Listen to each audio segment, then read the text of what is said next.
Say it clear. Say it right. Say our name. Built this nation with our bodies and brains. You benefit, don't give us credit, say our name. We FBAs, foundational Black Americans. You want us to fight every time you in pain, but when it's time to vote for, silence remains. Yeah. They wanna be us, from the style to the hair, from the lips to the hips, body shaped in our glare. They cross borders, profit off the fight, civil rights paid in blood just to stand in this light. Asia to Africa, you walk through the door, but this land got a history you can't ignore. FBI fought and still fighting today, made room in the system that kept us away. You praise the same power that never chose you, turn your back on the ones that broke chains just to move you. Say we don't know where we come from, that's wild. North to the south, this land raised my child. Built this nation with our bodies and brains. You benefit, don't give us credit, say our name. Say our name, say our name, say our name. We FBA, foundation law, Black American. You want us to fight every time you in pain, but when it's time to vote for, silence remains. We were renowned, check the glow for proof. Streetwear in Japan still mirror our roots. K-pop chase the caves, study how we move. Rapper world language, everybody fluent. From Atlanta blocks to Mumbai lanes, Hannah McCann spitting bars, connected to the flame. That ain't hate, that's impact, that's reach. Culture travel worldwide when the source run deep. They copy the look, they borrow the sound, but skip the respect when we still hold the ground. Love the rhythm, ignore the pain, celebrate the wave, don't say the name. This was home before permission, before approval. Say our name. Built this nation with our bodies and brains. Benefit, don't give us credit, say our name. Say our name, say our name, say our name. We FBA, foundational Black Americans. You want us to fight every time you in pain, but when it's time to vote for, silence remains. Say our name, say our name, say our name, say our name. Say our name. Say our name. Say our name. Say our name. Don't need your respect. Never needed permission. We built everything when we weren't even seen as human. Biting the hand that fed you. Surviving on scraps. FBA stopped begging. We learned to build from scratch. Learn to build from scratch. Learn to build from scratch. Say our name. Say our name.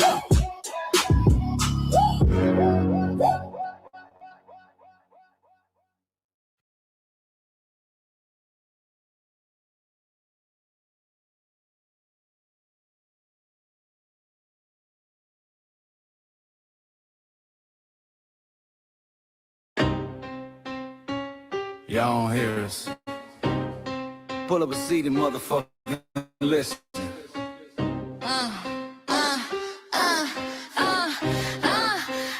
Pull up a seat and motherfucking listen. Hey, pack your bag, time to go home. Talking crazy on our soil where our blood and bones grown. This our grind, we outside on it. While y'all fools on the outside looking, y'all show no respect to Black America, so leave. Hey. Y'all don't get it, so it's time to go home. Get the hell up out of America, take your digits, make it just fly on. Y'all don't get it, so it's time to go home. Get the hell up out of America, take your digits, make it just fly on. You landed on the tarmac, fresh off the boat. Talking about y'all building nothing, man, you choking on the note. My ancestors the reason that this country even breathes. Picked the cotton, built the White House, planted the seed. Jim Crow laws, redlined the map, we was the target. You think that struggle's a costume, man, you can't mark it. We fought the wars, we bled the blood, we died for our future's chance. And you come here and give our legacy a side eye while throwing shade on the guard. While you benefit from guns we kicked down with our last breath. Now you spit on the architects who stared down death. Disrespectful, That's disrespectful, ungrateful, a slap in the face to only people who gave a fuck. So let me show your ungrateful ass to the right place. Pack your bags, time to go home. Talking crazy on our soil where our blood and bones grown. This our ground and we outside on it. Why y'all fools on the outside looking? Y'all show no respect to Black America, so leave. Y'all don't get it, so it's time to go home. Get the hell up out of America, take your dues back just like home. Y'all don't get it, so it's time to go home. Get the hell up out of America, take your dues back just like home. Passport, the visa, the privilege to be here. Cause my grandma did march for y'all, so disappear from our land. You cosplaying our pain. Think it's a trend you can borrow, but you ain't inherit the ghosts of our sorrow. We the foundation, the bedrock, the soil, and the root. You not no branch on our tree, and unproductive people always cosplaying me. Talking about we ain't do nothing. You lost your mind. We built this from nothing, time after time. From the beginning to now, we been the backbone and muscle. Why you look down on the struggle and cause a whole tussle? The energy style was disgusting, it's whack. So let's make it clear, there's no turning back. This land is paid for in full. In blood, sweat, and tears, and dreams deferred. You don't get to come into a house we built from the dirt and telling Black America y'all ain't worth nothing. That's a violation, facts. Pack your bags, time to go home. It's our soil on our soil where our blood and bones grown. Show respect, this our ground, y'all just tenants on a leash. Or get the step. Show no respect to Black America, so leave. Don't get it, so it's time to go home. Get the hell up out of America, taking your business like just like home. Don't get it, so it's time to go home. Get the hell up out of America, taking your business back just like home. Yeah, fly little birdies. Fly on back to where you came from. This ain't for you. The soil is sacred. We said what we said. It's time for y'all to go home. So fly a little birdies fly. So fly a little birdies fly. So fly a little birdies fly. Far, far away from here. So fly a little birdies fly. So fly a little birdies fly. So fly a little birdies fly. Far, far away from here. So fly a little birdies fly. So fly a little birdies fly. So fly a little birdies fly. Far, far away from here. So fly a little birdies fly. So fly a little birdies fly. So fly a little birdies fly. Far, far away from here. Bye-bye, little birds.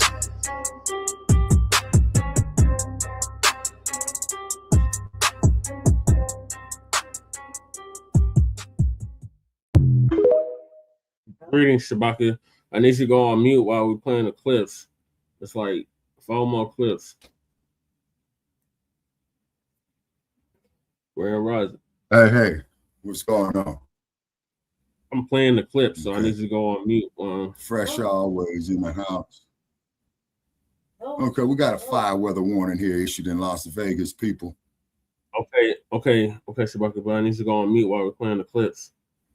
I'm gonna go on. All right.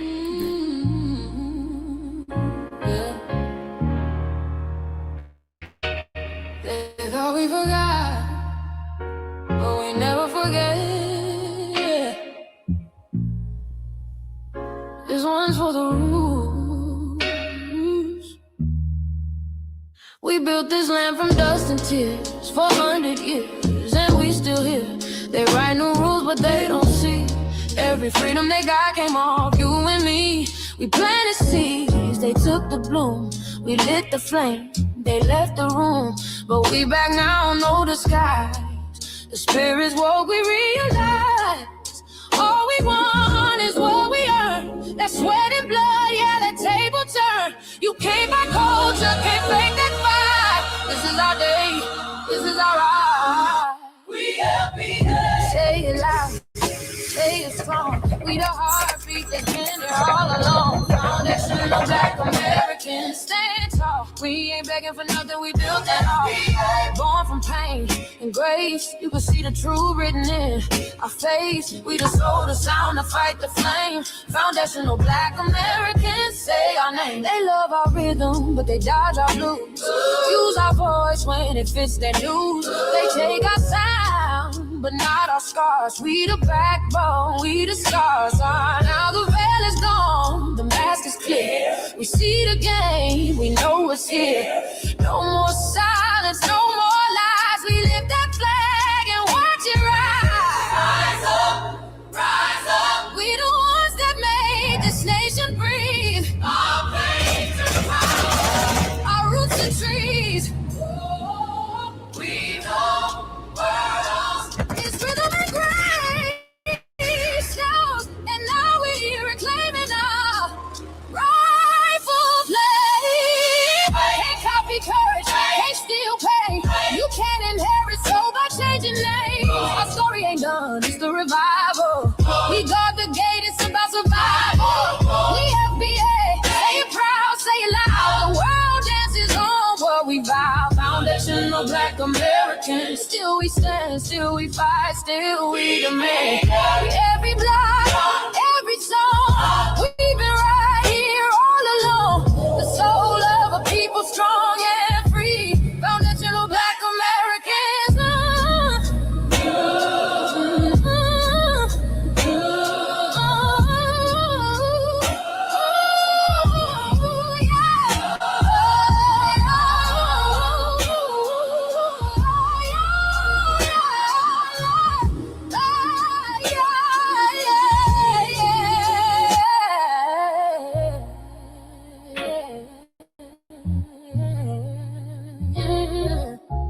We the first, we the rule, we the fire. Still rising, still here. Foundational Black American. We set the tone and they copy the cadence. Dance to our drums and deny the foundation. Wear the style but don't honor the source. Smile in the crowd and you distance and force. Say you not us but you rap like we breathe. Take the rhythm, then fuse the receipts. I ain't mad, I'm just holding the glass. Showing the mirror, now answer it back. I ain't here to cancel nobody. Just keep it honest, keep it solid. If you eat from the table we built, don't act surprised when we guard it. Do you like that? Do you like that? When I flip your sound and I ride like that. Do you like that? Do you like that? Do you like that? Cause that's how it feel when you borrow my culture. Then act like we never mattered. Hip-hop.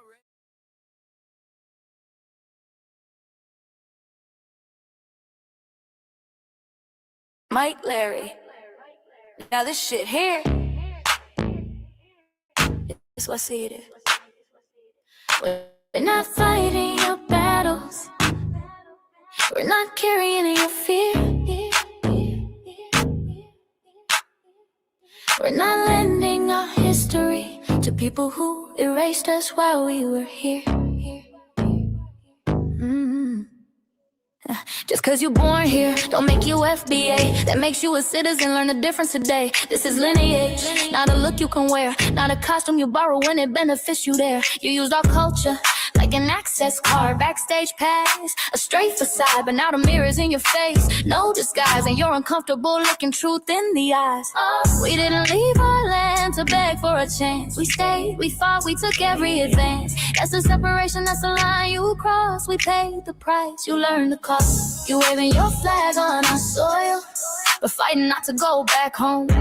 Waving your flag on our soil, building comfort on a foundation you didn't own. We waving our flag, red, black, and gold. Stood our ground, never sold. You waving your flag on our soil, but scared to build what you claim you love. Our humor, our style, the way we move, the smoothness, the sound, the things we prove. Music we birth, language we shape, innovation forged under constant escape. Warrior spirit means stay and defend, not flee your land and rewrite the end. You call it success, but don't confuse the two. Ease came after what we went through. You abandoned your land and called it strategy. You wave that flag loud, but won't return to build your legacy. That contradiction tells the story for you.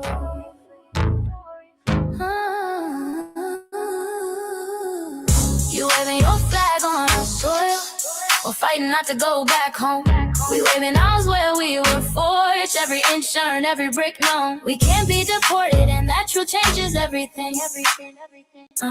We can't be deported, and that truth changes everything. We know who we are, and now we see who you are too. Just because y'all born here doesn't make you FBA at all. It makes you an American citizen. It's biologically impossible to be us because it's a lineage, not some damn costume you can just put on to look cool. You immigrants and immigrant Americans has used our culture as an access card, a backstage pass to our culture. Now y'all have to look in the mirror. Our sense of humor, the aesthetics, mannerisms, the style of dress, the smoothness, the creativity, our genres of music, innovativeness, our slang, our warrior spirit by staying on our homeland and fighting and not fleeing to somebody else's land to beg for a better life and shit on the very people who fought to have us there. That's who we are. And we know who the hell y'all are waving your flag on our soil and fighting to make sure y'all don't go back.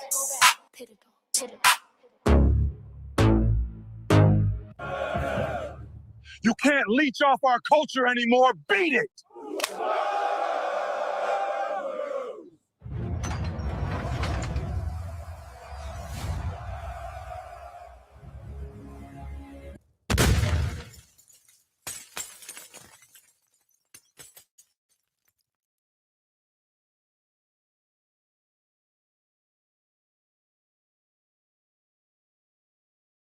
Mike Larry, man, you did it again.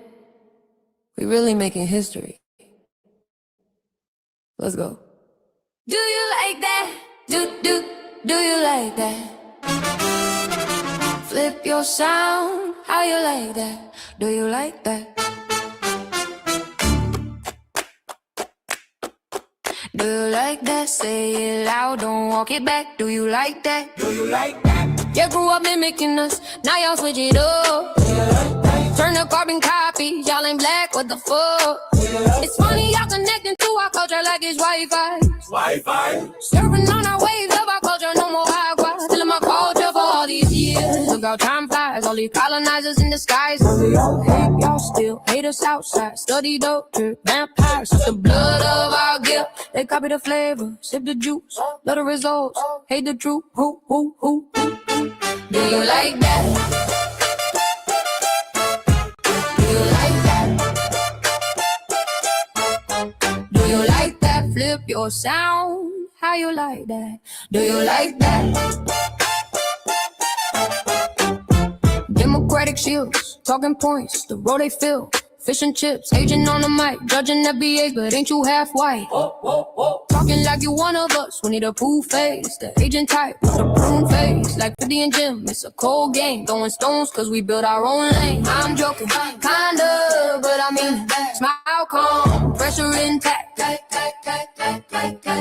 Y'all proud where y'all from, where they flag, beat they drum. But when it's us, tone switch fast. Same pride, but it's too much. FBA pride, lineage solid. You can't put this on, can't try it on. Built here, stayed and fought, that's the difference. That's the car. Do you like that? Do you like that? Say it clear, don't twist the facts. Do you like that? Yeah. Do you like that? Do you like that? Point made. No edit. No care.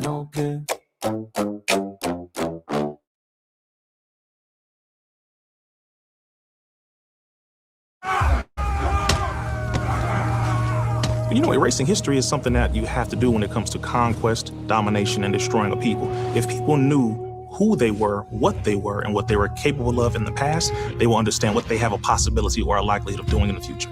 Foundation of Black Americans, we've always had a culture of resistance. We cultivated a culture of resistance on this land, and we've been resisting ever since we've encountered European domination. But nothing was really popping in Europe until the transatlantic slave trade, and that's where they amassed a lot of wealth. One thing that I think is unique about our culture as far as how we resist, how we fight back, is just the environment we were put in from day one. Being only 13% of the population, the white supremacists were very meticulous about keeping that population at a certain amount. There was never a period when we did not resist the encroachment of the white man. They have a natural behavior of authority no matter where they go. That's why they'll step up in front of us in the line at the store. We're not important. They don't even see us. We've never been able to excel. We've never been able to relax. We've never been able to just be, which means that existence is resistance. It must be something in our DNA, our historical background, to when something doesn't sit right with us, especially spiritually, in our souls and in our spirit, we just say no. We live resistance. You know, from the moment we're born, we're in resistance.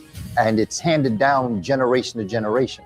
And so I think that cultural resistance is actually in our DNA, in our epigenetics, and then it blossoms out into the culture. So there's almost nothing in America that we do, from song to dance to politics to the way we talk, the way we dress, having coded languages considered to be slang today. Everything about Black American culture is a form of resistance. Of course, they want to always downplay our contributions to the global tapestry because they continue to act like our number one export in this country is not Black innovation. Everyone understands that our resistance has been the cornerstone of what foundational Black Americans have always done. We are the life that breathes everything into this nation. The further back you go, the further Black you go. It's just simple like that, brother.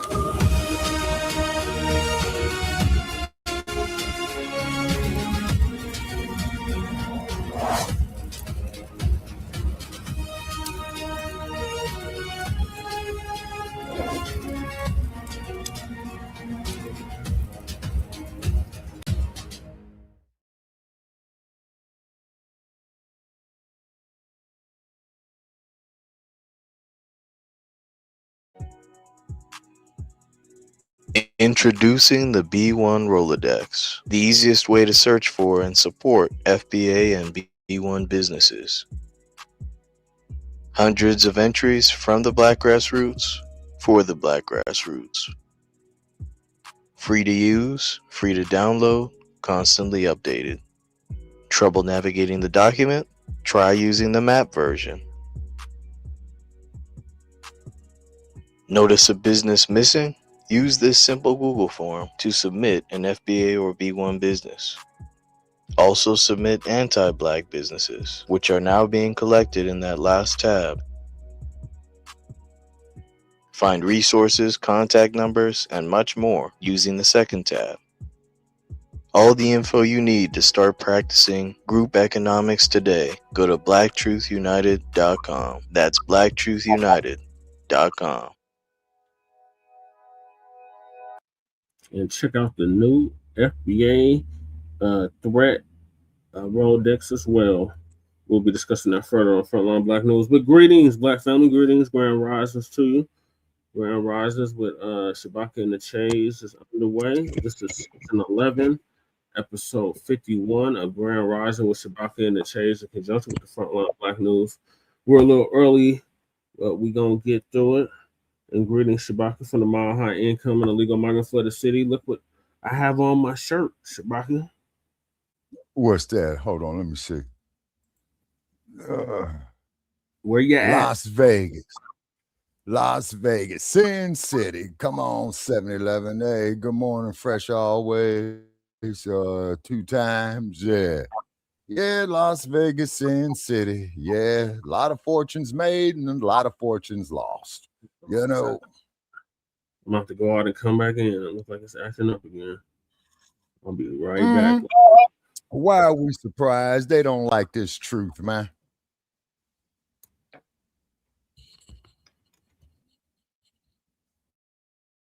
Okay, ladies and gentlemen, Brother Chase, is doing a reconnect issue right now here. Welcome to Grand Rising with Shabaka and the Chase, season 11, episode 51. Okay, and in conjunction with Frontline Black News. Okay, Brother Che has the main topics, ladies and gentlemen. Okay, so we're waiting him to do a reconnect. Please share this episode far and wide. Yep, I'm back. Okay. Share it on your social media. Please share it to your Facebook, your Twitter, your Instagram, and what have you. Okay, all right, Brother Che is back in. Okay, Brother Che. Yeah, so on the season 11, episode 51, so you know what that means, Shabaka. If we're on episode 51, then Tuesday's show is going to be a new what? Let's see. Then that should be the beginning of a new season. Correct. And Lady Che got it. Okay, I'll pull up the so I will pull up the notes is because I'm going through a lot of paperwork, packing shit up, you know what I'm saying? And Las Vegas just issued a fire weather warning, people. So what happens is if my transmission dies, that is the heat with these cell phone towers. And I believe right now, ladies and gentlemen, we had about a pleasant 92 degrees this morning, We're at a pleasant 71 degrees this morning in the mile high gritty. Yeah, and I put a whole jug of antifreeze in my engine. Damn. And on also, the season, ladies and gotta get to the intro. So on the season 11, go ahead. Grand Rising with Shabaka in conjunction with the Frontline Black News, we'll be discussing several topics.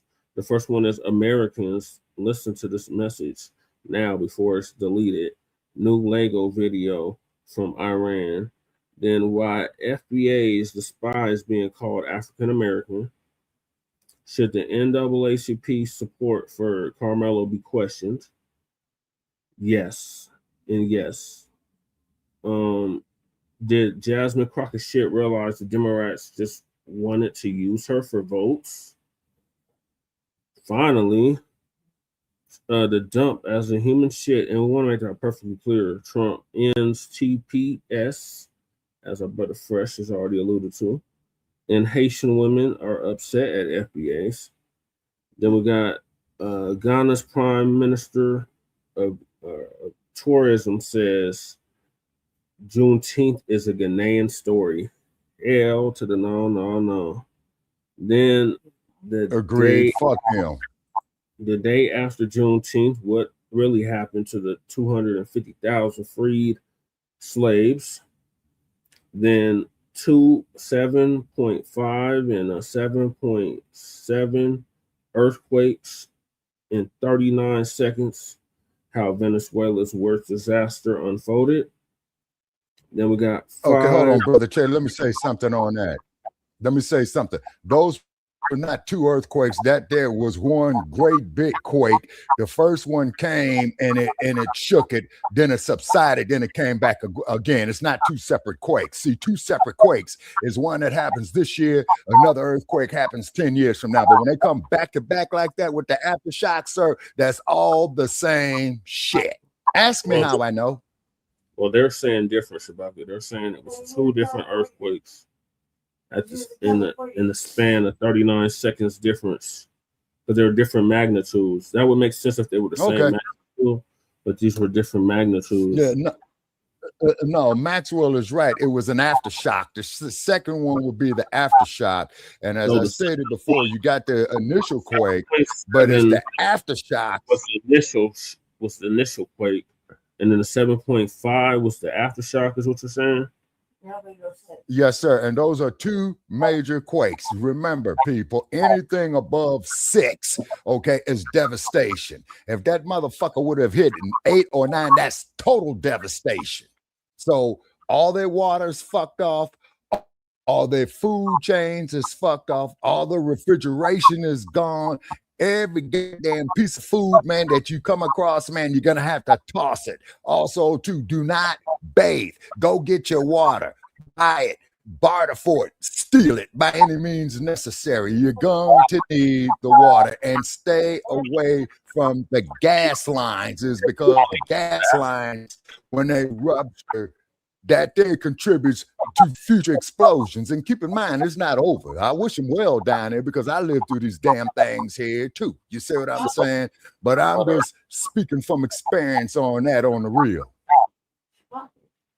I gotta finish the introduction, Shabaka, but I appreciate you with your insight. Then we got 5 black warriors who fought for freedom and won.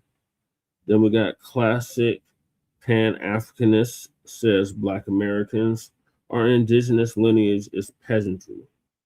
The Teterosity. Then did David Oyelowo, whatever the hell his damn name is, expose how Black British actors really feel about foundational Black Americans.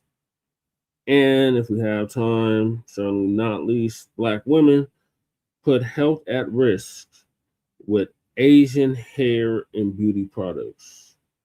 And Shabaka's Black Experience Enhanced is based off the 50th anniversary of the founding of the original Black Panther Party for Self-Defense. We started on Blog Talk Radio back in 2016 and have been around for 11 seasons now. Shabaka's Black Experience Enhanced covers Black experience from the beginning of time until, we lost Shabaka. From the beginning of time until 10 minutes ago. It is also part of the front line. Oh, I didn't see you. Oh, okay. I was thinking I was sharing the screen. Blink share, please. Yeah, give me 1 second, Shabaka. I gotta finish this introduction up. Yes, sir. And it covers the Black experience from the beginning of time until 10 minutes ago. It is also part of the Frontline campaign and has recently, within the last 2 to 3 years, moved from Blog Talk Radio to StreamYard. Please make sure y'all like and share the broadcast, family.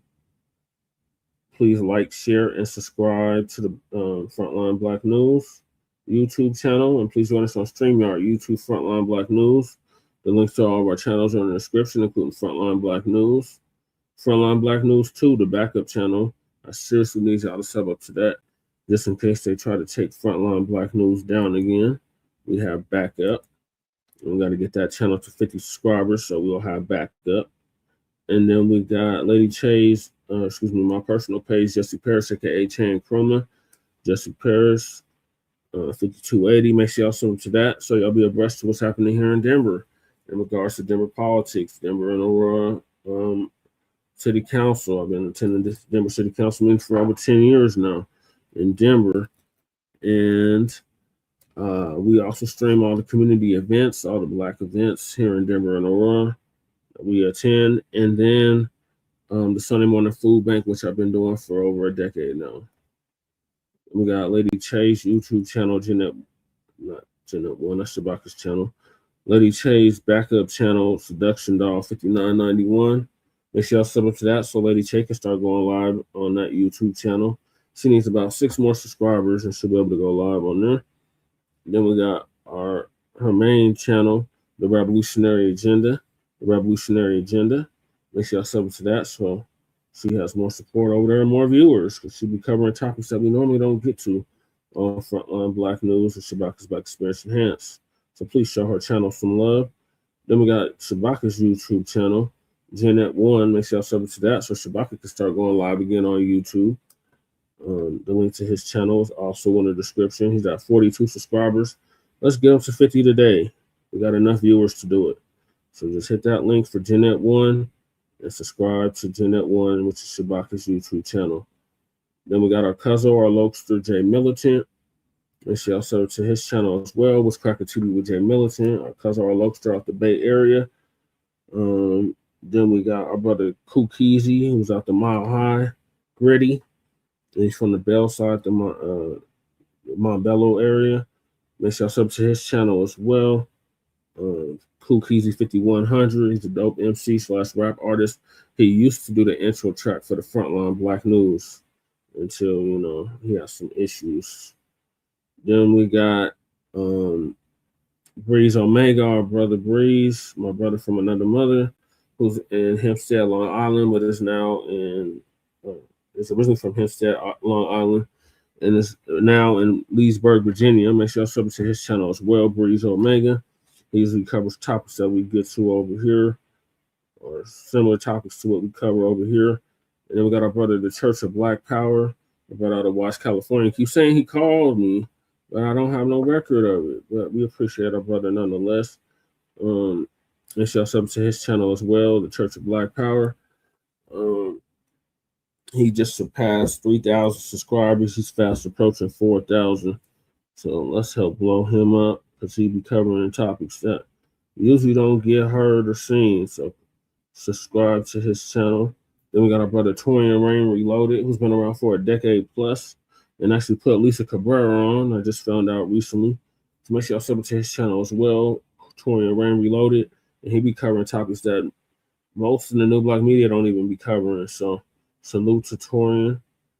And then we got I don't want to say honorable mentions, but make sure y'all subscribe to Black Alpha Network.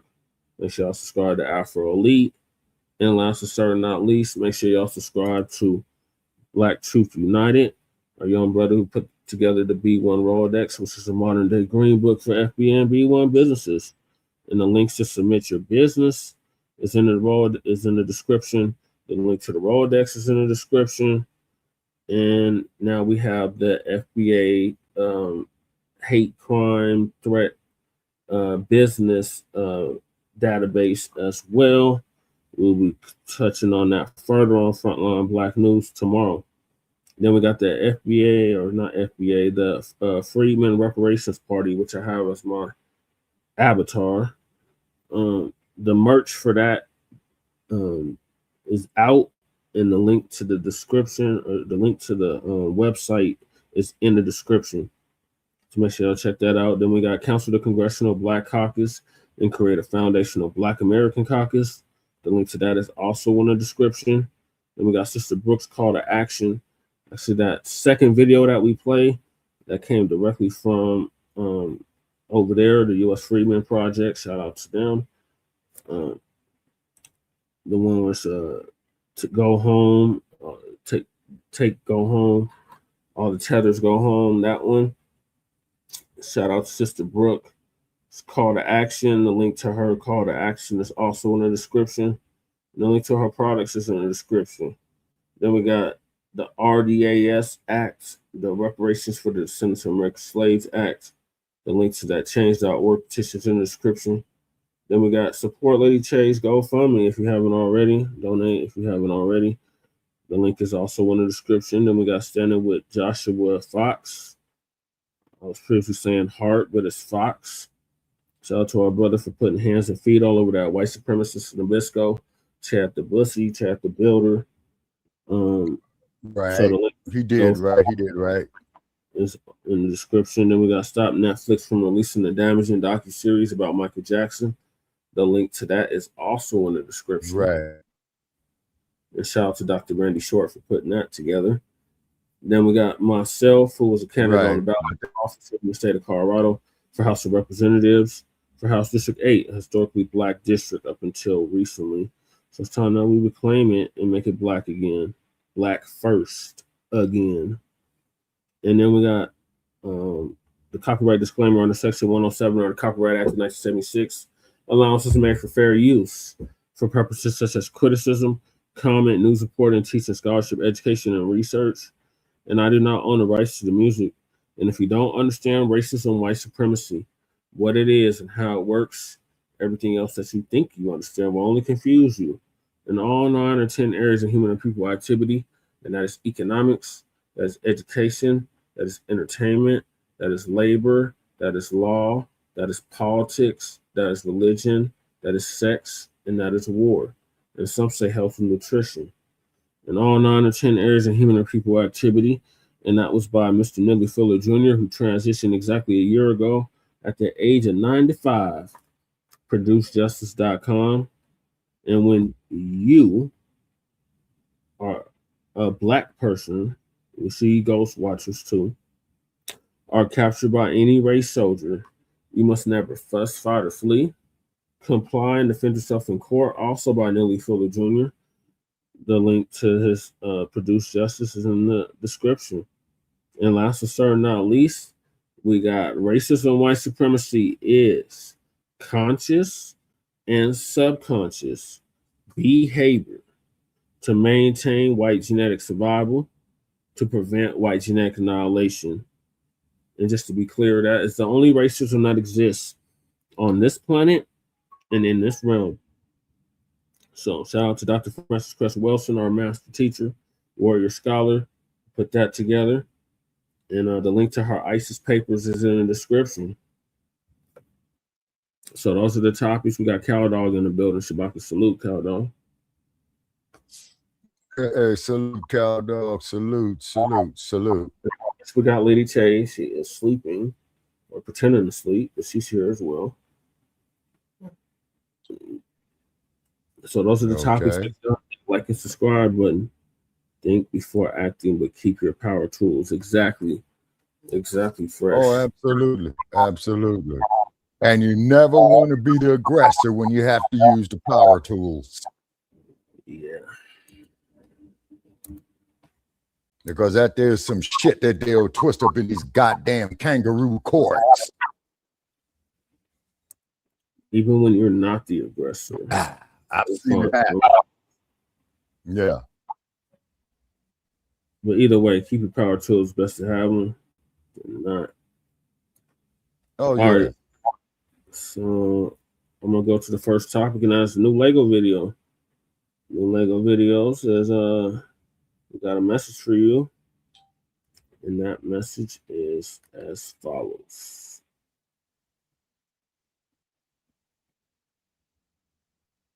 All right, Legos. Americans, listen to this message now before it gets deleted.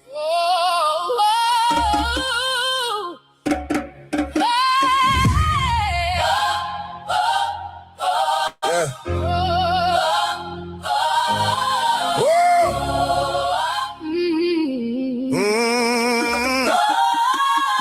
They told you land of the free, home of the brave. They built this empire on the backs of slaves. They wrote the Constitution with ink and lies, while they counted black men as 3/5 of a life. This ain't a conspiracy. This is documented fact. You want to know the truth, then sit down and listen back. Open your eyes, they don't want you to see. Open your ears, they don't want you to hear. Open your mouth, they'll call you the enemy. But silence is the weapon they use to keep you here. Listen to this message now before it gets deleted. They buried every truth that they never wanted repeated. From the founding of this nation to the blood on today's ground. They weaponized your freedom while they kept you looking down. Listen to this now. They will silence every voice that dares to tell you how. So listen to this message now before it gets deleted. This is a warning, and it will not be defeated. Let's start from the beginning. 1776, they signed a declaration. It was built on politics. All men are created equal, except the ones in chains. While Jefferson wrote freedom, he was running slave estates. They massacred the natives, stole the land, erased the name. Manifest destiny was genocide dressed up in God's name. The Trail of Tears wasn't history. It was a calculated plan to wipe a people off the earth and claim dominion of the land. Fast forward to Jim Crow, legal terror in the South. They lynched a man for looking wrong and no one opened their mouth. COINTELPRO came after. They assassinated kings, MLK, Fred Hampton. Anybody who had wings, the FBI had files on every leader who stood tall. They didn't just surveil them, they engineered they fall. Tuskegee wasn't science, it was torture wearing a coat. They watched black men die of syphilis and they took notes. Wake up. They did it then, and they'll do it again. The enemy don't always wear a uniform. Sometimes it's a pen, sometimes it's a law, sometimes it's a vote, sometimes it's the silence of the people while the neighbor chose. Open your eyes, they don't want you to see. Open your ears, they don't want you to hear. Open your mouth, they'll call you the enemy. But silence is the weapon they use to keep you here. Listen to this message now before it gets deleted. They buried every truth that they never wanted repeated. From the founding of this nation to the blood on today's ground. They weaponized your freedom while they kept you looking down. Listen to this now. They will silence every voice that dares to tell you how. So listen to this message now before it gets deleted. This is a warning, and it will not be defeated. Let's talk about the wars they started on a lie. They sent your sons to Vietnam to let your children die. The Gulf of Tonkin never happened. They admitted it themselves, but 60,000 names got carved into memorial shelves. Iraq, no weapons of mass destruction. They knew Colin Powell stood before the world. The intel wasn't true. 1 million people dead in the desert far away, and the contractors got rich. They do it to this day. Let's talk about the pills, the opioid machine. Purdue Pharma flooded towns while the FDA looked clean. They knew those pills were killing. They approved the paperwork, then criminalized addiction once the poverty went berserk. Flint, Michigan had poison lead running through the pipes. The government knew for months and months and wouldn't fix the rights. They looked at poor black children drinking water full of lead and chose political cover over keeping children fed. The prison system is injustice. It's a business built on you. 13th Amendment kept us slavery. Go read it, it's still true. Mass incarceration wasn't accidental. It was designed. Strip the vote from millions and keep certain people blind. Healthcare's a commodity. They'll let you die for debt. Education's a trap door loading students in the net. They tax your labor, fund their wars, and leave your roads to break. Then tell you pull yourself up harder every time you wait. Your morning. Write it on the wall. It's your morning. Before the system falls. It's your morning. They don't care if you bleed. Hey, this earth power not you need. It's your morning. From the dust to the day. It's your morning. Don't let them take it away. It's your morning. I know you're scared to shed it. I know they'll call it hate. I know they'll say I'm radical. Too angry. Too angry. Too late. But every single lyric in this song is documented truth. Pull up the receipts. Go find the evidence. It's right there for you. They deleted pages from the history you were taught in school. You redlined the neighborhoods and called the poverty a rule.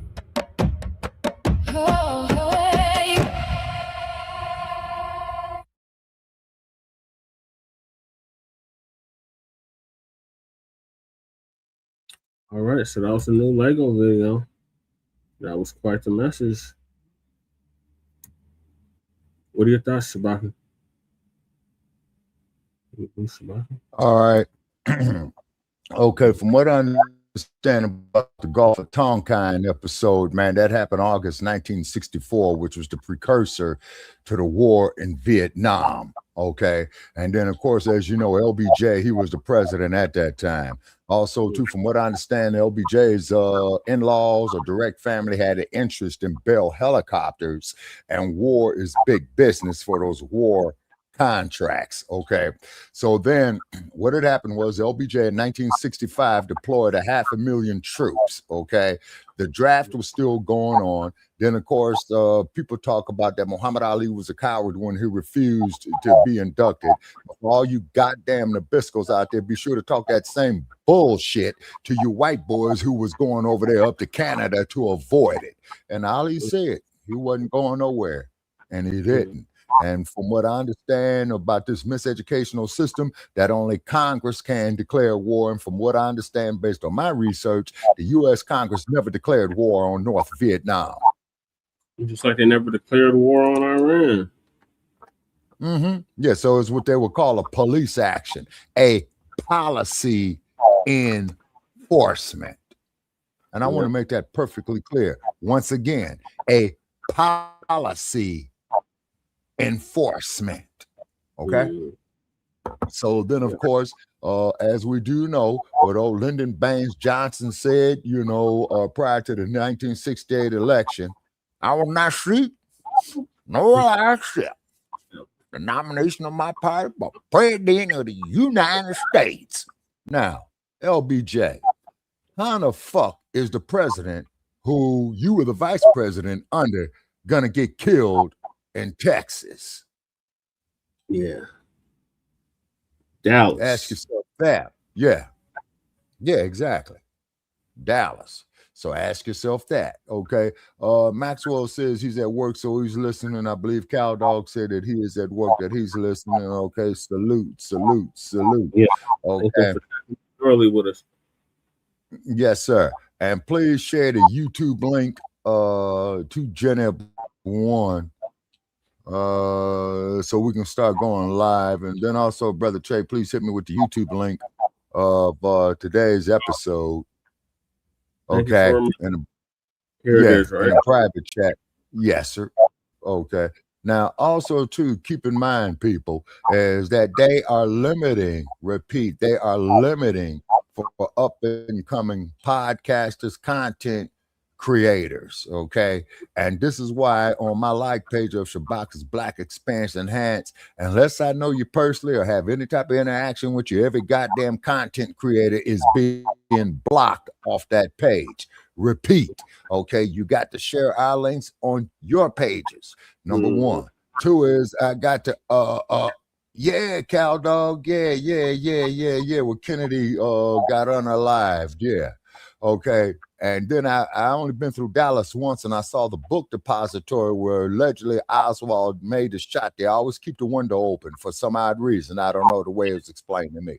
But also, too, follow the Shabaka's Blacc Experience Enhanced like page. And then also, too, trolls, y'all keep coming up there with your insults and garbage and all that. I'm just deleting and blocking your ass. So therefore, hopefully I would like to build that page back up when we originally had it at 1,800 followers, okay? But they changed the rules on it, okay? So, you know, for those of you who are on that page, if you're listening right now, when you come to me with insults, okay, I'm going to return your insult, then I'm going to delete and block your ass, okay? I don't have time for bullshit no more. Don't return it. Don't return on it. Insult, just block them. They waiting on the Yeah. That's what I do. Shoot. No, but when you respond, they're gonna report you. So you just block and delete exactly. Them. Don't respond to them at all. Just block them. Right. Yeah. So and they're gonna report your response. Which is gonna get paid. And I had a conversation with somebody that you and I both know about that yesterday. Okay. And this clip right here with the brother with the glasses on, I think I saw this clip before, but go ahead and play it for our audiences, Brother Che. Yes, sir. So the next topic is why FBI. God, Lord, how much it's too early. You said it right, FBI. No, FBI. No, definitely not the alphabet voice. No. Why FBA's Foundation of Black Americans, the people that built this country, despise being called African American. So, Water Guy is going to give us an update on that. You can say African American, but you don't know anything about Africa. You are American. You're the original Americans. You know, everyone else is immigrants. You can't even be called immigrants. Yeah. You know, you're originally American, and your culture is as close to being the indigenous culture of America as there can be without you being the indigenous people. You know, you're the indigenous people of the entity called America. Your culture is the only one that came from right there. There's nobody else like that. There's nobody else like that in the world. There's no other culture like that in the world. But the main villain in Africa are Africans. So we need to get rid of certain villainous, evil Africans and replace them with good Africans, right? And we have to talk about that.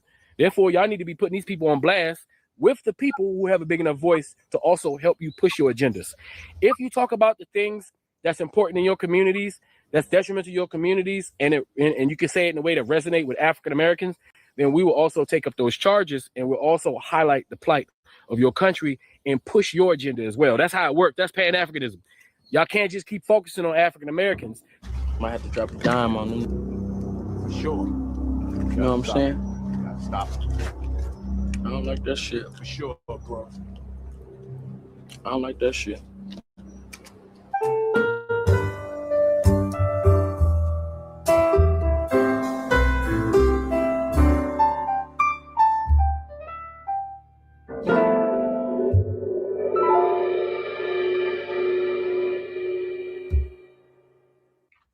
All right, y'all, we back with another video, man. Y'all know how we do. Always pushing help for the better understanding of self.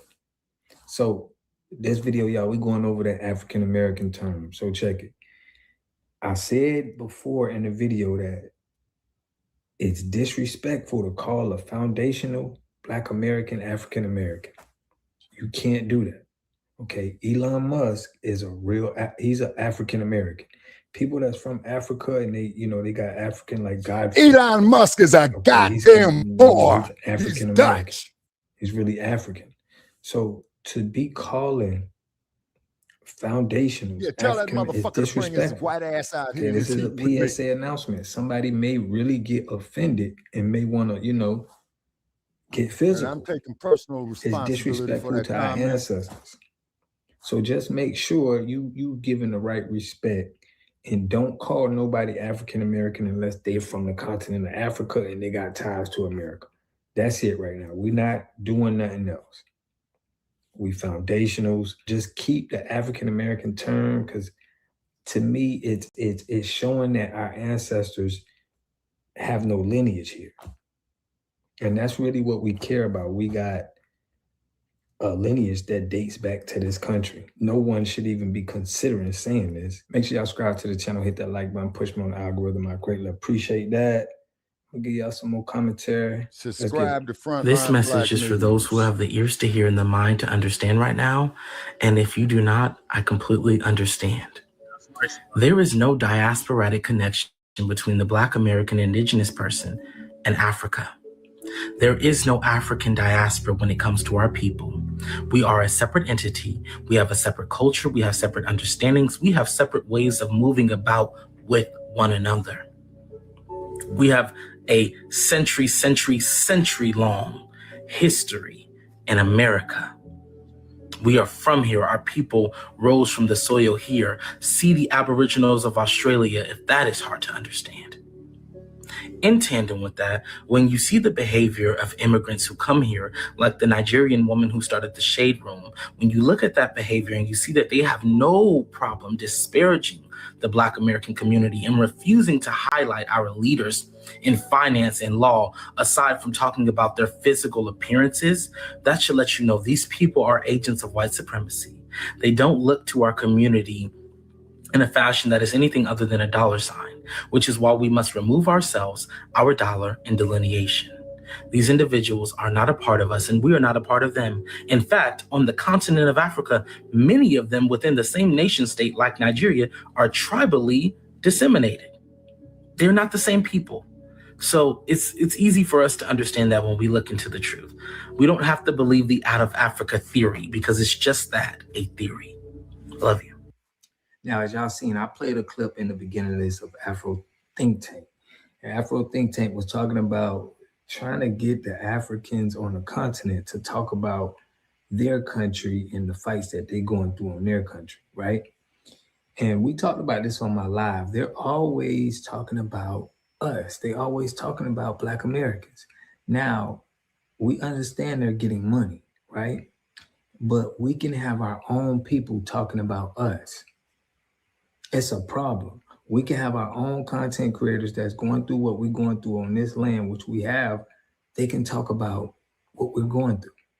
So this is more of cosplaying. And listen, they getting their money. We understand that. But it's more important for them to talk about what they're going through in their country, but it won't get no hits. You know that. Afro Think Tank know that. Nobody's not going to care about what's going on over there. Everybody cares about what's going on here in America with Black Americans. We're the leaders, we're the trendsetters, we're the originals. So I think that is definitely a little, it's kind of getting the grifting now, especially when we in our delineation and we're on supporting us and making sure we gatekeeping everything that's has anything to do with us. They need to start talking about their country. They need to start talking about what they're passionate in. And we're seeing this happening with a lot of melanated people. They just feel like they overstep our boundaries. So everybody, I just got my nails done and Nails and Things. Check them out. If we're all Black, right, and Black is Black, why are all melanated people seemingly wanting to be this Black? Black American Black. I done seen so many goddamn comments like, oh, I don't care where black is or where black is found. Black is black, but you're not there. Right? You're not extracting resources from those so-called black people. You're not cosplaying or anchoring or tethering yourselves on to those black people. You know precisely what we're talking about. You've been caught, and we know what you're doing. Right? This shit doesn't work anymore. Same skin color is an ideology that's failed. It didn't fail here. It failed in your nation, but you wanted to come to another nation that you felt like wasn't familiar with your strategies and your tactics and wanted to try to play that shit on us. We know that being called this whole flat blackness thing didn't work on the continent of Africa because it led to ethnic erasure. That's what you do. You have no respect for other people's ethnicities. And we're starting to see this from the Caribbean folks too.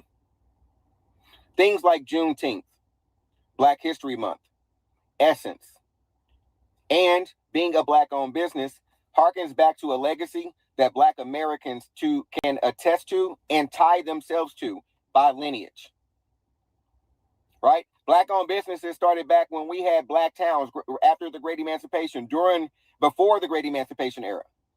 We had black-owned businesses here, and there was no confusion about that. When we were black-owned businesses back in the 1830s and 40s and 50s, what were you? When we had Juneteenth and we were celebrating Juneteenth before there was a Department of Immigration, what were you celebrating on that day? When we established ourselves here as Black Americans and we inspired ourselves so much that we opened magazines like Jet, in Essence, where were you and what were you doing? When our blackness helped us create or inspired us to create black towns and HBCUs, what does your blackness inspire you to create? When our blackness helped us or inspired us to join militias before this country's government was established and before there was a military established with 4 separate branches on this soil, our blackness meant that we served in state militias. Where were you?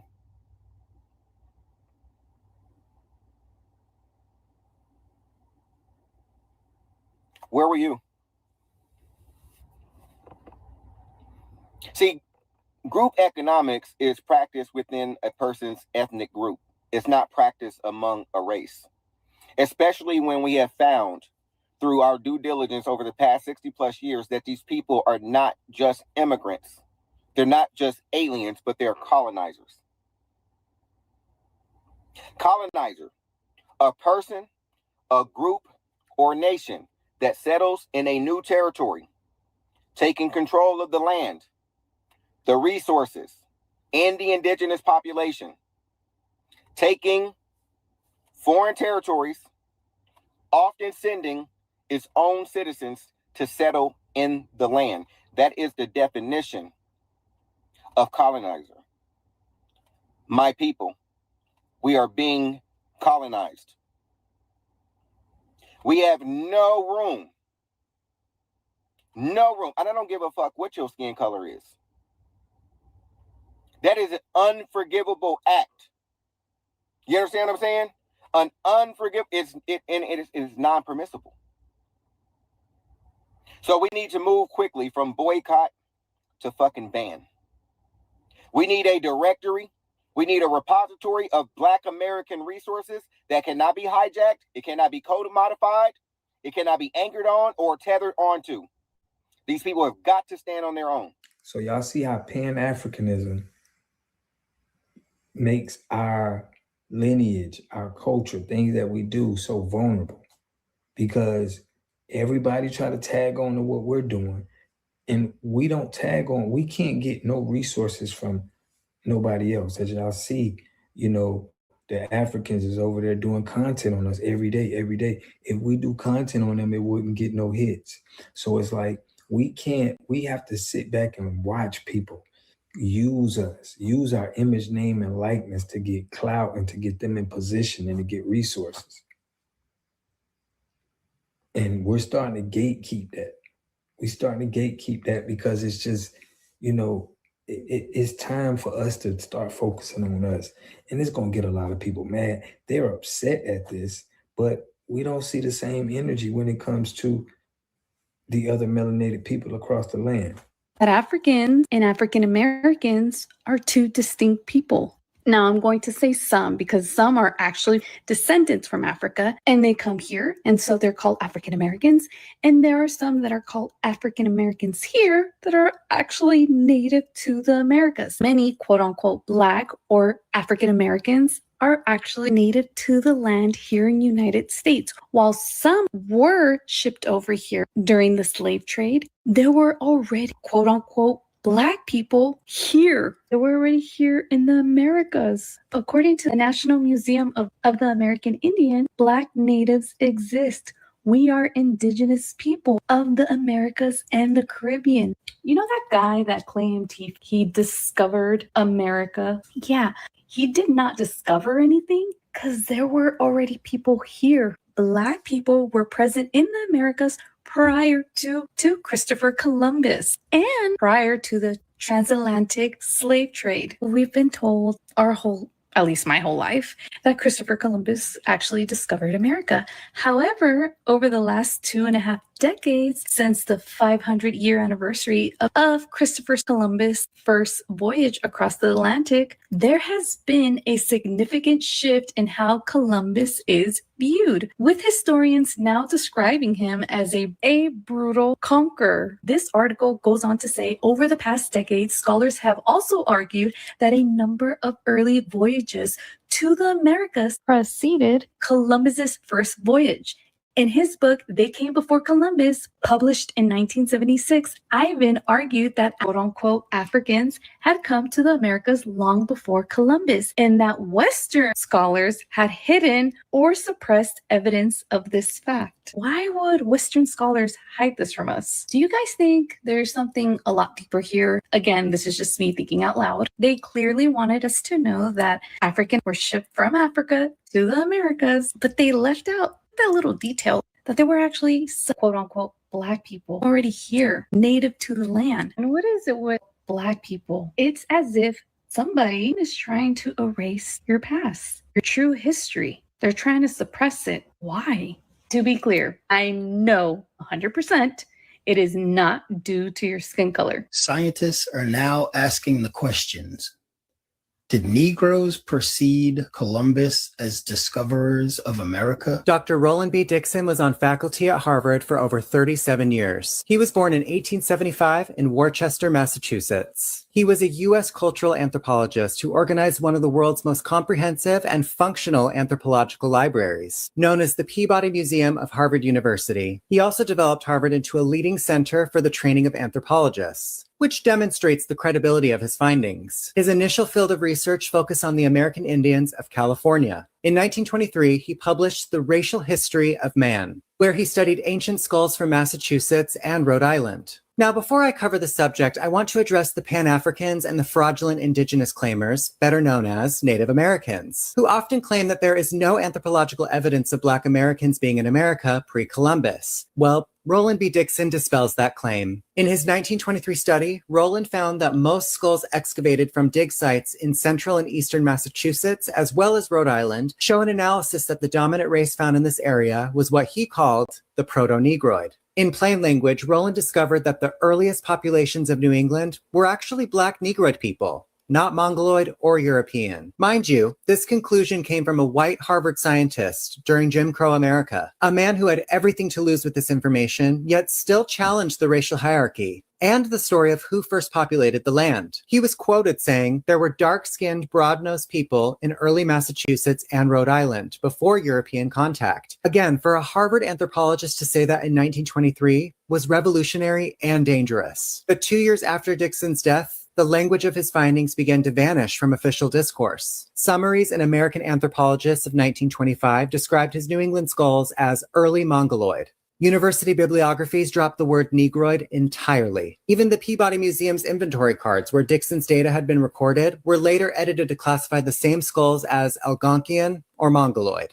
So, more proof that there was a deliberate effort to erase the indigenous identity of Black Americans. This is the anthropological timeline of the erasure of Black American presence on this land. We have a 37-year Harvard professor who proved he was here first with just one study. Oddly, 1 year before the Eskimos were given the nickname Native American and given U.S. citizenship. Harvard attempted to sanitize Dixon's evidence to preserve the racial story America wanted, but they failed because the original findings are still available to be read and studied. And if Native Americans had their history erased, why do they have so many campfire stories? Why do they brag about blanket ceremonies and knowing their language? What did you learn in boarding school?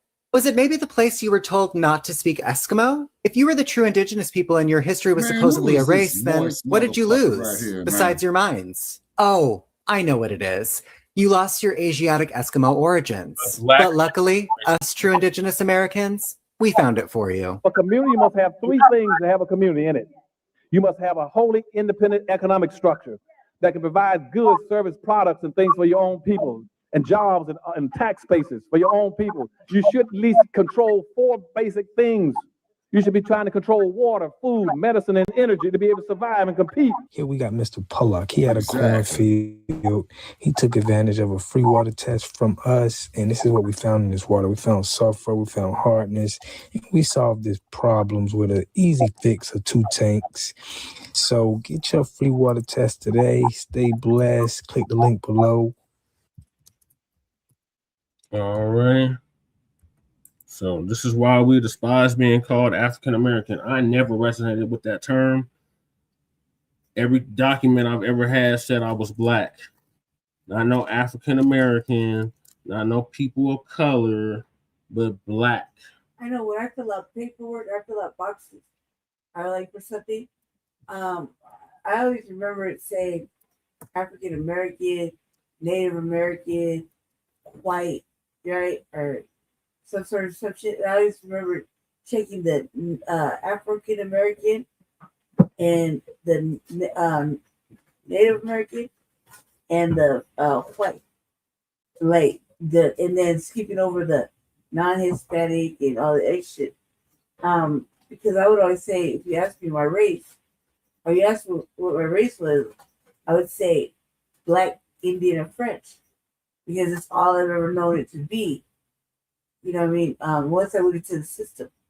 So, like, you'd say from the time I was like 11, I was saying I'm Black, Indian, and French. You know what I'm saying? Which is Creole. Which, it's, yeah.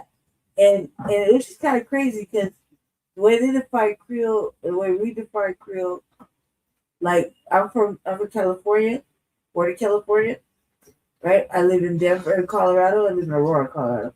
Jason lives in Denver, but we're like minutes apart from each other, really. Like what, half hour on the bus? Yeah, it's a county away. Yeah, right. So, but ever since I can remember, I have been saying I'm Black, Indian, and French. If they would have made a little book or something, they would. Jesse got one open right there, man. I know. If they would have said they had it like European. As for white, I would check that box. I would check the Native American box. But then lately, the boxes have become very specific. Mm-hmm. You know what I mean? And so they'll say, I see somewhere it said, other than American or African American, what type of Black, you know what I mean? Yep. Be foreign Black. We can't say it's all good. Everything's all good because it depends on the respectability chasm that we're on. You know what I mean? Like if they're good to us, we respect them. You know what I mean? Like the foreign Blacks. I don't really have a problem. Yeah, like the Zacchaeus. Yeah, like the pharmacist.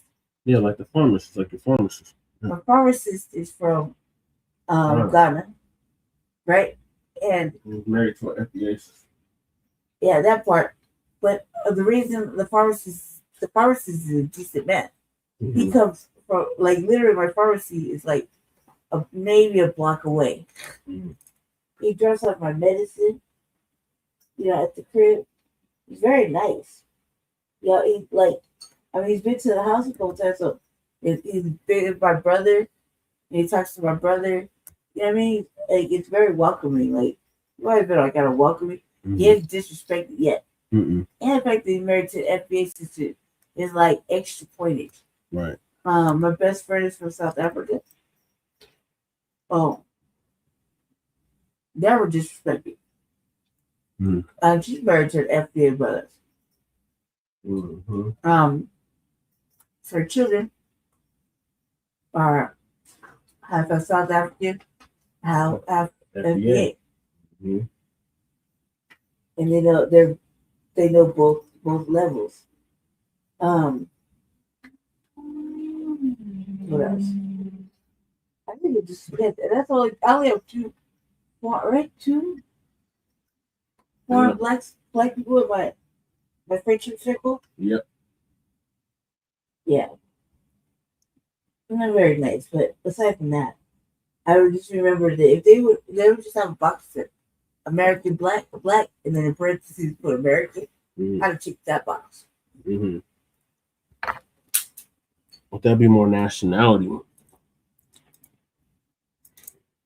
opposed to race? Like your race would be black. Well, what about the rest of it? It's up to you if you want to check the other boxes. I think I don't understand what that means, but I can't just claim all black. Now they have biracial and multiracial boxes now too. Yeah, that's on the paperwork too. So I clicked the multiracial. Of that's all they have. Because I write black, Indian, well, French, other. Jail has a good record of me being, say, black, Indian, French, Muslim, and divorced. Also, too, you gotta let them, that's another thing, Charlie. When you get arrested, if you're ambiguous, they'll put down anything when they book you in. If you don't catch it right away, you will label it as something you're not. But when they make reports, like I got in trouble several times, make reports, and then they put on white or Hispanic. And then when I go into booking, I have to fix it. Why? Because it's important. Remember, when you're neither of those, well, European is white. Yep. European is garbage. They don't know how to wash their funky, stinking, nasty asses. Yeah, but now they include Latinos in that and You're right, Shabaka. So-called Middle Easterns. I can't help who I came out of. But you're right about that. They still like that. Like when we talked about Brother Che about the bouquet. Yeah, they still don't bathe. They still don't use washcloths. They still only wash half of their body, if that, every month. Damn. So, yeah. I know firsthand because I used to live with them bastards. I already know how they get down. They just look at me because I was bathing every day. Damn, Skippy, I'm going to bathe every day. And now we got time 18188 with us. Hey, time, how you be? How you be? Not to bathe every day. It didn't matter if it was hot or cold. Them mothers would bathe once a month. Oh, yeah. Damn. I don't know how you live with yourself. Well, I didn't understand it either. That's how they get down. After Trump election, Haitians were trying to go to war with FBA. Yeah, they was, Black Joe, because of what the government allowed our government to do, and we did nothing. Like sometimes I feel like we should just mind our own business. You know what I mean? We was the only ones that had the cape on for them. Rounded up like cattle. Yeah, but we got to build up our own business infrastructures, man. Like Dr. Claude said, man. Yeah, FBA needs to do that, Shabaka. To hell with these other groups. We've done it for too long. We've been caping for these other groups, even the ones that look like us, for too long. Them days are over. FBA got to do for FBA, because ain't nobody gonna look out for FBA like FBA. That's just the fact of the matter. These other groups, okay, Che, they've made it clear they don't want to work with us. Okay, okay, which is fine. Okay, because there's that old saying from South Central LA: never apologize for how you honestly feel. Have you ever read the book, man, called The Miseducation of the Negro? Yes, Shabaka. But that book was written before these people even got here. These people weren't even here when that book was written. We're bringing up books from the 19th century. We're in 21st century now. Even so, Shabaka, it's not like what we're doing is bad. The way they're making it sound is bad, but it's not. Yeah, they weren't bad. I mean, look, check it out. If everybody delineated already, and we're the last ones of delineation, I think that it's more than fair for us to delineate and take care of ourselves. Right. I mean, because look, how much more do we have to be? That's the a good open idea. Embraced, the fucking let me lay down so you can walk on my back. Let me look at you dead in your face and you spit on me. How much more do we gotta go through? Right. Like, don't you think we need a break? Like, as far as Foundation of Black Americans in the United States currently, you know what I mean? And don't you think that we've earned it? We've been paying the black tax and being a black Holocaust right now during the Mayapa for a long time, and nobody gave a fuck. And they were like, hold our hands, brother, right? But when it came time for us to need them, like we've been needing them, where are they? They don't come out. Instead, what's happening now? Gotta try to go ahead and push past us on the backside for reparation, for paid reparations. How are we supposed to bail out? How are we supposed to fix Haiti? You know what I mean? We can't fix Haiti like that. You know what I mean? And now we got all the we stuck in the chasm with the orange man, who isn't gonna fix any of these black countries right now, or even allow them to come in or sit down or do anything. So we're like with our hands just in our laps, like, well, yeah, we would try to help you out, bro, but we can't. Should we work on ourselves right now? Well, we have a chance to. I don't think it's wrong or irresponsible of us to take care of ourselves. We're always not taking care of ourselves. Now look, we looked after everybody, and everybody was like, yeah, pissed on us. You know what I mean? So now we just say no. Well, that's what Malcolm X meant about his saying Baltimore. You're breaking up, Shabaka. It's like you're underwater. What are those hiding? All right, okay, I know what the problem is, man. These motherfuckers is always fucking with my shit. Hold on, Jay. I'm going on mute for a minute to resolve these technical issues. No more black tax. No, yeah, right. We've been paying the black tax in during a black Holocaust. Hey, we got Breeze in the building. building. A black Holocaust. Do you realize that? Yeah. Well, there was you this shit about little hats and oh my, we're being so anti-Semitic. We're Semitic people. Yep, the TPS is gone for us. How the fuck are we anti-Semitic? Right. That's clean water. The other thing is, like, we deserve to take a motherfucking break. It's like I don't know about anybody else, but I'm just because I'm a half breed, I don't like paying the black tax like that. We're getting taxed in way of overpayment on everything: utilities, housing, food, clothes. We're getting the fuck nigga fee. Yep. Right. That's what that is. Yep. Right. That's what we're getting. Not to mention, they're taking our children, right? They're focused on intent on our children, right? They take our men. They brutally murder. You see what I'm saying? Yeah.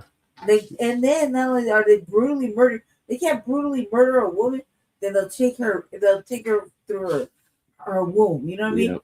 They'll destroy her reproductive organs and section by giving us shit like hair relaxers, cocoa powder, motherfucking bad weed, this and that.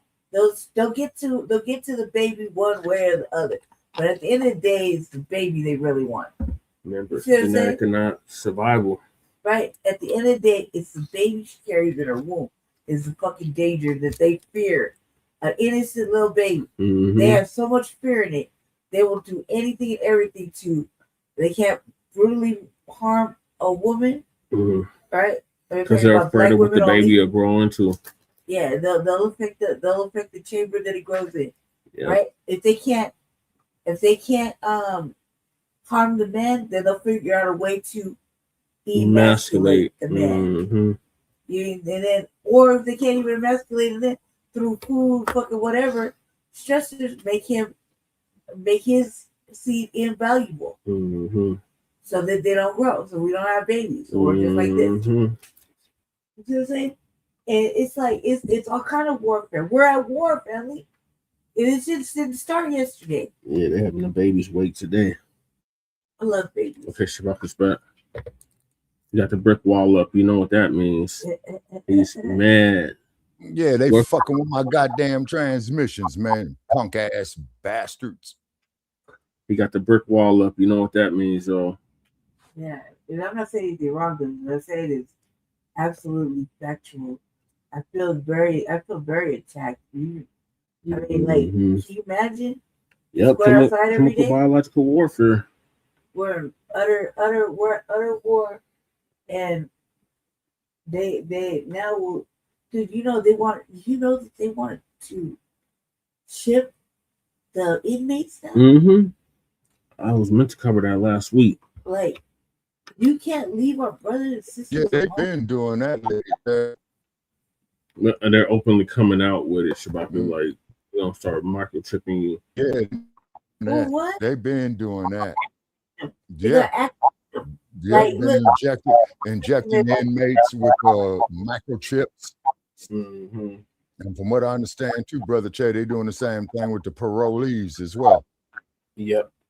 And I think in some states, man, they're gonna make it a condition of the parole to be chipped. Damn. Like how they had that, like how they got the ankle monitoring. You see, so which means is if you don't respond or whatever or show up with the parole officer, man, they're just going in and put the kill switch on your ass. Yeah. That is definitely a possibility. And sir and Lady Che, all this shit that's going on, man, right now, like say in the last couple of years, man, I'm not surprised at none of it. I'm really hoping that I'm wrong. I would love to be wrong. I would love it to be wrong too, but you're not gonna be wrong, Shabaka. Not to mention, okay, but even Amaru knows that 2 + 2 = 4. Yeah. Ooh. Get that from him. Get what from who? Uh-oh. You gonna eat that little pass out for 3 days. Man, I'm being trolled in my damn inbox, man, by these motherfuckers, man. Shit. Should be sleeping 3 days. Wow. I was taking my medicine, and I dropped the pill on the floor, and the cat got it. She was carrying it in her mouth, and I was like, she eats that, she gonna be asleep for 3 days. Yep. 4 days. Yeah, they're gonna cut the kill switch on. Yeah, some of these brothers and sisters in there don't need any more activation. They're thoroughly activated. You know what I mean? So, and they've been activated for decades. When you become a fugitive of justice, they're just gonna cut you off. Yeah, exactly. No, if you become a fugitive of justice, they're just gonna kill you. That's what I mean. They're gonna cut you off. Yeah. Yeah. Black family. Yeah. Cut you off. And I see I'm being shadow banned too. Oh, well, we all being shadow banned. Yeah. They're like a giant tiger. All right. What are your thoughts about it? Okay, my thoughts is, okay, we got to walk a fine line. You know what I'm saying? I hate to say, but you know, you got to stay out the slammer. You know what I mean? Yeah. In regards to the African Don't American. get no motherfucking shots, Belly. Don't get, oh, Jesus Christ. Javelins. Don't get these. Stay away from javelins. That's why my vaccine is that damn Simply Pure lime juice. Yeah.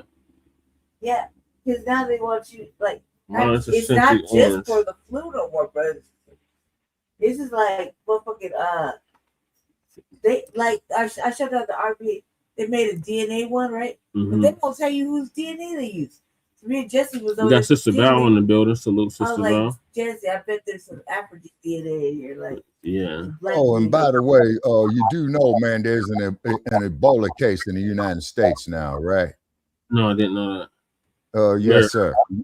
Okay, I believe it's somewhere near Nebraska, but I'm gonna follow up on that there because I need to confirm it first. Okay. We're like, Yeah. That's away from us. That's what stayed away from us. Okay, but what did I say, Lady Che? I said that shit is gonna hit Congo. It went to France, and it came to the US. You see, like when they, oh man, fire weather warning starts soon. Shit. Okay, so expect my signal to be going in and out. Okay, all righty. So what it is as we always said, they want our rhythm, they want our DNA, they want our intellectual property, but they do not want our blues. 11 years ago, I was in Nebraska. I think you got dated news. I don't think that's recent. All right, okay, I'll like I said, double check. Lord have mercy, you know I'm tired. Okay, Brother Che, like I said, okay, I'm gonna research it some more, you know, to confirm it. So the next time we come on, you know, we would have it. But also too, see, when it comes to information, people, you always got to consider the source. You know what I mean? Yeah. Yeah, you see. Like with these alternative agendas, you know what I'm saying? Yeah, everything I'm seeing is from like 10, 11 years ago. Yeah. Now what's happening is this damn AI is going to grow out of control. And then too, ladies and gentlemen, and to prove that, you need to look at a movie that was made in the year 1966. I believe it was called Colossus. But it was a futuristic film back in 1966. And I do notice that in the mid-60s, they were making a lot of futuristic films. So, you know, if you can in your off time, people, you know, check them out and just jot notes. You know, did they make the adequate prediction or did they fuck up, you know, shit like that. Yeah. All right, Shabaka, we're going to move on to the next topic. And that is, should the NAACP support for Karmelo be questions? Absolutely. I suggest everything for the NAACP should be questioned. I suggest anything and everything by the Congressional Black Caucus should be questioned. Yeah. Yeah. You get no argument from me on that. All right, so Professor Black Truth's going to give us an update on that.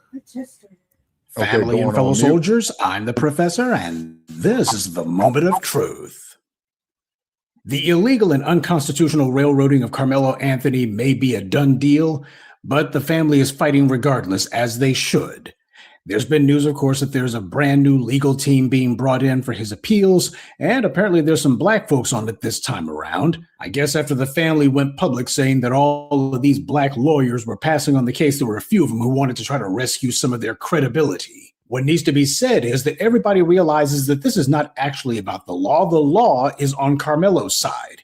This is about getting the white administrators of an injustice system, who, by the way, flaunt all of their racist bigotry in everyone's faces, to get them to concede to that fact.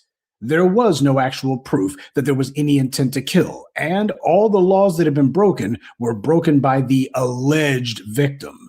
Karmelo Anthony was the individual who was harmed in this case. He was the one who obeyed the law, and all of this phony outrage for his assailant, that's being done by people who are desperate to maintain a racial status quo. They don't want any bricks taken away from that particular wall.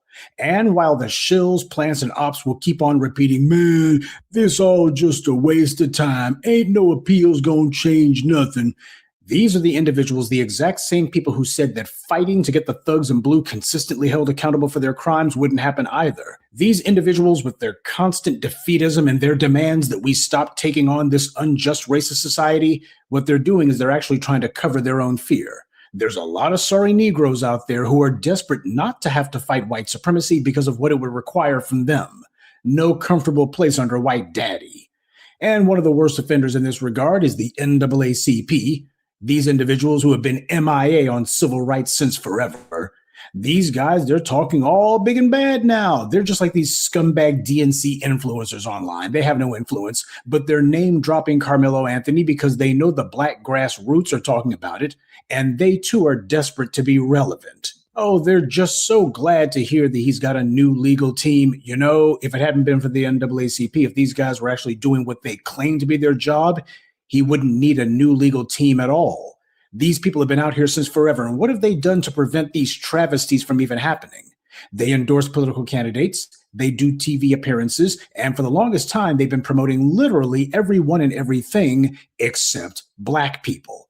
Oh, we've heard about immigrants, we've heard about abortion, we've heard about LGBT endlessly. And yet when it comes to black citizens being consistently railroaded, even without evidence, when it comes to prosecutors having all the cards in their favor so that they can make mass incarceration nothing more than a paperwork process, the NAACP has just been standing on the sidelines, not even saying anything. So when I see these guys calling themselves mentioning Karmelo Anthony, it makes me sick. When it comes to things that the black community has demanded and advocated for, like, say, reparations, the exact same NAACP put more effort into attacking that than they have into standing up for the likes of Karmelo Anthony and all of the other black defendants who they sat on their hands and allowed to be railroaded. They've allowed these policies, these policy makers, and these white racist administrators of the injustice system to remain in place without challenge. At some point, the oldest civil rights organization needs to show where they've protected our civil rights. God knows they've had long enough. And in their self-serving statement about Karmelo Anthony's new lawyers, the NAACP had to make sure to pat themselves on the back for all of their hard work over the decades. How about calling out these black lawyers who refused to help the family until after that child was railroaded? How about calling out the black politicians in Texas who haven't fought for legislation to legally kneecap these racist prosecutors so that they can't do this crap in the first place? If the NAACP were actually trying to get anything done, then they would be pushing only for candidates who strip prosecutors of the ability to hide their criminality in the courtroom. That starts with making grand juries fully accessible to the public. No more of this secrecy for these grand jury proceedings. They need to be videoed, and it needs to be available to the public immediately on the day, live as it happens. No more grand juries being used to bury cases that prosecutors don't want to bring to trial, because in literally every grand jury proceeding that's ever been made public, though they have been few, we find out that these prosecutors did exactly the opposite of what they told the public they were doing. And they've been allowed to get away with it precisely because all of this is kept secret, and we all know what the reason for that is. Secondly, the NAACP should be fighting to make the Batson ruling into a real litmus test that punishes both prosecutors for attempting to circumvent it and judges who allow them to do it. That process starts with keeping a database on these prosecutors, starting with every voir dire challenge that they enter into a particular criminal proceeding. Keep track of the race of the defendants. Keep track of the race of the individuals who the prosecutors spend most of their time excluding and the alleged reasons that they give, as well as the racial compositions of the juries afterwards. This is the exact same thing that must also happen with these hospitals who engineer the murders of black babies and their mothers. Start keeping databases so that there's names attached to these crimes. But as we all know, you have a lot of Democrats like Kamala Harris and Amy Klobuchar and others who abused their offices when they were prosecutors in order to protect police from being prosecuted and to railroad innocent Black citizens. So they have every incentive to block that kind of a database. You never see prosecutors wanting any sort of tabs being kept on them and how they carry out their duties, just like Kamala Harris fought against making body cameras mandatory for police when she was a prosecutor. Thirdly, there's absolutely no excuse for not having every courtroom trial be videoed. The judge in this case didn't want cameras in the courtroom because he was in on this courtroom lynching. Just like the thugs in blue hate body cameras, the criminals in the courtroom also hate cameras too, and for the exact same reasons. If they're not doing anything wrong, then they shouldn't have a problem with it, but they do precisely because they're breaking the law and they know it. But they also know that there's no policymakers who will lift a finger to have them punished, including the Black ones. The NAACP is in no moral position to be talking as if they were on the side of the angels. They're out there in California fighting against reparations. In San Francisco, the allegedly most liberal city in America. In California, the allegedly most liberal state in America. That kind of a reform ought to be pretty straightforward for the NAACP to do, right? But of course, low-down Willie Brown never even hinted at legislation like this when he was Speaker of the California Assembly. And Karen Bass hasn't been talking about it as mayor of Los Angeles either. This is how the system engineers it, where all these other groups can consistently gang up on us because it's allowed to be structured that way. And the NAACP has not said boo about it. They expected the support for Karmelo Anthony to go away. That's what they were counting on. They expected that the public outrage from the Black grassroots over this railroading would die a natural death. Just give it some time. People will move on. They'll forget. They always do. Only it didn't happen this time because the Black grassroots listens to the Black media. And that means that we're not allowing the white media over at NBC, ABC, CBS, or any of the other BSs out there to call themselves changing the subject. Oh, the news cycle has moved on. Time to turn the page. We're moving on from this. No, we're not allowing white media executives to call themselves putting an expiration date on how long we talk about something. We talk about it until we get the outcome that we want, the outcome that we require. Karmelo Anthony's new lawyers are a welcome change, at least at first blush. It's hard to imagine them doing a worse job than the intentional throwing of the case that friend of the DA did. But as for the NAACP and other bad actors, we're not letting them rewrite the books on this one and pretend as if they were on board from the very beginning. These guys have been basically running interference for the bad guys. They've been enabling all of the unjust anti-Black policies and individuals to remain in place to carry out what happened to Karmelo Anthony. They've acted as nothing more than a pathetic cheerleading squad for the exact same politicians and political bad actors who did this in the first place. They are as guilty as the prosecutor and the judge in this case. Just because Democrats are not in control of Texas is no excuse for Democrats not doing this in states that they are in control of, like California. But we understand that all of these people are controlled opposition. And that being the case, that's why we are opposed to them. The NAACP can go ahead and put out all the little internet statements they want, trying to pretend as if they've always been on the side of justice, but we know exactly where they've been. They think that they've got us all looking the other way, but in reality, the only thing they've managed to do is to call attention to their own failure and their own collaboration with the enemy. And the same way we don't allow the white media to try to tell us who's right and who's wrong is the same way we don't listen when these boule bootlicks try to bestow innocence on themselves either. Right. Good day and be one. I'd like to take a moment to mention some of our contributors. Jesse Garrett, Charles Bailey, Alyssa Boutte, Bobby Johnson, and Darren Nooks. Salute to them and thank you to everyone for listening, liking, and sharing this message. Black empowerment only exists because of you. Thank you, Professor. That's right. It only exists because of you. And to hell with the NAACP, the Negroes always asking for Caucus always permission. You a bunch of Johnny and James. Right. The new Black media been following this case since day zero, and y'all were nowhere to be found. And now, after the verdict has been brought down 35 years for self-defense, y'all want to come out the woodwork and try to do something. Yep. All right, Lady Che, what are your thoughts? Fuck NAACP and the Bishop Congress, all these come after the fact type. They were nowhere around. They weren't trying to help anybody. Case in point, at the beginning of the case, you didn't see Crump or nobody else there. You didn't see any of them out there.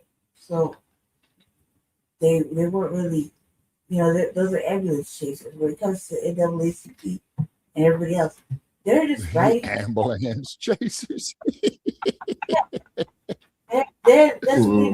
Forgive me for laughing. Ambulance chasing bastards. Yeah. You right about that, Lady Che. Have this a hot fucking topic out there, or a salacious death of some sort, or the wrongdoing that they feel like they need to get their dirty ass little hands on. That's what they fucking do. But there was nobody, except for the Black grassroots in the case of Karmelo Anthony. Like what I like to say is the Black grassroots don't make no mistakes. When they go and they put their money behind something, they know exactly what to do it. And the word got down, the word got passed around, spread it around like herpes, but shit, he got it done. You know what I mean? Now the little boy's facing an appeal. But if the NAACP was so tight, why don't they use their pull to make this shit happen right now? Why isn't any of these ambulance chasing activists, lawyers, doing that to make them get the show on the road and get him out on a fucking mistrial of all things, or whatever? You know what I mean? An acquittal, anything like that. But they're not doing that. Instead, this is loud talking and passive wolf tickets. It's unnecessary because it kind of throws everybody off their goal, and the goal is to get the young man out before he turns into a hardened, jaded man. You know what I mean? I think that would behoove him. Well, he's still got some good innocence left in him, because he goes and stays in there, longer than a year. Too, he's gonna start hardening up. He's gonna forget his humanity. Yep. And I don't want to see that happen. And it'll be all their fault. All these like the Metcalfs, motherfucking court, white people. I mean, they're State of Texas. Because it took a decent, young, good boy and turned into a hardened fucking criminal. You know what I mean? And he wasn't even like that. I used to say that sometimes about myself. I was good. The world made me evil. You see what I'm saying? And that's a fact. That could happen too. But unless they got some sort of political pull, I just sit down like everybody else and brainstorm. But they're not gonna you're not gonna get the Black grassroots to co-sign anything the NAACP got going on. Right. There's always seen is this they're riding the backs of hardworking Black men and women. Right. That's why we need to get their tax exempt status revoked. Yep. They're just another coat trail follower. So they just pick up my coat, bitch, like that. You know what I mean? Like they're wrong. Like they shouldn't even be a topic. And I question everything. Question it twice, 3 times. Because they ain't right, man. They ain't never been right. They're started by a white folk, they'll end with white folk. Yep. It's true. All right, thank you for that, Lady Che. All right, what are your thoughts, Shabaka? Okay, once again, yeah, can you hear me? Yeah.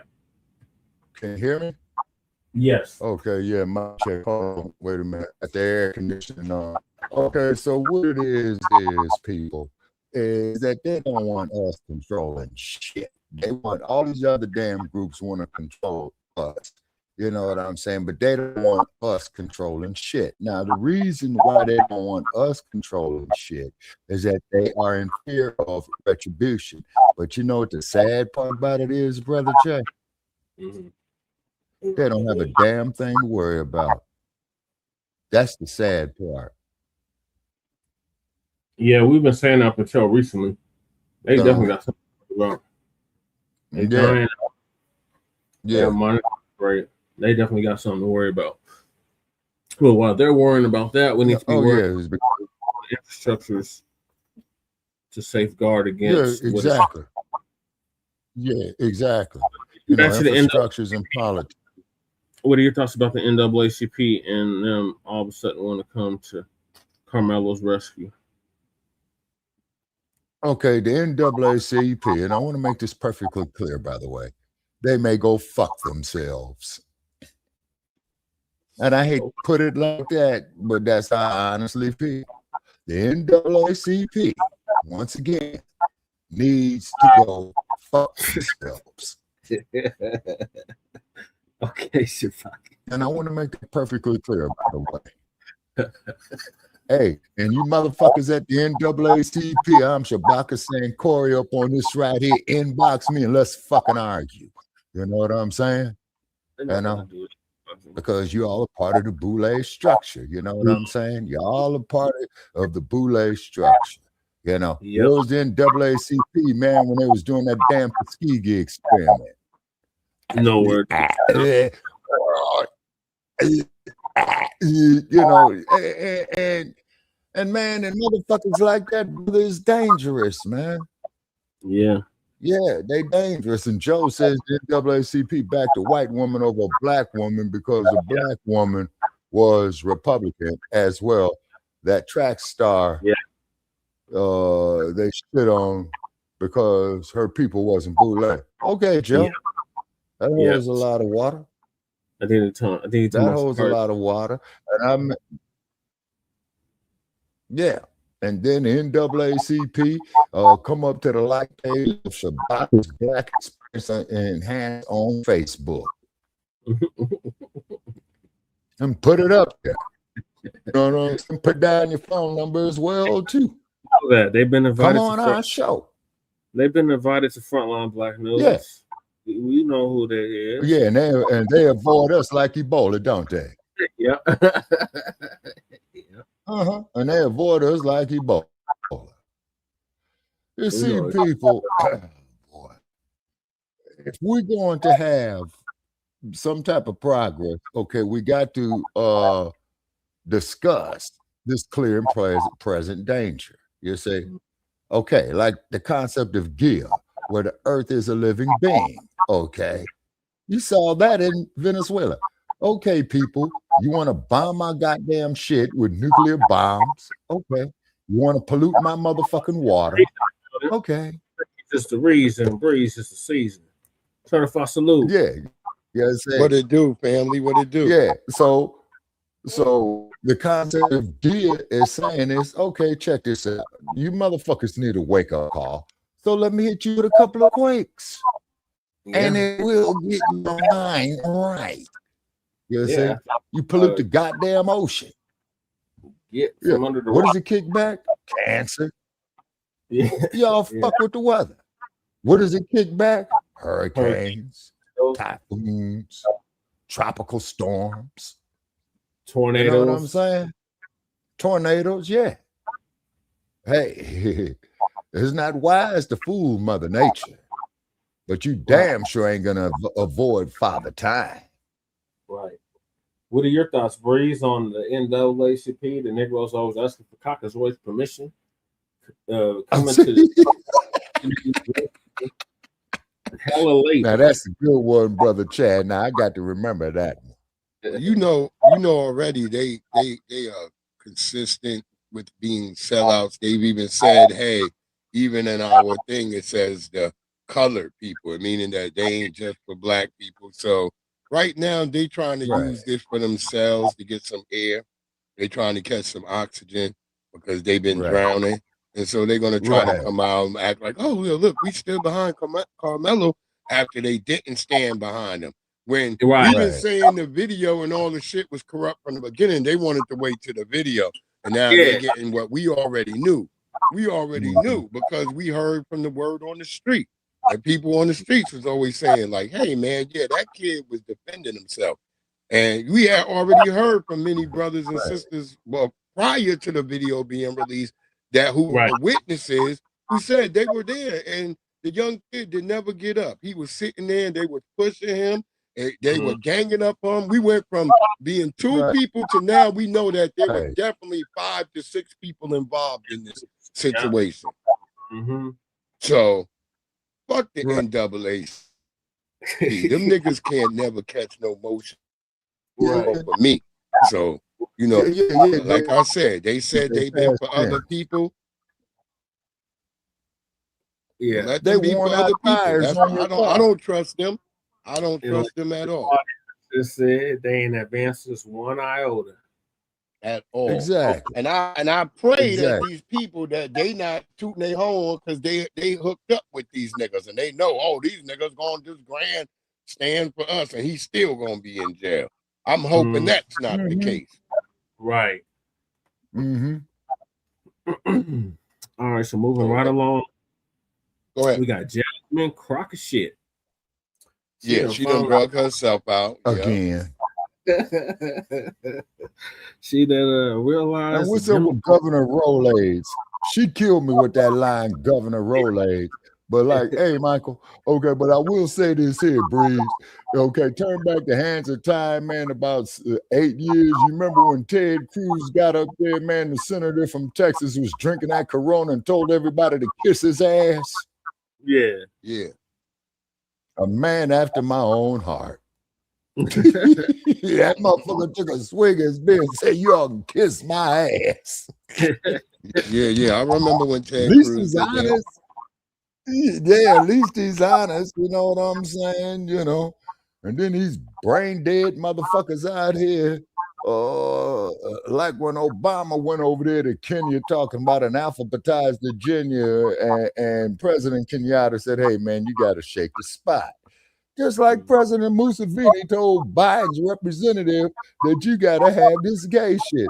And President Museveni says, hey, man, we're not with that. Get the fuck up out of here. He went to his desk, started writing on his table, and looked at this fool with his mouth hung open. He said, motherfucker, are you still here? And he shook the spot real quick. But then let's talk about our man, Dada. Nobody fool Big Daddy. Edie, they say I have VD, but I'm really very dangerous. I don't care about none of them niggas. They all musty. My brother, Marion Barry, that's who I talked about in the beginning of my broadcast yesterday. Yeah, I listened to that. And Marion Barry said, he said the quiet part out loud, like all these Chinese, these Asians, and they built, and the woman kept saying, we want to like you. I want to like you. What the fuck you mean you want to like him? Because he's standing up for black people, telling you that these Asian restaurants were filthy back in 1990? Right. And then, man, Barry our brother took was a back fall in on 1990, Warner. Yeah. Well, they tricked him. They set him up. They knew the nigga had a vice. Yeah. Everybody got vices. And they played on his vice. If the brother was strong enough. But he still, even when he went through the shit with his vice, was still standing on black business, doing things for black people. So that's all I can say. He can smoke all the crack he wants. He can smoke all the crack he wants. He was still passing shit for black Americans and doing and going and showing up to work. He wasn't just smoking. He was like a real black crack. See, black crackheads are the hardest working motherfuckers on the planet because they the only niggas who could do crack, chase the crack, and then still show up to work on time. Facts. Fuck out of here. I don't want niggas on crack, but I've seen niggas doing work on crack. Yeah. So much. Get my whole car. I get my whole car tuned up when I would go to New York for $45. Damn, nah, that's the deal right there. You know how much they charge you for a tune up out here, Breeze in Vegas? Yeah. Yeah, I'm These telling you. motherfuckers You go want a to New medal York, go to of the. $300. No, I'm of pulling up on the spot. $300. The crackhead is showing up. I'm gonna get him a little bit of his crack so he can smoke a little before he start working. He can see extra shit when he on that crack. Yeah. Damn. Oh yeah, this Got is his coming high loose right here. The beams spark on, huh? plug. Yeah. That's And then exactly give him right. his rest when he's done and let that nigga go. But the whole car tuned up, your car's running like it's brand new again. You like, Yep. damn. Yeah. I remember my wife, the first time she seen that shit, she was shocked. She was like, he's on crack. I'm like, yeah. And he got shit done. Yeah. Mm-hmm. Sitting up there wasted with these car niggas had your car in the shop for 7 days, charging you extra money each day your car in there. When you could we could just drive to New York, go pay a crackhead, and get the shit fixed. Right. Yeah. Yeah, get this, Breeze. You gonna love this, right? The last time I went and got an oil change on my car here in Las Vegas, man, a few months back, and that oil is still clean, man. You know, motherfucker gonna tell me, and Brother Che, you was on the phone with me, man, when I was talking to him, and the dude was trying to tell me all this other shit, and I said, look, bro, check this out. Write it down on a piece of paper. Just change the goddamn oil, man. You know what I'm saying? Just change the goddamn oil. You know what I'm saying? And check. And I went out there and checked my oil yesterday. The oil is still clean. You know what I mean? And then also, too, I took the antifreeze Breeze since this motherfucker is going to get ready to be 125 goddamn degrees.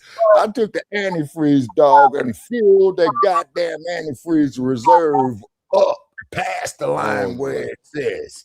You see what I'm saying? Word up. Yeah, man, because you do breathe. I don't know if you ever been out here in this wild, wild west this time of year, brother. If you come out here, man, to California, Nevada, Utah, Arizona, New Mexico. Yeah, I've been in those driving at night, bro. Yeah, and then what you want to do, man, you know, depending on how your money is, right? You know, say to get you a Motel 6, you know what I'm saying? But don't go for that bullshit, man. I'll tell you what, you can't check in until 9 o'clock because, you know, checkout time is 11 o'clock the next day. You see what I'm saying? Now, if depending on how your money is, it might be wise to pay that motherfucker up for 2 days so you can get you a full 8.5 to 14 hours of sleep, bathe, wash your clothes, use up all they goddamn water, man, because you paying for it. You know what I'm saying? Yeah. And then as soon as that sun starts setting, man, hit that highway, fill that gas tank up, man. And whatever the fuck you do, don't you take no goddamn back roads, man. I already made a mistake for you, brother. You know what I'm saying? So You if don't you take decide, back road. no, sir, stay on them goddamn interstates, people. You see what I'm saying? Because the interstate, you know, will get you there quicker. Number one. 2 is you have better facilities, like if you want to get you something to eat, man, or go to a rest area, you know what I'm saying? And don't push it. You know what I'm saying? And don't push it. Don't push it. Man, my goddamn phone keeps pinging like a motherfucker, man. I wonder what damn hate mail I got it in now. But anyway, you know, but anyway, though, Breeze, you know, I checked out your clip about 2 days ago, Breeze, you know, because I had missed you. But we also, too, Brother Che, want to definitely give a shout out to Word Radio in Philadelphia. They shouted us out. That's WURD. They did shout us out. That's what's up. Shout out to them. Yeah. And they got their shit real professional, laid out real nice, man. I want to be just like them when I grow up. That shit is real nice. You know what I'm saying? You know. But So you know, Bree. Oh, yeah, I'm sorry. Go ahead. I gotta find a video. I didn't have it in the queue. Keep talking, Shabaka. I gotta find this video. Yes, sir. Okay, so therefore, man, you know, it ain't nothing wrong, man. We're wishing, you know, our fellow black folk, you know what I'm saying, the best, you know what I'm saying? Regardless of what we identify as, we're still black folk, you know what I mean? and we still hate it. We were the most hated motherfuckers out here. Now, Breeze, you gonna dig this. Many years ago, Breeze, when I was living in South Central, I went to a bank, to cash a check, right? Guess who the fuck was in there, man? Crumb bumming on Elvis Presley saying he wasn't shit. Guess who it was, Bree? Who? Little Richard. And Little Richard told us that Elvis Presley is not the king of shit, is that the kings of rock and roll is himself, Bo Diddley, and Chuck Berry. Look, Little Richard was a moist brother, but he stood on business. Right. Yeah, he did. And he smelled, not disrespecting brother's memory, and he did smell just like a rose garden. You know what I'm saying? What's up with Uncle Phil, man? I've been hearing Uncle Phil been having some bad luck lately. Yeah, Uncle Phil been going through it. But he gonna give us an update on Jasmine Crocc-A-Chit. Realizes the Democrats just wanted to use her for vote. Yeah, women in particular, see, let me tell y'all something. These folks love to give y'all backhanded compliments. They love to listen. DMV Bay. I'm not focusing on that right now. Stay on task. Please stay on task. I mean, God, y'all worry about some things. I don't get involved with foreigners. On a good day, I can care less about that foreign stuff. Do you hear me talking about foreigners in foreign countries? No, I don't. Anyway, so for years, they've been saying that black women have been the backbone of the Democrat Party. Let's think about a backbone. A backbone is to prop you up to make sure you don't fall, but it's never the lead. I mean, your backbone is not the head of your body. It's not the brain. It's not anything. I mean, of course, the backbone is important. Don't get me wrong. It's very important. If you have a backbone, you won't be able to stand. But it's still not the leadership. So what they say for years that black women have been the backbone of the Democrat Party mean, you prop us up, you hold us up, you vote for us, you campaign for us, you canvass for us, you do all these things for us. But when it's time for you to get in a position of leadership, oh no, we do not want you in any kind of leadership. No matter if you are in the boule, we really don't want y'all in any kind of leadership of the Democrat Party. Because what you have to understand, 49% of Democrats do not support reparations. And I've been one of the ones to say that if they don't support reparations, then they are supporting anti-black racism. Because only anti-black racists will sit up here and not support reparations. Yeah, I said it. Only them. Because there's no logic they can throw at me to go against what I just said. Why? This country gives billions upon billions of dollars to foreign nations, foreign governments every year. They got the money. Okay. And yet they don't say nothing about that. Now, they said something about all that foreign aid money that was going out to this country and stop giving money to foreigners. And they were just on, well, I don't want my tax dollars going to foreigners. I don't want my tax dollars going to this and that and the third. Then I would entertain it a little different. But they don't say that in the same breath. They say they don't want reparations to be paid to you, but foreigners can get our money. They don't raise hell about the foreigners at all. Even the foreigners that come to this country, they're getting our tax dollars and they still don't say nothing about it. And they've been getting it for decades. They didn't just get it when Trump was coming in office. This has been going on. When they're part of all these programs, they give them money. And black community have known this for years. We couldn't get none of it. And the white liberal and the white conservative have never said nothing about it. But when it's time to talk about reparations in the form of cash payments, now all of a sudden everybody is an economist now. We can't afford it. That's going to break the country. That's not popular. That's not, it's everything in a book. No, you feel that way because it's your anti-black racism showing. See, we have told you in the grassroots, if you want to have the litmus test with them, just ask them, well, what do you think about black Americans getting reparations in the form of cash payments, direct cash payments? What do you feel about that? And just watch what they say. That's one great way to expose them right there. I'm talking about the liberal. We already know what the white conservatives feel. We already know that. The MACA crowd. That's a waste of time. We talking about the ones that say they're your friends. We talking about the ones that say they march with George Floyd. Them same people do not want you to have reparations at all. Because we told you a long time ago, it don't matter if Trump's in office or whoever's in office, they benefit. The only difference with Trump, though, Trump is a different entity. He's a different beast. And let me tell you why he's a different beast. Trump don't like poor people. That's what him and his crowd don't like. And there's a lot of white poor, and they can't stand them. That's why they are crying and complaining, because their whiteness is not benefiting them with Trump right now. Because Trump cares about money and getting money, and all his friends getting money. And them poor white folks is just in the way of them getting their money. Yeah, like that Trey Gowdy your boy looking Trump, inbred motherfucker. I'm not even going to talk about him, but your boy Trump was supposed to sign a bill. So the Democrats and Republicans passed a bill overwhelmingly to lower the price of houses in the country, to get rid of regulations, to build more homes in the country, to stop corporations from buying single family homes. This all in this housing bill they did. Democrats and Republicans overwhelmingly supported this. It go to Trump. He was supposed to sign it. He's like, nah, I ain't signing. They're like, what? What you mean not signing? Democrats and Republicans supported this. Why are you not signing it? Because, you know, Republicans are all excited and doing the victory lap. Say, see, we trying to lower housing prices and affordability. He said, I ain't signing it. He said, because I don't think I want the housing prices to go down. He said, what about people who got houses? They gonna lose value on their houses. And what about companies? And anyway, I want my the Save Act to be signed. If they get the Save Act signed, I sign this. So he's holding up a bill to drop home prices.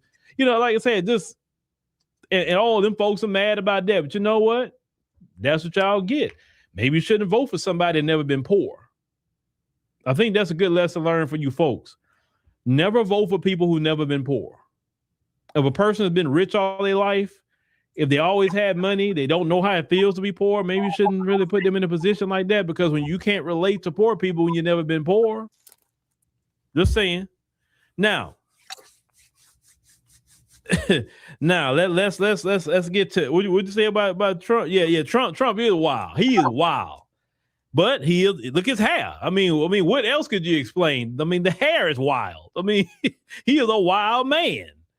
You know what I'm saying? Very, very, very wild. But let's get to your girl Jasmine Crocc-A-Chit real quick, so we don't get too much off task. We're not talking about Trump tonight. Let me go down and get to your girl Jasmine Crocc-A-Chit and what she had to say and what a lot of people talking about. So let's go ahead and cue this up. I will say it for the record. I am not currently running for U.S. Senate, and therefore you will not see me on the trail as if I am running for U.S. Senate. I am not running for U.S. Senate. Instead, what I have always said that I would do, whether I was the Senate nominee or otherwise, is that I will be helping down ballot candidates. But y'all are still so focused on me. Bro, like, I'm not running. I'm not running. Okay? So, like, focus on the people that are in the race.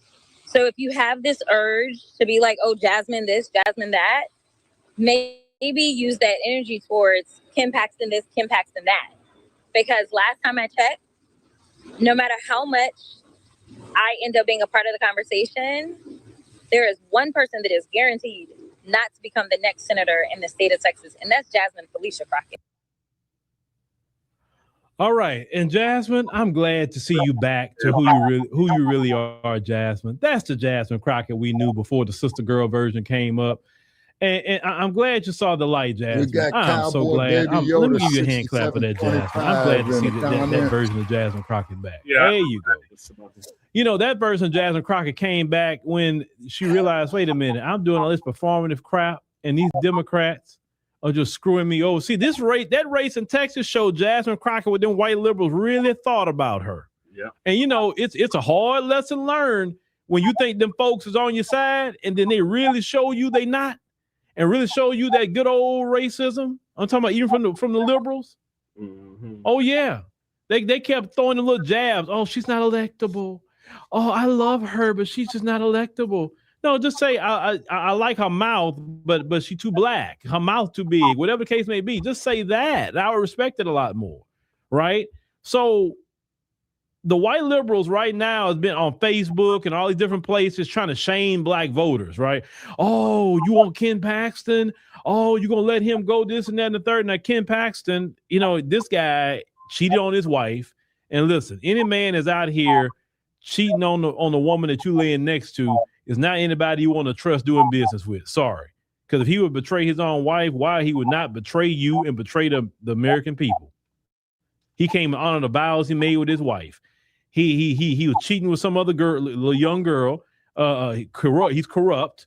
I mean, this guy is on one. But see, that's what the Republican Party like. They like criminals. They claim they are about law and order, but they like people who are corrupt. Look at people Tricky, who cheat, Phil. steal, Look get at convicted of Tricky. 34 felonies. They love that as long as you're white. What was Tricky's As long as you're white, you campaign can in do whatever you want. Now, you're 1968? black, well, Law you know, and you get order. 34 felonies and they want you to be in prison a minimum of 34 years, right? Now, continuing. They're very upset that Jasmine Crockett won't be the backbone. And what is the backbone? Get out there and start stomping for James Tallarico, who disrespected the black community by not even talking to black people. You can't spin the block now. You can't say something to Jasmine Crockett now, sir. You should have, matter of fact, you shouldn't even gotten into the race. You should have left it alone and ran against Ted Cruz. That would have been better for you. But no, you thought that it was going to go well for you. And even if Jasmine Crockett come out right now and tell black voters to vote for you, it's not going to work. She know that too. Black voters are not going to vote for Tallarico. It's not happening. Well, listen, y'all have to understand, we are not the civil rights generation, white liberals. I'm going to let you know that. We get even. We believe in two wrongs make a right. Sorry, that's just how because you know why? Y'all don't respect turn the other cheek. You don't respect forgiveness. You don't respect, well, two wrongs don't make a right. You don't respect any of that. You don't respect grace. They never did. All you respect Phil. is getting even, get back, giving you a taste in your own medicine, no matter what it is. That's all you respect.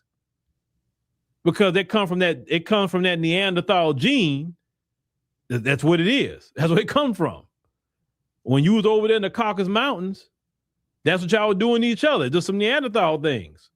You don't listen. I don't care who you are. You don't escape your DNA. Out here, Phil said you that. don't. Just like them in Europe, they fled their homeland to come over here. They brought the same system over here. They claim to be running and fleeing from the billionaires of their time. They were overtaxing them, taking everything from them, treating them like crap. So they fled Europe to come over here for a better life. And what did they end up doing in the end? Setting up the same exact system that's overtaxing, treating them bad. The same system. They set it right back up. That's why I say you don't escape your culture, no matter where you go. Now, let's get to these news reporters here. They were talking about Jasmine Crockett. Now, just listen to what they're saying and the tone they're speaking in. I want y'all to pay attention to this. Just listen to this. U.S. Representative Jasmine Crockett, the Dallas congresswoman who ran against Tallarico for the Democratic nomination for Senate, she's not going to be at the convention in Corpus Christi. She told the DMN she does not plan to attend the convention, putting her energy towards down ballot candidates across the country instead. When she was asked about supporting James Tallarico, she really did not give a full-throated endorsement or say she was going to support him with her own campaigning prowess. She said instead she didn't know. She had no idea if she'd actively support his campaign. But that is not what Crockett told KERA News in the final stretch of her primary campaign on March 3rd. James Tallarico just told us that if you win, he'll campaign for you. If he wins, will you campaign for him? Absolutely. I mean, the reality is that it has to be bigger than any single individual. This is about us winning. That is what it's about. It is about us winning. And when I say us winning, I mean us as Texans. Something has shifted. There's a lot of conversation this morning about what that is, why she's not actively campaigning, attending the convention and so forth. Again, back to your earlier point, she's saying she wants to put her energy behind down ballot candidates across the country. Well, what does that mean for this seat here? And what does that mean for her contingent of supporters if they don't support him ultimately? Well, sir, what it means is it looks like we're going to have Senator Ken Paxton. That's what it looks like. Because I'm not voting for no Ken Paxton. Not at all. No. And a lot of black people is not going to vote for him in the state. It's just not happening.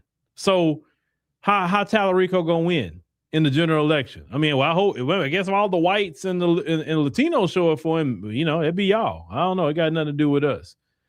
But I'll see somebody say, well, she ain't do nothing for FBA or whatever. I don't need Jasmine Crockett to do something for FBA. We need to do something for FBA. You know what I'm saying? I think Jasmine is seeing a whole lot of things different. You know, I'm the kind of person, I believe in redemption stories. If a person can be redeemed, I'm just that person. I believe a person can have their road to Damascus moment, you know, and realize some things and turn from their ways and do something great. I just have that. I'm that kind of person. As long as you got breath in your body, if you truly repent and turn from your wicked ways and do what's right, I'm going to be the person to say, you know what, man, forget that stuff you did 5 years ago. I see you doing the right thing now. That's all I care about. Sometimes it's how you finish, not how you start. And that's just how I feel about it personally. You don't have to feel that way, but that's how I feel. Because you know what? God had to have grace with me. Okay? A lot. So if he had grace with me, I can have grace with my people, you know, much as possible. I'm not saying this woman's perfect. I'm not looking for this woman to lead anything.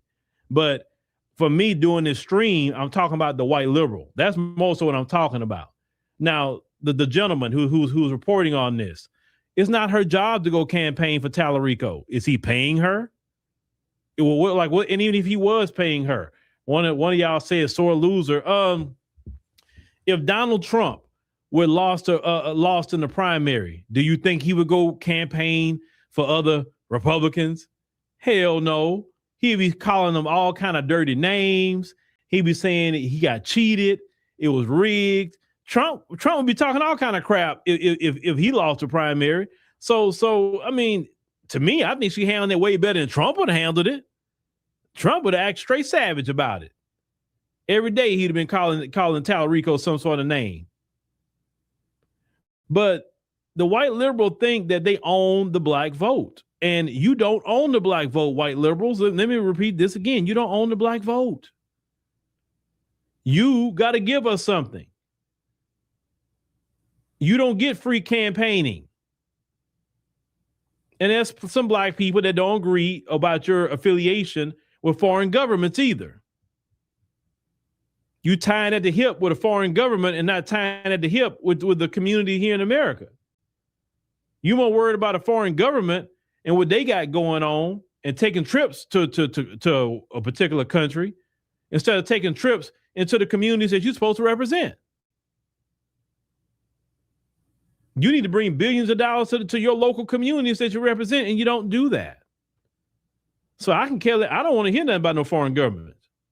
Not a thing. When you got people in our community that can't afford homes, they're homeless, people don't have jobs, inflation's at 4%, which is horrible. We have so many issues and problems going on right here in America, and you sitting up here pissed off. Also, the white liberals pissed off with Mamdani. Did y'all hear about that? So in New York, Zoran Mamdani, the mayor of New York City, the new one, he's a Democrat socialist. Well, he had backed a couple of candidates, and all of them won in the primary over the establishment Democrats. And your girl Letitia James came out talking about, I understand that we disappointed the Democratic Party, but we can't just destroy it. I'm like, yeah, you can, because it's not working. You Democrats are bought and paid for completely. You sold out to foreign governments. You sold out to corporations. You have the mindset, F everybody. I mean, you've been feeling that way by black people. Now you're just kind of spreading it to everybody, including the whites. So you have an F everybody attitude. We're going to do what we want to do. If the people say, hey, don't do this, you say, F them. We doing it anyway. Hey, don't support a foreign government. F y'all. We doing it anyway. So the people should say the same thing. F y'all. We're going to do something different. And if we want Democrat socialists, we'll do it. Because it's the thing. What's that old statement?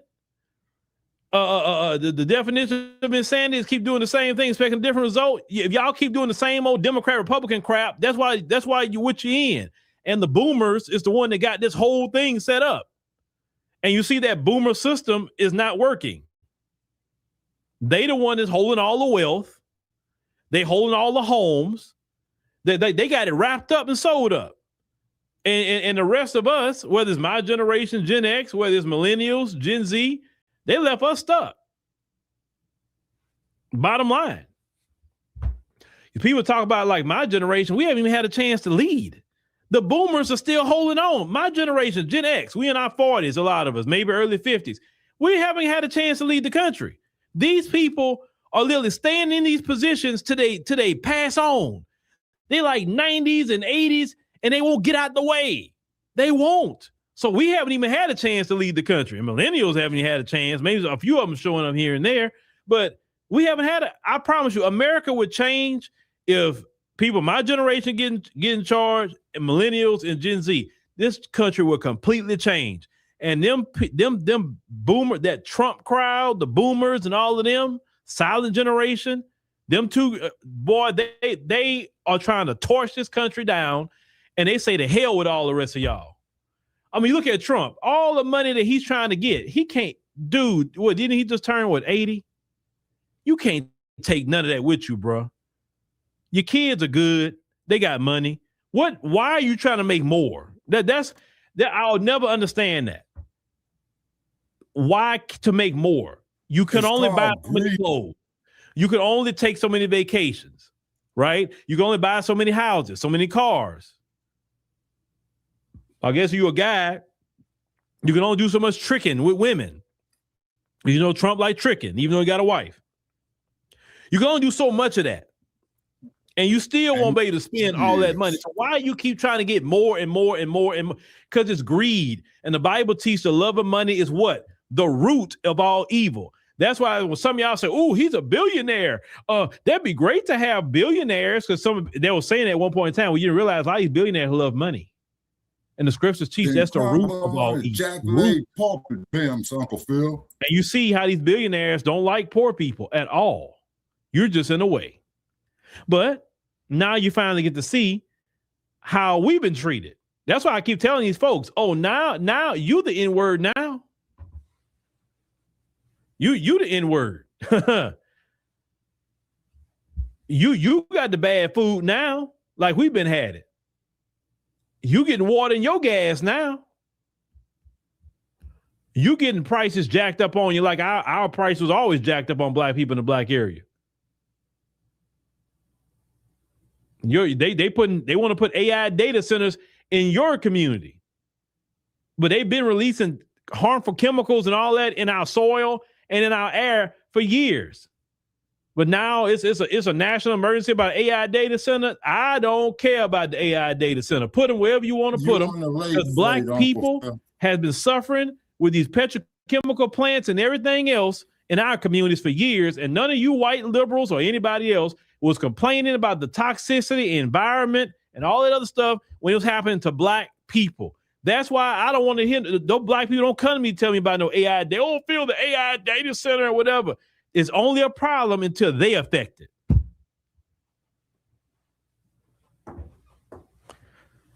It's never a problem when we affect it. When you had the Flint water crisis, right? They don't care. They don't care. And speaking about that, I got to get that video of if Cynthia, are you in here? I'm gonna get that video up here on YouTube, even though it's on the app already. But I'm gonna cut that section out when, you know, me, Cynthia, and Demetrius talking, and put that here on YouTube, and y'all can just go see the rest of it. But I want to make sure to put that here. But she talked about that with Flint. Flint, not right. They don't care. They do not care what happened to black people.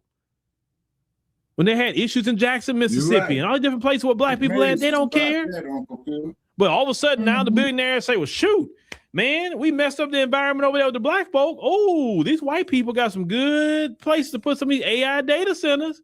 Man, put all the AI, man, listen, put the AI data centers up. I want my AI fast. Put them up. Hey, salute, Kahari. We're at 678. If we had to suffer, we had to get Cancer Alley and all these other things that we had to, and nobody said anything. The EPA didn't say anything. Nobody cared about black people. So I don't care about, man, look, listen, this is not the civil rights generation. Oh, well, it's not right. I mean, I know it's not right to happen to us, but we can't, advocate for it to happen to somebody else. I'm not advocating nothing. I'm just saying is if they did it to us, well, do it to everybody. Let's make it equal. Forget that.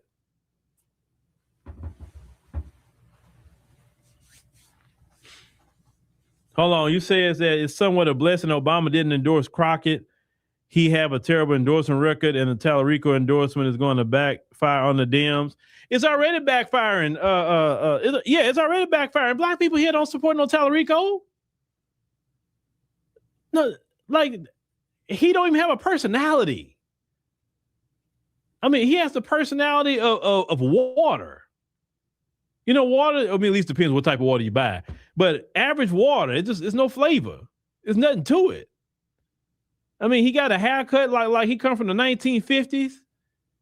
Like that Opie and Andy type of stuff. You know what I'm saying? I mean, look at the guy. He looks like he's from the 1950s. Bro, like, I don't know how you got your hair like that and why you looking like the 1950s, but it is what it is. Do you? Damn. But one thing he did keep up, ignore black folk. Oh, Lisa, look. Lisa, listen to me. Oh, they are complaining. Oh, they complaining on your boy Trump. Oh, they complaining. And this is only year 2. Oh, they ain't got to year 3 and year 4. Oh, you wait till year 3 and definitely wait till year 4. I'm telling you, year 4, they gonna feel like the emperor from Emperor Palpatine that showed up. I'm talking about them in particular. Oh, wait till year 4. They ain't seen nothing yet. Year 3, it's gonna be good. But year 4, his last year, you see. Oh, you will see. Black people, get you a good subscription of popcorn, and you're gonna have your big TV up there at your house and stay out them folks' way. Don't be out there protesting. Mind our black business. Transfer that wealth to the black community out these other communities. Focus on black people business. Stay out them white folks' issues. Stay out their way. All that crying they gonna do, that crashing out they gonna do, like stay out the way. Because, I see what Trump is doing. Oh, I see it. That man is so unhinged now. Because, see, that's the thing. He don't have to run for another election. He can care less what he do. He's even torching his own party. He don't care. Because he's like, I ain't getting back in. So that man is extremely selfish and always has been. He's always screwed over business partners. He's screwed over friends. He don't care. I'm telling y'all, it's going to be a show. He puts on the show. This whole country is a reality show right now. This is the Apprentice White House edition right now. And Trump is unhinged. He's using the Justice Department to prosecute people. Like, he said, you know what? I told the Justice Department, go ahead on and investigate them. A president don't supposed to do that. And the Justice Department don't supposed to be following just what the president say. It's supposed to be a separate, not a part of the White House, but a separate entity in the government. But now he like, you know what? Oh, Gavin Newsom talking about me? Okay, cool. Go ahead and investigate him. Now he got an investigation on his wife. You got the on Gavin Newsom's wife. You heard about that? His cross-eyed ass. Oh, yeah. Anybody say so? Yeah, anybody piss him off? Like, okay, all right, I'm good. And this is the thing. Kamala Harris talked about this. Gavin Newsom is a motherfucker. They can do it. Like she say she used to do this. So that's why I say I know she talked about it. That she would do an investigation on people and cause them to go through all kind of legal issues and pay lawyers and do all kind of stuff and then drop the case. She said she did that. Sometimes they'll do that to you. Like they get you to try to fight a case, when she was drain your resources till you're broke, and be like, you know what? Yeah, we're just gonna dismiss it. That's a tactic they use too.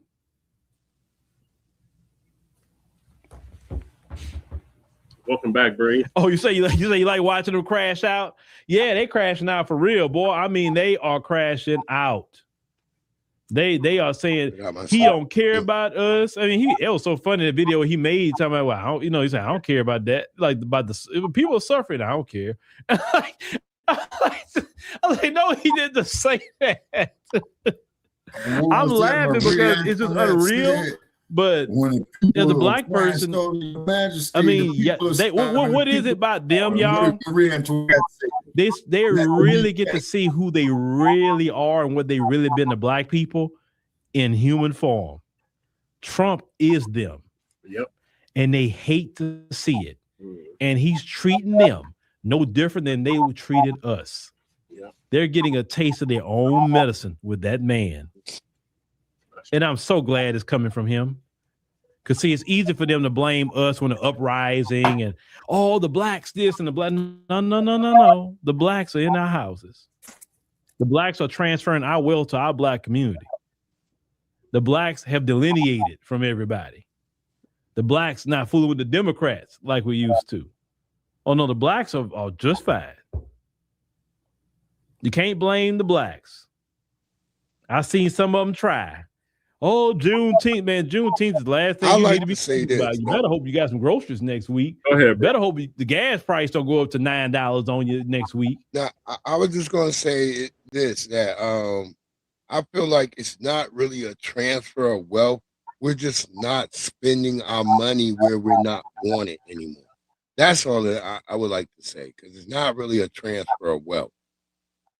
You know what I'm saying? Because we're just taking our money finally and we're being like conscious with it, where we're spending it and we're not spending it with them. Now, will these people lose money? Yes. But there's a whole system still backing them militarily. So we have to realize that right now, still, there will be some type of they'll drop some type of support for these people if it becomes that bad. It's becoming bad right now. But if it becomes that bad, they'll make some moves for them. You're right. You're right, Breeze.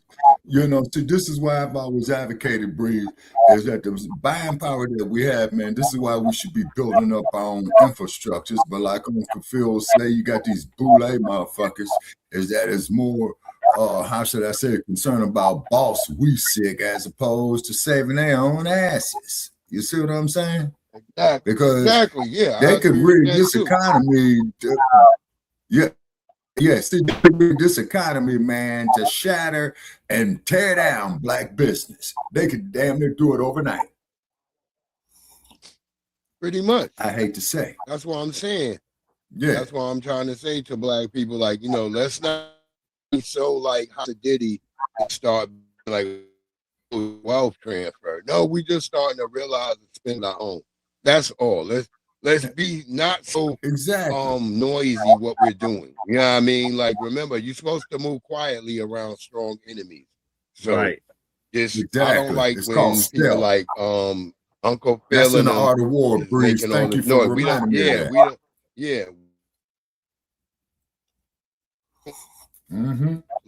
We want to do what we're doing without too much eyes and attention on us. And that's how we'll prosper at all this. Yeah, it's definitely in the art of war. So you build up your strength behind enemy lines. You build up your strength. You don't sit here and let them know that you're building up your strength. So that's why I kind of looking at people like Uncle Phil a little weird. He's got a non-black wife. And for me, there's a lot of things I got about that too. But whatever. That's neither here nor there. Right. Yeah. Oh, I didn't know that. I didn't know Uncle Phil had a non-black wife. He don't even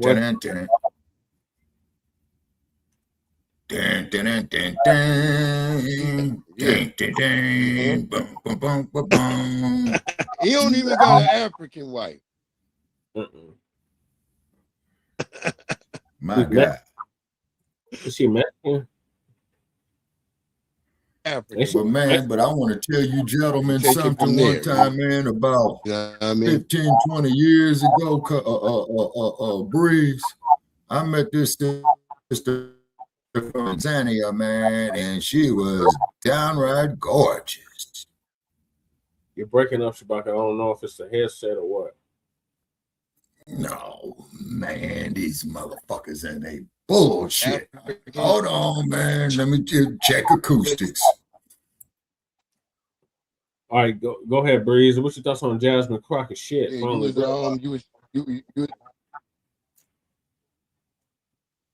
How she's finally trying to be like, yeah. Yeah. Wait. Yeah. I mean, the bitch had to learn the hard. Right. Oh shit, you going in and out too, Breeze? Oh, we lost Breeze. God damn it. Well, to hell with Jasmine Crocc-A-Chit. Yeah, super late. We've been telling you that it was using you, but like all tools, you got to be broken before you realize, you know, goddamn tip. All right, Breeze is back. Welcome back, Breeze. Breeze. Earth, Pace, and Breeze.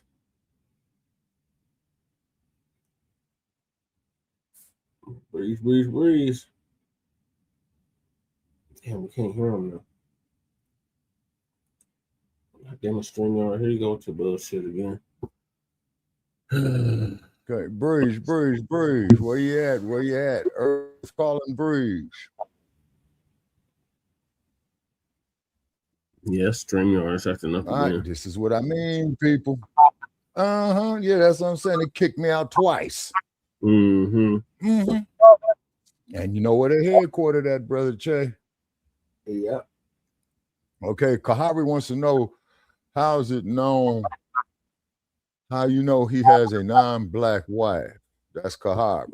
People have looked into it, Kahari, and she's like Hispanic or something.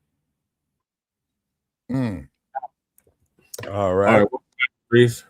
Can y'all hear me now? Yes, we can hear you loud and clear. All right, my bad. Shit, they just hate my ass talking. But Yeah. all I was saying was like, Jasmine Crockett, you know, she learned. You can't hear me, Shabaka? Yeah, we can hear you, Breeze. But I don't hear Breeze. I hear you, brother. Okay, I can't hear him. Having what I trouble was saying connecting. about This calls by unstable internet connection. What are these lousy motherfuckers for? Woo! Breeze. Go ahead. Yeah, what I was saying with her is like she learned the hard way, but at the same time, we can't trust a person like this. Right. If you can't see from the jump what we was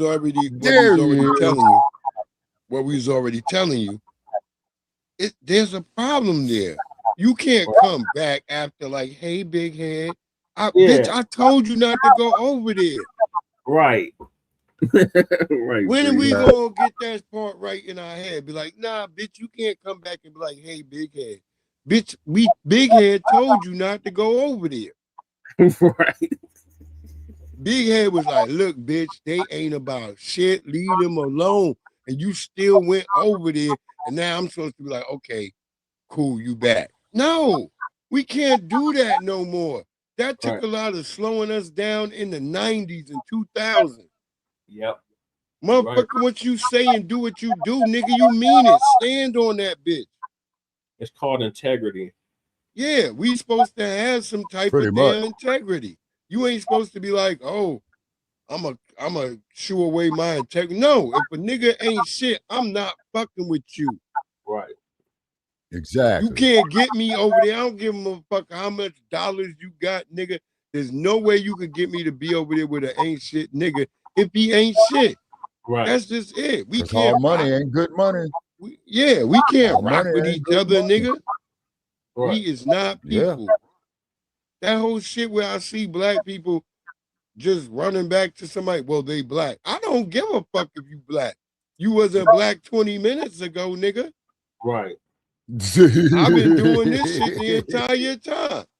Right. I can do bad by my motherfucking self. I don't need no fucking body to come and bring me a bunch of extra problems and make me have to think about it. I don't want your problem. Right. I got my own shit to handle. And that's where black people should have been. We should have been like, I heard Lady Chase say that. We ain't never think about ourselves. We need to get selfish with ourselves. Right. No disrespect to other people. Right. I care for you. I care if something happening to you and I can help you, I'll help you. But if I can't, I got to be thinking about my people first.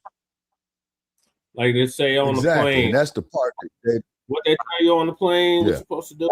If there's an emergency, you're supposed to put the oxygen mask on yourself first. Yourself first. Exactly. You can't breathe. How can you help somebody else breathe if you can't breathe? Right. Exactly.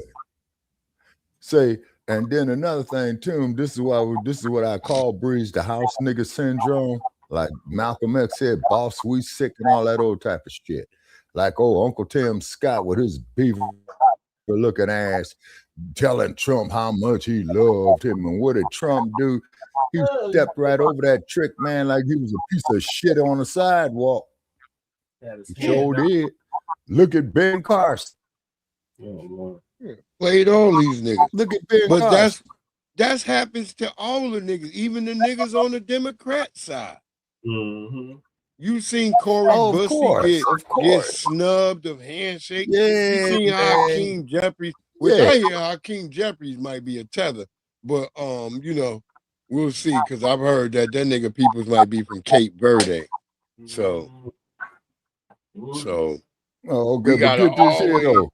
Now getting back to what you always said. be looking at these niggas. We be like, this nigga ain't one of us, because he just don't move like. They don't let us into politics. I'm just being honest. I hate niggas who be like, nigga, we just got to run. No, for that's position. real talk, They brother. not That is letting real real talk. niggas in. Real They talk. not letting niggas in. I don't care what you say. All the niggas they got in there is compromised. There's like one brother. There's a brother out in South Dakota. He's a foundational Black American man. And he's like the only nigga, I think, in South Dakota. I forgot his name. He a brother. He from California. He originally from California. I'm trying to think of his name right fucking now. He a real brother. And he be standing on business. He's like, man, they keep me in the goddamn back. He said that about the Democrats. They keep him in the goddamn back. They don't never let him come and say nothing. I believe it. So there's Look at real Cam Black Jackson, brothers. Los Angeles. There's real Black people, but they don't let real Black people in the game. They let all compromised niggas and niggas who got something that's other than Black in their household. You think it's a misnomer? Ketanji Jackson Brown got voted in as a damn Supreme Court justice? Because she would be ineffective. Right. She's in there with a white man. She's in there. Right. Julian. No, that's real talk, man. They ain't gonna let no more of my brothers from Baltimore be in there. What was the brother from Baltimore, the light-skinned brother? They ain't gonna let no more Supreme Court justices like him come. Oh, you talking about Thurgood? Thurgood Marshall. Real good brother. I met him in his prime. Thurgood Marshall was married. You No, did? he not. In his 08. Yeah. Yeah, he was a Supreme Court justice. Yep. Yeah, he was the first Black Supreme Court justice. He was appointed in 1967, I believe. He from Baltimore. Yeah. He from Yeah, Baltimore. Brown versus the Board of Education. Yeah. I didn't know that. Okay. I met like that brother when he was in his old age. I met him in Baltimore in my first year of college. Okay. Nice. Okay. That's what's up, Breeze. You have to meet Thurgood. Yeah, that brother he was just before he passed away. Okay. That's like how I got to meet Dr. Renoko Rashidi before he passed away. Yep. You meet the motherfuckers. All right. And they still got some interesting shit still to tell you. You be like, damn. Yeah. If nigga, you be like, it's like same with Neely Fuller Jr. Yep. When I met Neely Fuller Jr. and I was taking care of him, I didn't know I was even taking care of Neely Fuller Jr. Wow. They just said his name was Mr. X. Right. And I'm taking care of him. Yeah. I'm like, damn. Mr. Yeah, I X did got a meet lot Kwame Ture. Mr. X got a lot of good information. I didn't know he was nearly Fuller at that time. Right. They didn't tell us, but I know just before COVID happened, they moved him out of the goddamn nursing home. They was like, yeah, it was a whole bunch of brothers. They was like in black suits with glasses, sunglasses on. I was like, uh-oh.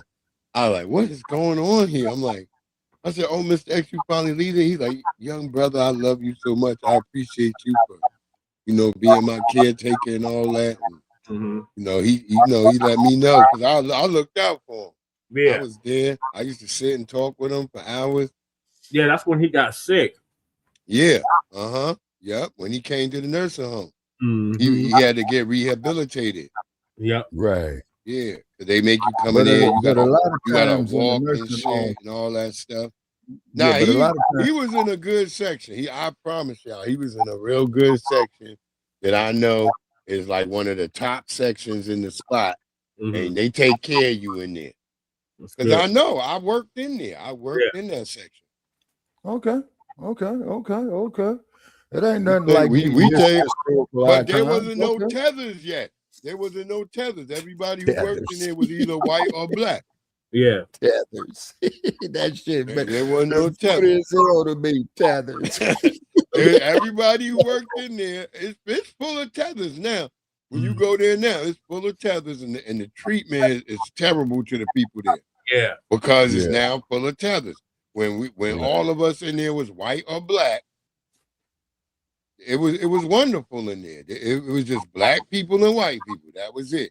And Latinos worked in the kitchen. Mm-hmm. They took that kitchen job over quick. Mm-hmm. And I remember my boss, that bitch, I didn't know all that time she had been grooming me to be the new to take over the position, but I decided I was gonna quit. I was like, I'm quitting. And she was like, no. She was like, Terrence, for real, no. And then she brought me in the office and telling me all what she planned on doing for me. She's like, I'm about to retire. I was gonna make you the goddamn new head of the shit. I'm like, oh hell no. These niggas already hate me in here. The white people hated me. Because they thought they used to call me Marjorie's pet. Because I would I was born in Haiti and I want to represent my Sorry, finish it. no, I'm gonna finish off and then we'll go with the Haiti shit. And then because I got that video too, Jesse. Yo, I didn't play it last night because I was like, I ran out of time because they started fucking up. And then I was gonna come back on today a little bit. But yeah. But yeah, she was about to make me that shit. I'm like, the white people in here already hate me. Because I was, I was busting my ass. Bro. I made shit happen. They don't like black people because we actually work hard. See, people forget all that hard work and shit. They could throw that lamentation on these Latinos and shit because they know it's not true. They know black people actually work hard. Right. And we make everybody else look bad when we working at a job. Just letting it be known. Go ahead, Jesse. We really do. All right, so the dump just ended the TPS, and the Haitian woman is upset at FBA. It's so funny. His whole real name sound like Dump anyway. Drump, like it's Drump. Like I always tell people, his real name ain't Trump. They made them niggas change that name. Mm-hmm. That's what white people had to do to get over here. You had to change your identity, nigga, to be part of white supremacy. Yep, that's true. Country in every way. I feel like America don't give us a fair chance to show us our culture. It's the right call. I've been doing this since 1984. TPS has never been temporary.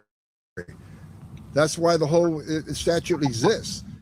Temporarily give people protection while the country's in turmoil or after they suffer a hurricane. Well, the problem is no administration have had the guts to actually follow that statute. President Trump has the guts to follow the law. So temporary means temporary. When the condition of that country gets better, they need to go home. There are millions of people standing in line want to be a part of the greatest nation on earth. It's crazy how the gatekeepers of blackness will extend the branch of blackness to everyone but the people who are black. So they trying to tell me because my mom is Haitian, I'm not black. Right? Crazy. Your forehead says you're not black, bitch. Sure. This water god. You know what I'm saying? Stop. I don't like that shit. Yeah, this water god. I don't like that shit. Yeah, that bitch forehead.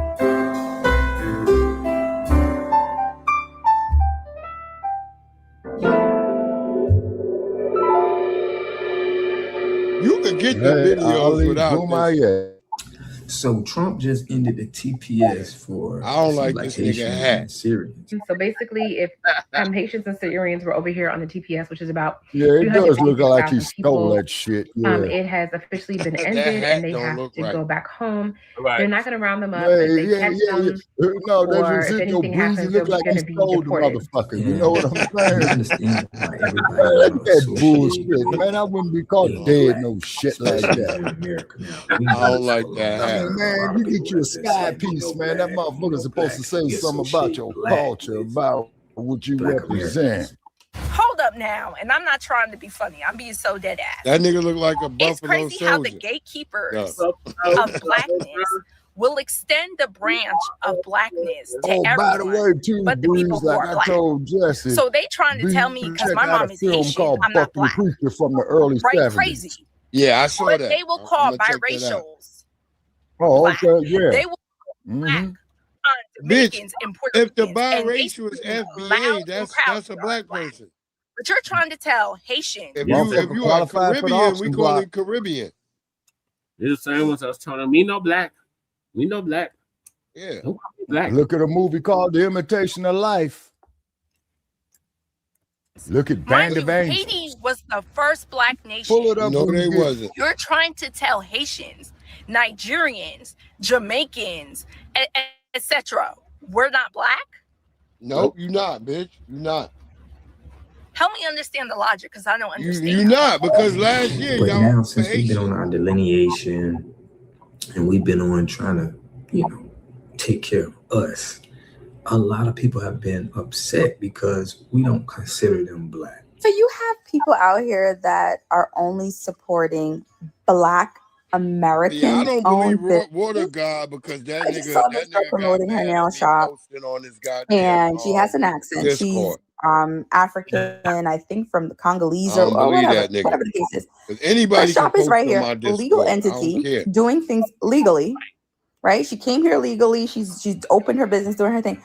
And the comments are like, Just oh, well, be a it's not Black Black American owned, so I'm not supporting it. So now we're picking and choosing what Black owned businesses to support because they're not Black right, bitch. American owned. Like, are That's you right, slow? bitch. We cutting off all I don't tether. know what's the problem with this, because when you in your cultures, and this specifically for like Nigerians, Haitians, and Jamaicans, when they rep their flag and they got their culture and they doing their thing and they support each other, we never say anything.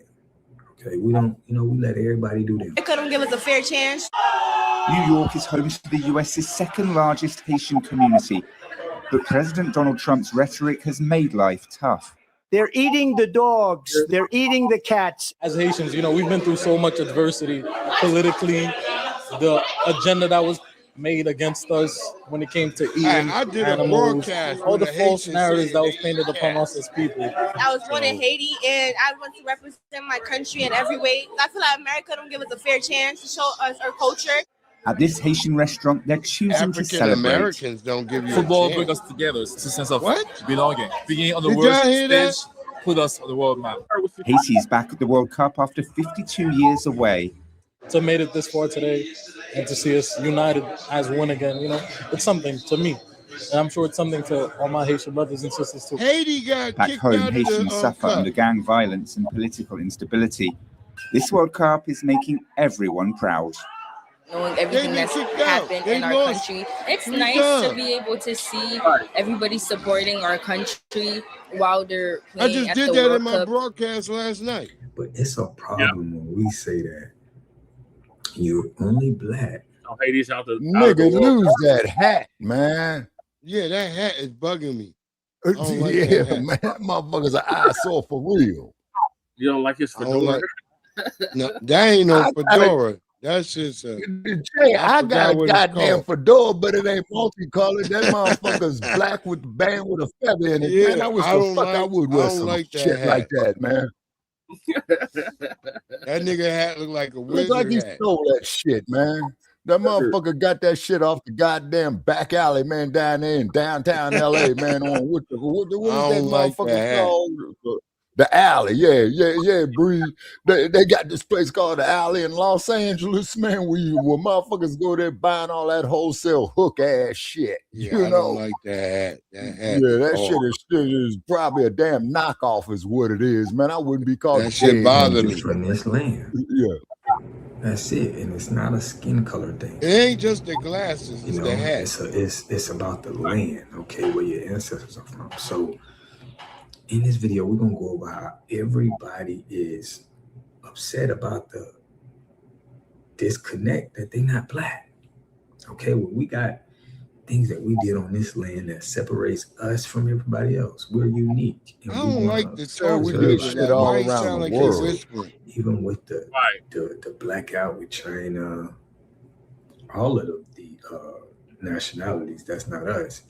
It seems like it's upsetting people. But They I wanna like call Water us God. xenophobic. They wanna Look, call he us be names pissing me just off. because But I they're like trying Water to God. keep our money within us. I mean, you can't make this stuff up. We never try to associate ourselves in other people's culture to try to feel like we are. But the question is, what are you backing the money with, man? Anybody can print up shit paper, man. But what is you backing that motherfucker with? Appreciate that. Military. And it's a shame, and the ship has sailed, but Yeah, Indigenous that's right, Jesse. Yeah, foundational military. ethnic Americans, ourselves, the descendants of those who were in bondage here in America, you know, we People tried been to getting help on you, her and we too. were People helping you been for getting so on her long, and you too. guys were so rude and so disrespectful, Because and you she don't have our she support anymore. refuses to say And you didn't foundational black understand what our Americans. So support meant niggas because you been were too getting new to on the her. country and you got too arrogant and you just wanted to What's her side with name? white supremacy so bad. And so now all your protections, I think it's everything's going Daphne, away. but And it's she going away does because got she we no has longer so are many fighting you. pages We're no now. longer supporting you. We're no longer having your back. And Okay. this is just a But I warning. think her real name is In terms of Daphne. just, you know, it's not even a warning. Okay. It is what it is. And But yeah, we're putting she ourselves got first smoke now, on and it's TikTok. just a shame because I know there's some good people caught up in that, you know. Yeah, But they kicked next me time, off if you guys are TikTok, allowed man. into somebody else's country and there's a group that you think are quote Motherfuckers unquote on oppressed, but TikTok they saying, fought for Shabaka, you we and they need to side see with you your every time, driver's they ally with license you and they support and you, picture. maybe Go to don't piss them goddamn off. LA Maybe County don't Jail. It's the get worst to them to a goddamn point where they don't want to mug help you shot in the anymore. bug book. And so now, because the people, if That ain't anybody even from on Haiti powder or other countries are anymore. watching this, the people who are from your country, once they get citizenship, once they get to a certain position, they don't care about you anymore. And that's just what we've seen in America. There may be some that care, but the majority don't. They feel like they're better than you. They want to be better than you. They Honey, immediately there ain't none incorporate that care. classism into how There's they none look that at things. care. And they want to say, They got well, their I'm now own an American business citizen things, and everything. I'm better than those people, and those people shouldn't be here, and all these different types of mindsets. They don't help you. So one thing is, YT people aren't really going to help you. You may have some liberals, but not really, because liberals basically use us to do their dirty work. So like liberals have an idea that what they want to do, and then they turn and they try to get us as ethnic Americans, Indigenous Americans, foundational, to do their dirty work and to fight for it and to get it passed. And you guys don't know America well enough, so you didn't understand that part. You thought you were better. You thought you knew things. You thought, they gassed you up, made you feel a certain way. And now, and it's just a shame. It's just a shame because I know the horrific conditions that some of them are going to have to go back to. So in any case, that's the decision. Foundational stand up, Sulani stand up. I'm glad we're putting energy back into ourselves now. And it's just people are just so foolish. You know what I'm recognizing about this 154 show is that it's doing more damage than help, okay, with the diaspora. They try to sit here and say, well, you know, we want to bring this. Why we have the 154, because we want to bring the diaspora together. You cannot bring us together if you're disrespecting foundational Black Americans just so that your story can fit the narrative that you want to present on the show. You know what I mean? Like, if we tell you, we know who we are, you know what I'm saying? Because many of us have never been to Africa. We don't know nothing about Africa. Our culture don't come from Africa, none of that shit. Many of us know that. If we can tell you that and you can sit up here and say, no, we ain't gonna never get along. You feel what I'm saying? But like, these Africans think they can sit up here and tell us what it is. When you coming from a third world country, coming to our country, I'm here to take. You remember that, Jay? Remember that, Jay? No matter how much you fix in your mind that you should be able to do what you're doing and cosplaying, you know what I'm saying? We will never, most of us will never accept that.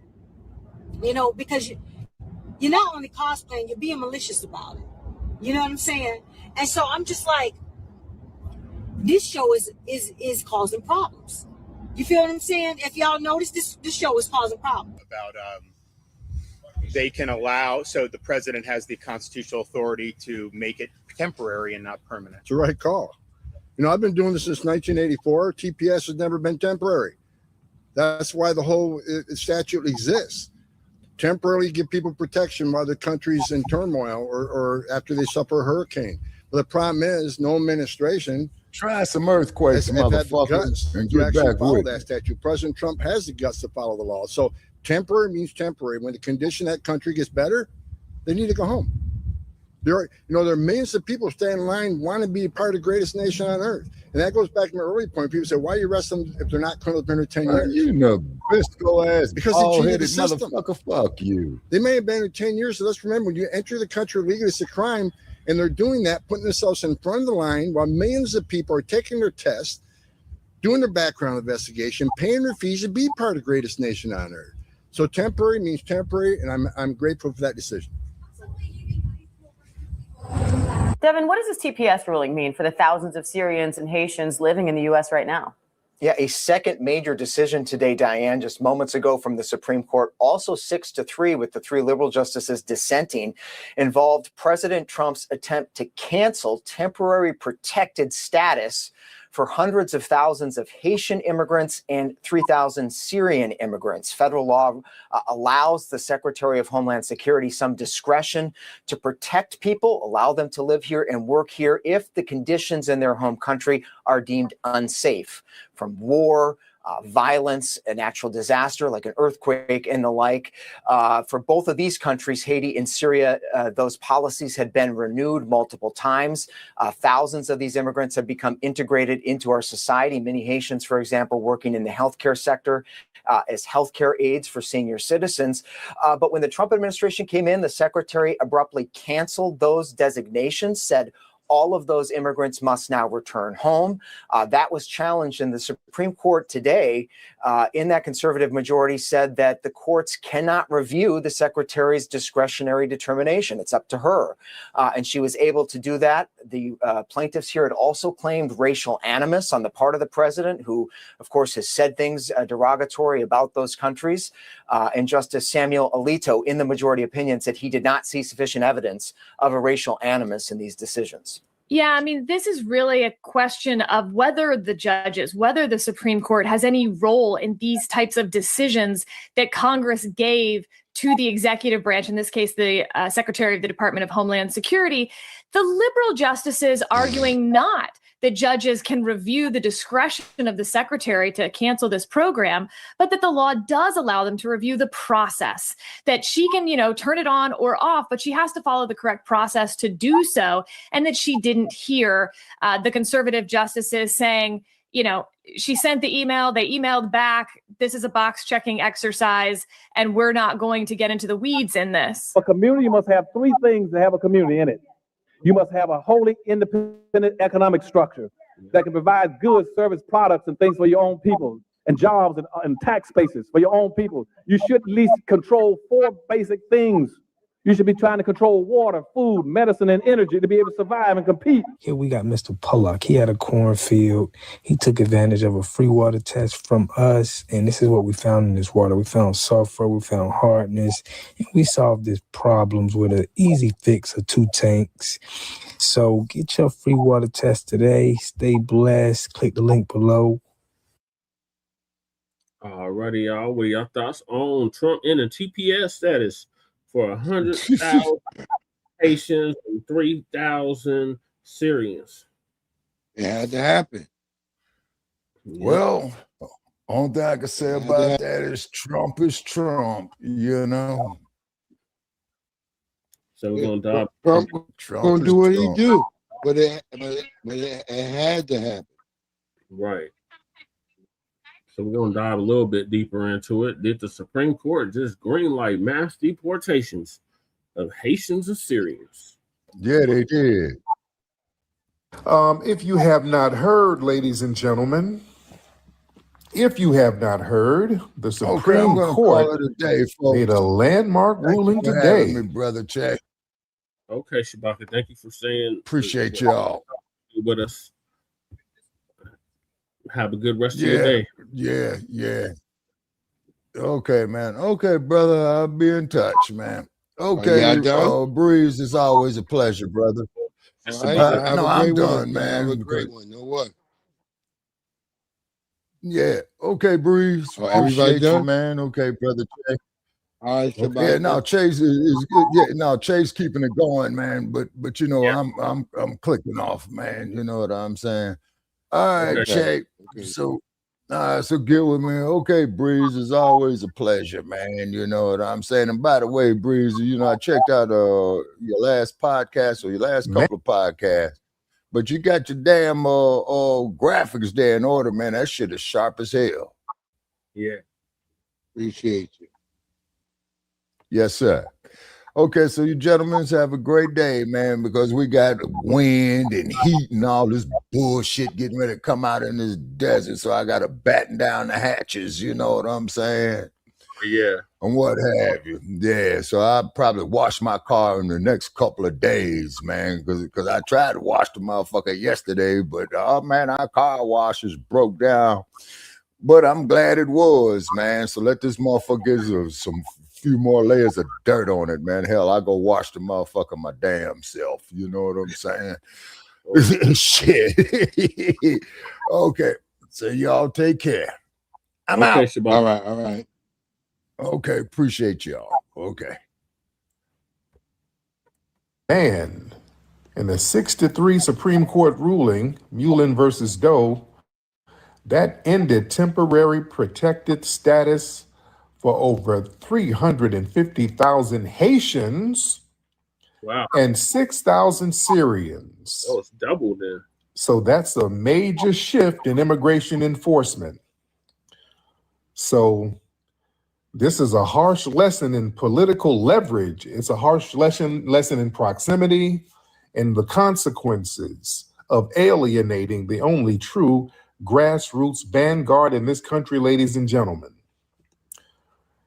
Man, the block is hot for the Haitians right now. Where are the Haitians? The Haitians? Because usually it's a lot of them in here talking greasy. Now, shout out to the sister who was Haitian called the other day, giving respect.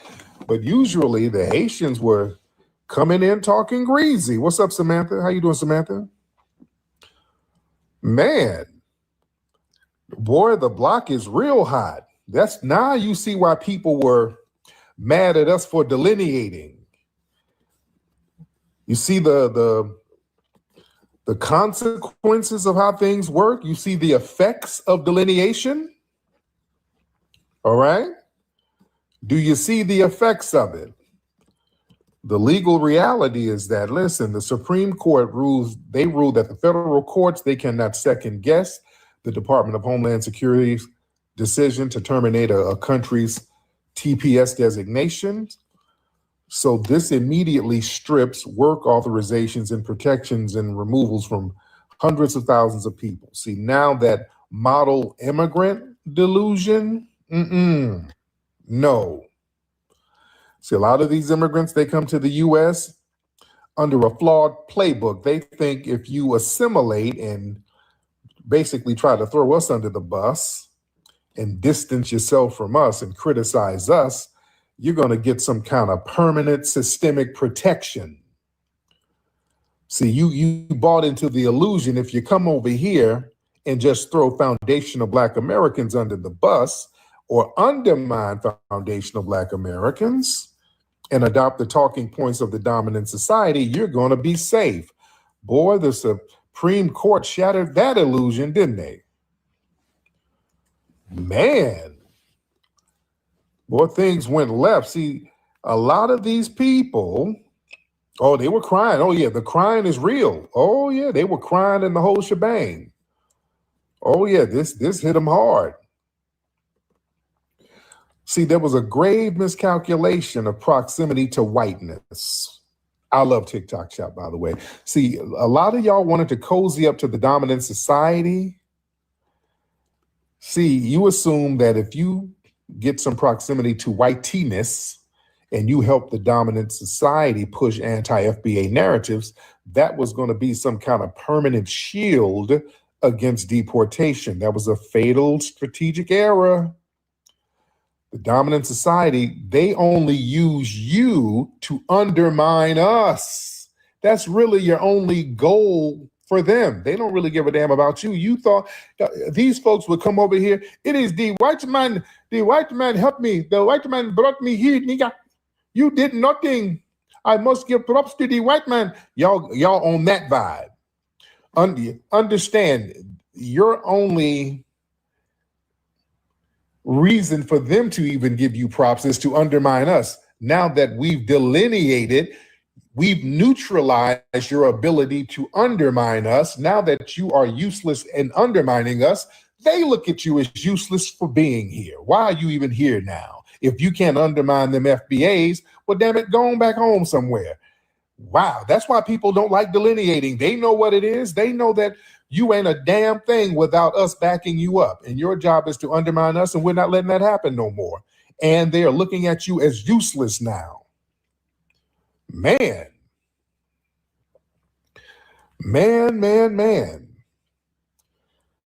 See, yeah, they'll use you to undermine us, but when the political winds shift, that proximity, that gives you no protection. Listen, I want y'all to understand, all you foreigners, where's revenue? Where the tethers? Where y'all at? Y'all real quiet. The tethers have been real quiet today on TikTok, ain't they? Where they at? I mean, boy, y'all real quiet. Tethers, are y'all in here? Let me do the tether whistle. Tether. Tethers, where are you? Man. Y'all come on in here. Y'all very vocal about so much stuff. Where are you now? Come on here and tell us about how hot whack is very important. Come tell us about it. Come tell us about how you came over with $2 and you whack hard and you want to show FBS how to whack hard like you and stop complaining about the white man, right? Come on. Where you at? Y'all told us to stop complaining about the white man. Okay, we did. Now look at you. It didn't work out too good for you, did it? Hey, wait. The white man is a problem now, nigga. Help me. Oh, no. Let me pull yourself up by them flip-flops. Let's hear that. Man. But listen, foundational Black Americans, we were the only group whose civil rights struggles and protests and blood equity, we were the ones forcing the creation of the 1965 Immigration Act. That allowed immigrants and Africans from the Caribbean and Africa to come over here to the U.S. in large numbers. So historically, foundational Black Americans, we were political shields for all Black people globally, to be honest. We were the only people helping all of you folks without exploiting your ass. You understand that? Foundational Black Americans, we were the only group who would help African and Caribbeans unconditionally. We were not trying to exploit you. We were the only people genuinely trying to help you. And what did you do? Y'all send your tethers over here to undermine us and do everything they could to disrespect us. Well, somebody said FBI is delusional. Wise, hop on in, Wise. Oh, Wise. Wise, hop on in, sir. You're very vocal. All right. Wise computers, hop on in, sir. All right, Wise, hop on in. Don't just be talking in the chat room. Well, let us know what's on your mind. All right, no, Wise, don't be saying stuff and now you scared to get on because now you scared that ICE is gonna pull up on you now. Oh, come on, Wise, say it with your chest. Don't be scared. Don't be scared. Come on, Wise. Wise up here packing them bags right now. He's getting some canned meats in his luggage so he can make that trip back. All right. Oh, yeah, you mad. Don't be mad at us. Man, hop on in. Listen, we were the political shield for you, for all of you people.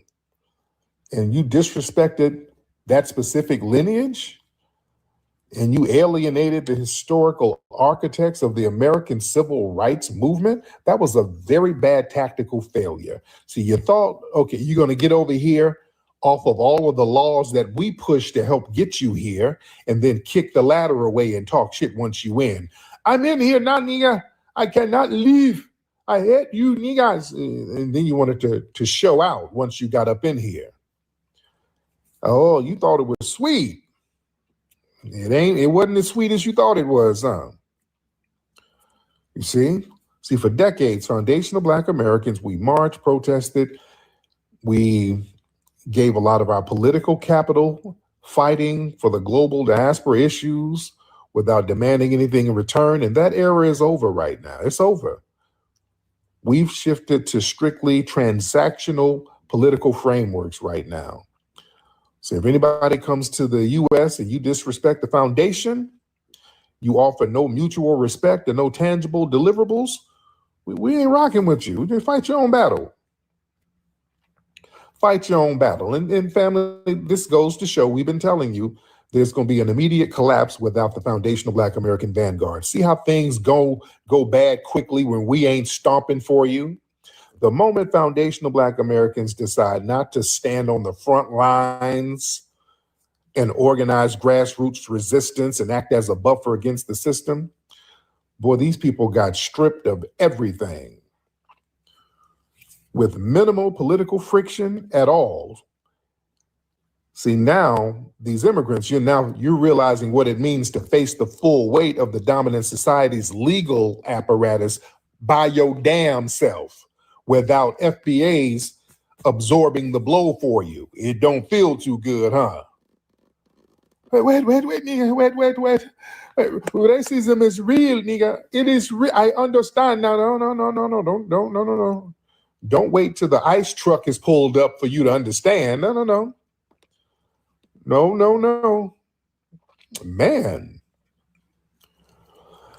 See, a lot of these non-FBAs, they fell into the trap of trying to appease the dominant society, trying to compare yourself favorable against us. You see, you get around these white supremacists, cacan and kikiing, and they pump your head up, trying to get you to undermine us.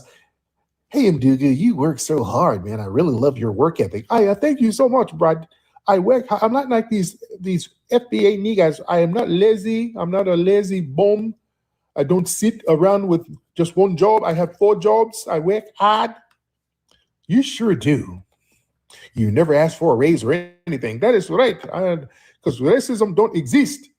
Those FBA niggas are always complaining about racism. I love you, white people. I love you too, Mdugu. Now go fetch me some water over there, buddy. Yes, sir. Oh, you thought your hard-working narrative was going to get you some clout with the dominant society. Man, the Supreme Court and this current administration, they don't care how hard-working you claim to be because you got a gazillion jobs and all that. No. Your appeasement failed miserably. And this situation really exposes the one-sided nature about how global solidarity is often weaponized. See, the concept of Pan-Africanism, that's frequently used to guilt foundational Black Americans for fighting for immigrant rights. That's what that is. I want y'all to understand, there's no Pan-African solidarity. Pan-African means basically FBAs come fight our battles for us. That's what that means. Because they can't fight them. They ain't gonna fight them. You ain't got the numbers, the political clout, or the spirit to do that. And plus, you're a guest here. We're not. You see? So the thing is, you're so used to trying to guilt us for fighting for immigrant rights, but that solidarity evaporates when we demand support for domestic lineage-based issues. You see? Y'all got to understand, it was Tethers who was crapping on our damn reparations. Every time we try to get reparations, y'all were the main ones hopping up opposing it. Every time we turn around, y'all sit up here talking about what we shouldn't get. Y'all went out of your way to sit up here and undermine our reparations, and now the block is hot for you. And we're sitting over here like, oh, damn. Oh, let me finish my crab legs. I mean, some good, delicious crab legs with corn on the cob. It's so good. Y'all be safe. Yeah? Come on now. The block is hot. Listen, protection in America is not granted by being compliant. It's maintained by having a powerful, permanent political base. Foundational Black Americans, we've leveraged through generations of voting blocks, cultural influence, constitutional roots, and the immigrants on TPS status, they lack this organic leverage. You can't build a foundation in America on a temporary status while you're simultaneously disrespecting the permanent lineage-based foundation of the culture. You see? Oh, it's a whole new day. See, the raw, cold political transaction here is that the dominant society, they view temporary labor as expendable. See, once the economic utility of a migrant group has run its course, when the political base demands deportations, the legal protections get revoked. And thinking that the dominant society views you as equal rather than temporary political tools, that was a severe misjudgment. Y'all don't understand how this power system works. They thought if they come over here and just suck up to the white tea supremacists, they gonna be good. And you're learning it don't work like that. See, they thought they figured it out. Like, what is wrong with these FBA niggas? All you have to do is kiss up to the white man and you will be safe. No, that has never been the case. Never. People have tried that. It don't work. But y'all kept insisting, the white man who helped me, no, they want to elevate you to undermine us. Now that we're not letting you do that no more, you're persona non grata. And the Foundation of Black American Prime Directive is validated. Moving forward, this scenario validates exactly why the Foundation of Black American Delineation strategic standpoint, it has to remain uncompromising. We have a foundational Black American first lineage-based focus. So we're reserving our energy, our resources, our political power for our domestic empowerment. And this is going to be a historic lesson permanently. You do not secure a safe space in America by disrespecting the foundational architects of its culture and resistance. So yeah, some of y'all in here, some of the tether class in here. Oh yeah, I know Roland is mad. He's part Haitian. He's part Haitian. But no, it's a whole new day. Like, now people want to sit here and cry and cop pleas and we're in this together. We're in this together. No. Remember, we are dirty Black Americans. Remember when your old girl, the Haitian girl, said that? Remember that a few months ago? That Haitian girl on that podcast was like, yeah, y'all Which are some dirty Black Americans? Dirty Black Americans? Okay, all right, okay. All right, okay. But that's what we're just chilling, being dirty Black Americans, minding our dirty Black American business. You see, y'all made a grave miscalculation. My goodness. I want y'all to understand. Let me do we have any immigrants in here? Can y'all talk to me? Because usually you're very vocal. You're quiet as church mice right now. Come on, talk to me. Are you in here? Let's have an intervention. Let's have an intervention. All these people, these Caribbeans, y'all talk real greasy. Where's Tethernue? Where's revenue? Is revenue anywhere around?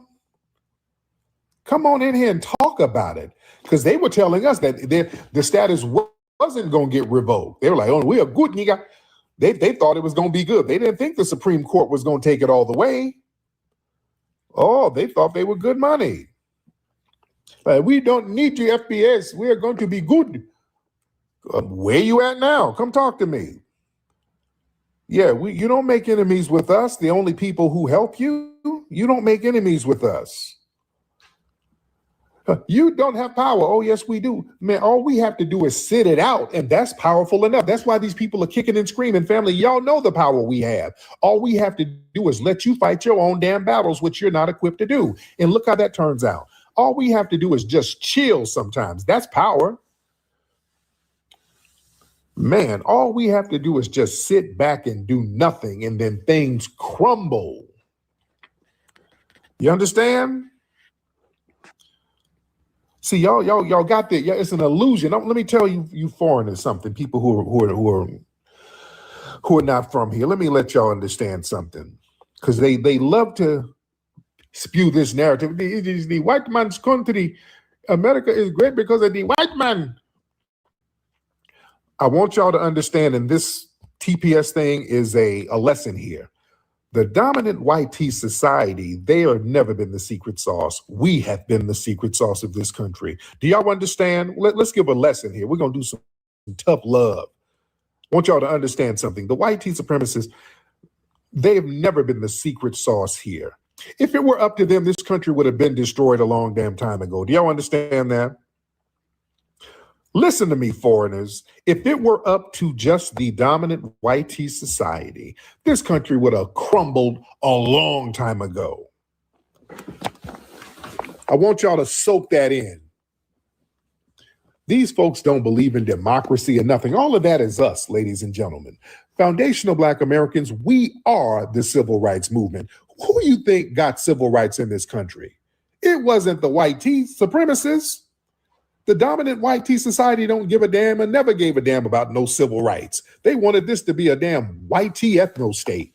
They didn't give a damn about no civil rights. They were very exclusionary to anybody who was not white tea. Do y'all understand that? We were the ones that said, hell no.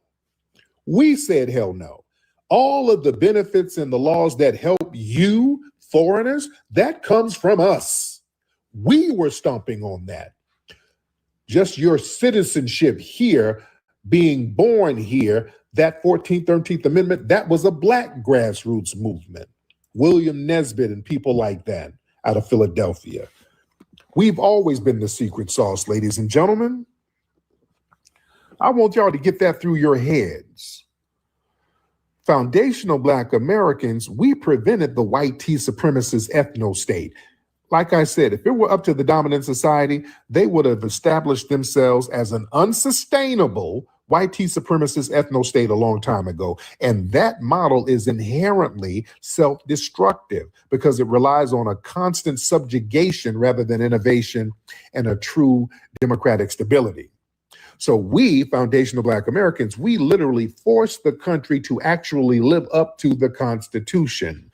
We single-handedly built the civil rights infrastructure that made America a functioning modern democracy where equal treatment under the law is the standard. That is us who did that. Foundational Black Americans.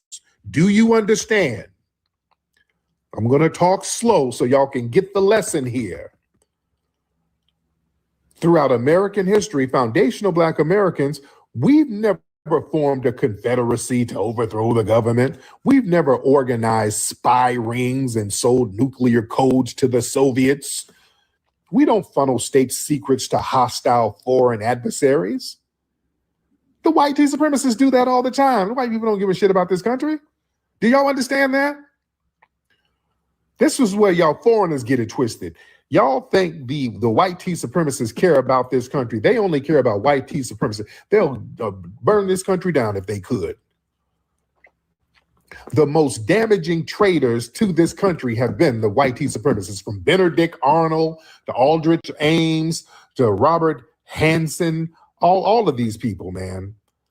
These people will flip on this country so damn fast. You understand? We've been the most loyal about maintaining the integrity of this country. We saw what J6, them January 6th white supremacists ran up in the Capitol. These people are turned on this country. And remember, when they ran up in the Capitol, who was the person who stopped it? The brother, Michael Byrd. And they're mad at Michael Byrd to this day. It was a foundational Black American officer who had to shut down the mayonnaise militia. Come on.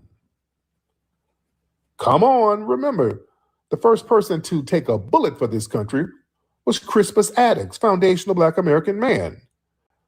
His mother was indigenous, by the way. Did y'all know that? Did you know Crispus Attucks' mother was a foundational, was indigenous? She was an indigenous woman. I forgot what Native American tribe she was from, but she was indigenous. But listen, there's an unbroken line of foundational Black American military defense, man. We fought in every single conflict to protect the United States. We fought in the American Revolution, helped win that. Fought in the Civil War to save the Union. We helped win that. According to Lincoln, the Union would not have won the Civil War if it were not for the freedmen. This is Lincoln's words, ladies and gentlemen. This is not Tariq Nasheed talking. Lincoln said it was the freedmen who helped us win this thing. He said that. You understand? We fought in the world wars while we were getting lynched at home. We shed blood to secure the perimeter of this nation while the dominant society was plotting to deny us the GI Bill and other basic tangibles upon our return. No, we were the ones standing on democracy and justice in this country. Remember, the dominant society, they sat here and coddled the damn Confederacy. They just opened up this country to all types of stuff. Look how they handled the Confederacy. Remember, these are a bunch of white supremacists who tried to overthrow the country and had a bloody conflict. They allowed them to take up arms against the United States, unalive hundreds of thousands of American soldiers, and then turned around and elevated those people into the highest level of government. They started giving them damn former Confederate soldiers government positions and political positions. You see? They'll coddle traitors left and right if it's up to them. They'll compromise the whole safety and political stability of the country just to ensure white supremacy is maintained. They had something called Operation Paperclip. Y'all heard of that? They were elevating actual enemies after World War II. Instead of them relying on homegrown, loyal, foundational Black American talent in science and engineering, we had people like George Washington Carver, who was coming up with all types of scientific innovations. But we can't have those foundational Black Americans leading and things so pivotal to the growth of a society.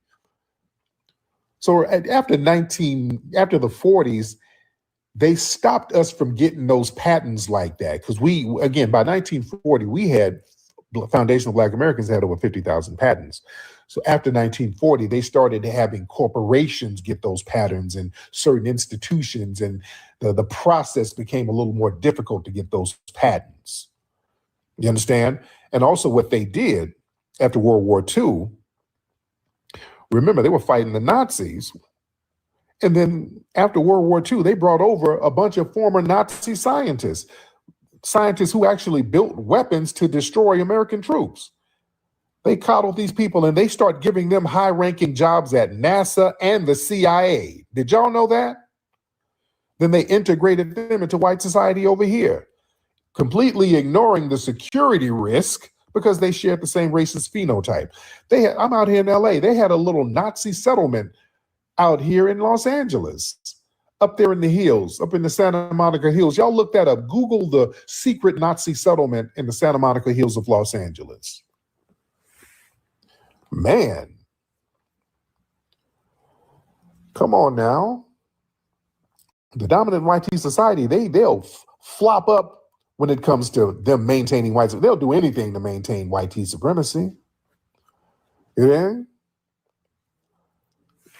So yeah, they'll prioritize phenotype over patriotism. Don't be fooled by that. They'll holler about how much they don't like Russia, they don't like Russia. And always make this example. Remember in Cincinnati, it was some Russian immigrants. Well, they weren't even immigrants. I think they were tourists. Russian Jews came over, started a fight with some black people in Cincinnati. The black people put the beats on them, and everybody, the dominant white society here, started siding with the Russians against the foundational black Americans. They sided with foreigners who were hostile to citizens. You see, they always put phenotype first. It's white first. So don't ever be fooled by that. If it was up to them, they'd let this thing crumble. They don't give a damn about this country.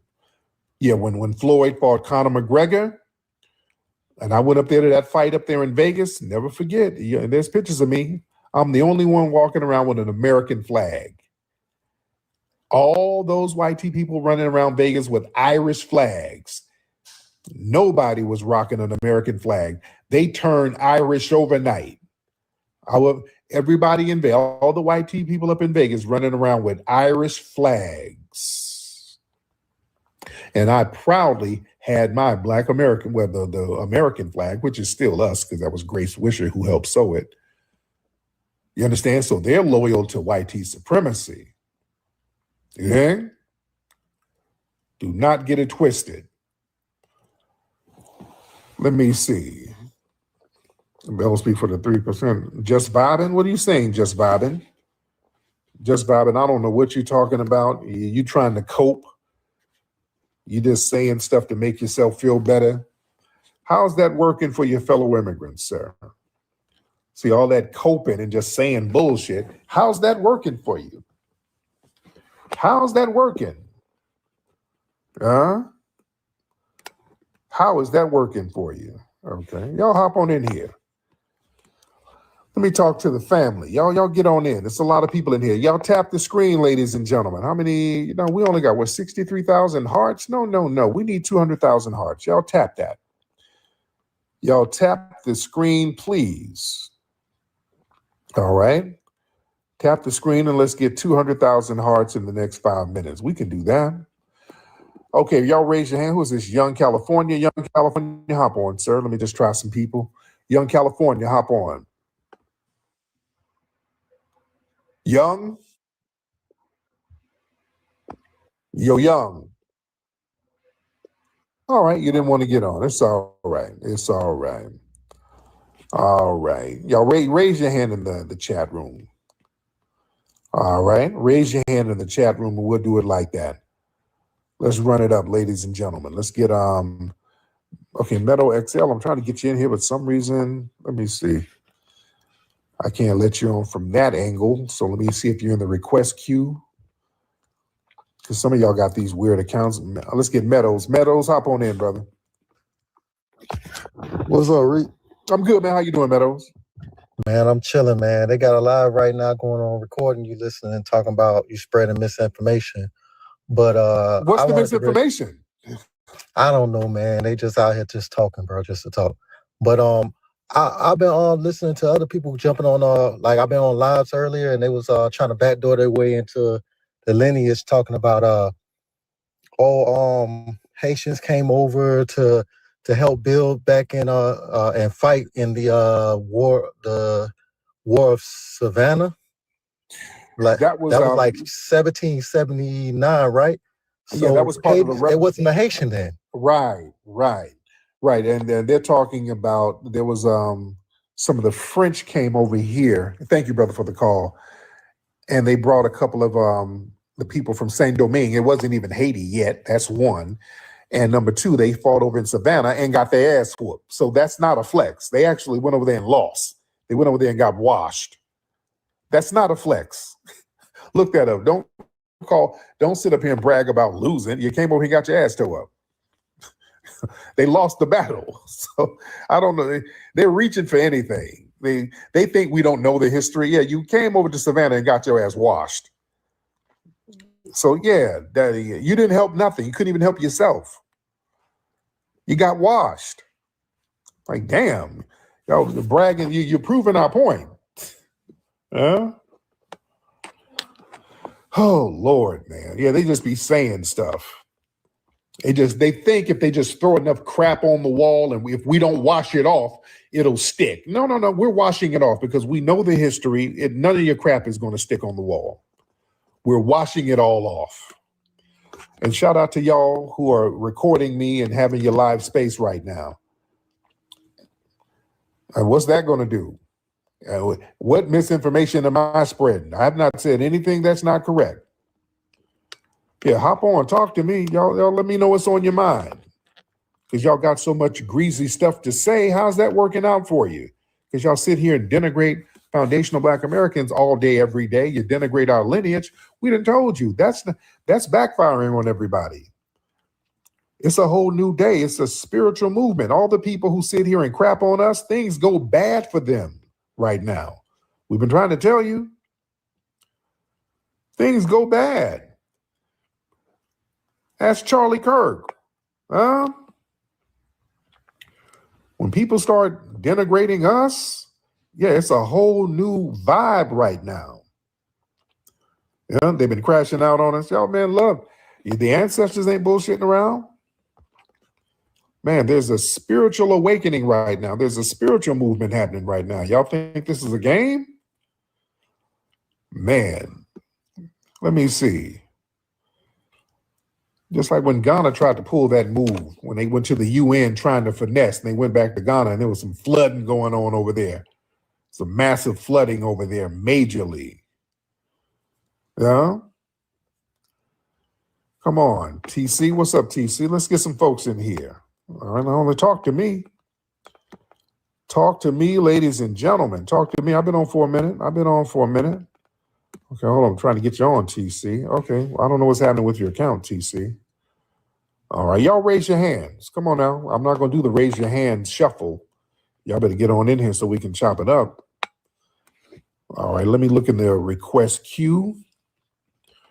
Let's see. We got P.A. Williams. I'm just getting random people. P.A. Williams, hop on, P.A. What's up, big bro, man? What's going on with you, man? I'm good, man. Chilling, man. Just getting off the road, but I'm just so sick of all these people, man. I'll be glad when the Most High turn it around, when they all get out the way, cause they just in the way, man. That's all I want to say, man. I'm proud of you, man. I appreciate you, and that's all, bro. Thank you so much, brother. I appreciate that. Kat, what's up, Kat? What's up, Miss Kat? I'm waiting on Kat to load her thing up.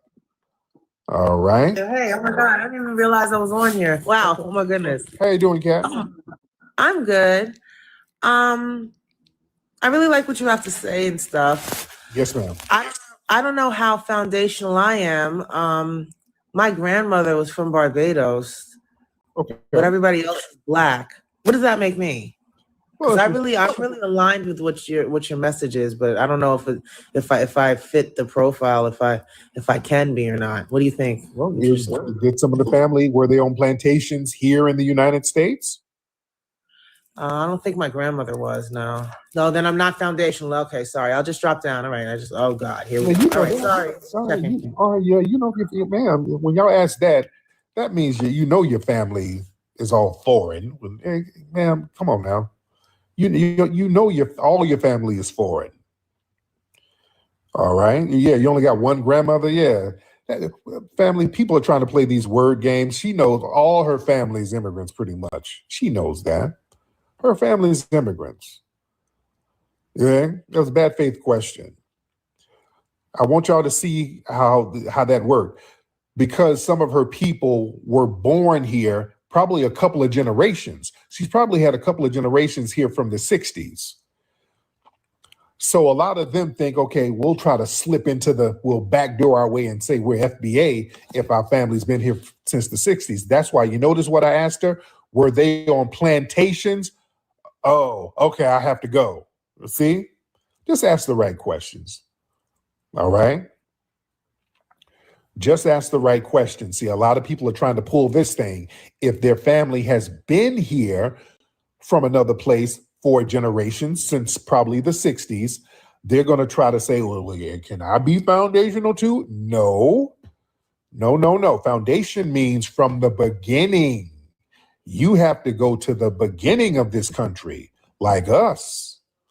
Y'all not from the beginning. That's okay. You're not, you come from a foreign background. But I was born here. It's an anchor baby. You're an anchor baby. That's okay. You're not foundational. Shit, this is divisive. No, it's not divisive. It's just history and lineage. It is what it is. It's not divisive. I can't help that my family stood on business and we didn't flee from no damn where and we stayed here and they built this country. That's what happened. Yours left, you left your homeland and they came over here with where the getting was good. Don't get mad at me for acknowledging that. Don't get mad at us for acknowledging that. Yeah? Shit. That's the thing. There's a vitriol towards us because when the block gets hot, we ain't getting deported. I told you that's why there's so much anger towards us. We don't have to worry about ICE, TPS, temporary protected status. None of that. None of it. We ain't got to worry about none of that. You understand? This is our joint, ladies and gentlemen. This is our land. We're not guests here. See, that's why people got this thing where they want to make us guests. They want to make us de facto immigrants. You're African American, nigga. You're Igbo. You're Yoruba. No, we're not. No, we're not. We're foundational. We are foundational. That means we ain't going nowhere. You understand? Man. Let me get people in here. Come on. Talk to me, people. Where's Tethernew and all these people? Come on. Where y'all at? Boy, this is why they don't like the delineation movement. Boy, this movement of delineation, that's why they don't like it. That's why all of this anger was towards us, because now they know that they've been using us as a protective shield. Man, now you see why they were so upset with delineation. And they have to whine about us delineating all the time. All right? Man. Thank y'all for the gifts. Oh, look at this. We almost got 135,000 hearts. Y'all keep hitting those hearts, ladies and gentlemen. Y'all keep hitting those hearts, ladies and gentlemen. Keep hitting those hearts. All right. Let me see who we got. Y'all raise the hands. Yeah, we were here before the Europeans came. Of course. Many of us were here. Oh, yeah. That's why the tether class always tried to tell us there were no black people here before Columbus. We all came from somewhere else. No.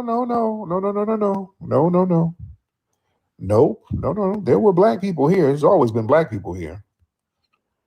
It's always been. All right, boss man, I was trying to get you up, boss man. All right, let me see, boss man. I'm gonna just get a bunch of people in here. Boss man, what's up, boss man? Boss man, what's happening? What's going on, boss man? What's happening? Can you hear me? I can hear you, man. What's happening? What's going on with you? All right, now I want to give you an update, but I'm gonna skip past that. Something else pressing happened earlier this morning or yesterday morning. I came across.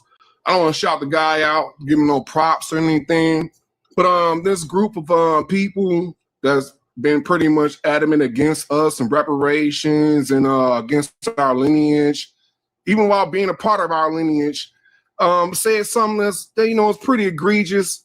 I tagged you in it on X under Waksabe, and in it, to give you a brief to it.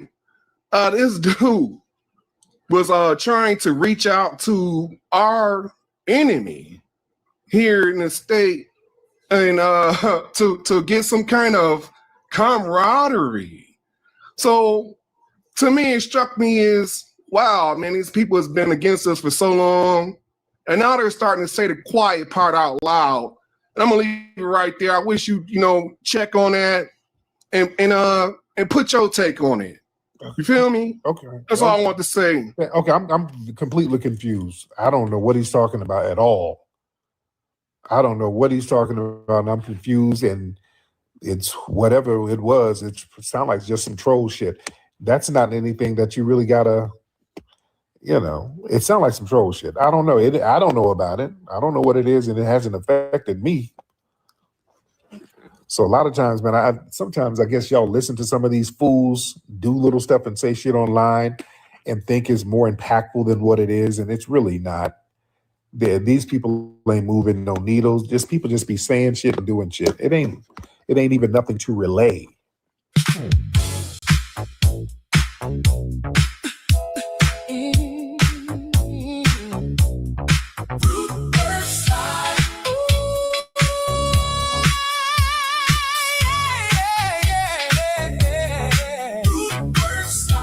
To the left, to the right, my baby. First slide, do it with me. Yeah. First slide.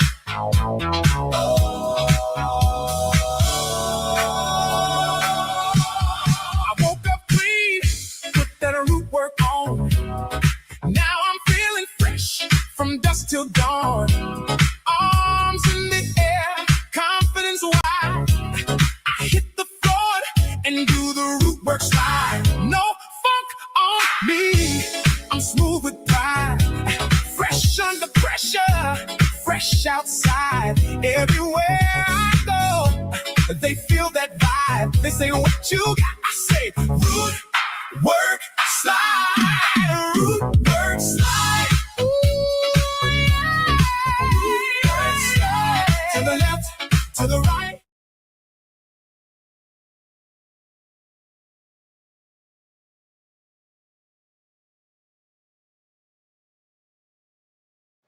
Juneteenth is not only an American story, it is a global story, an African story, and a Ghanaian story.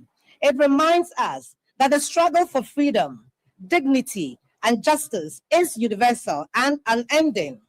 In this castle that was once used to service the machinery of enslavement, we gather today to declare that freedom is unfinished without repairing the trauma and lasting injustice. Ghana.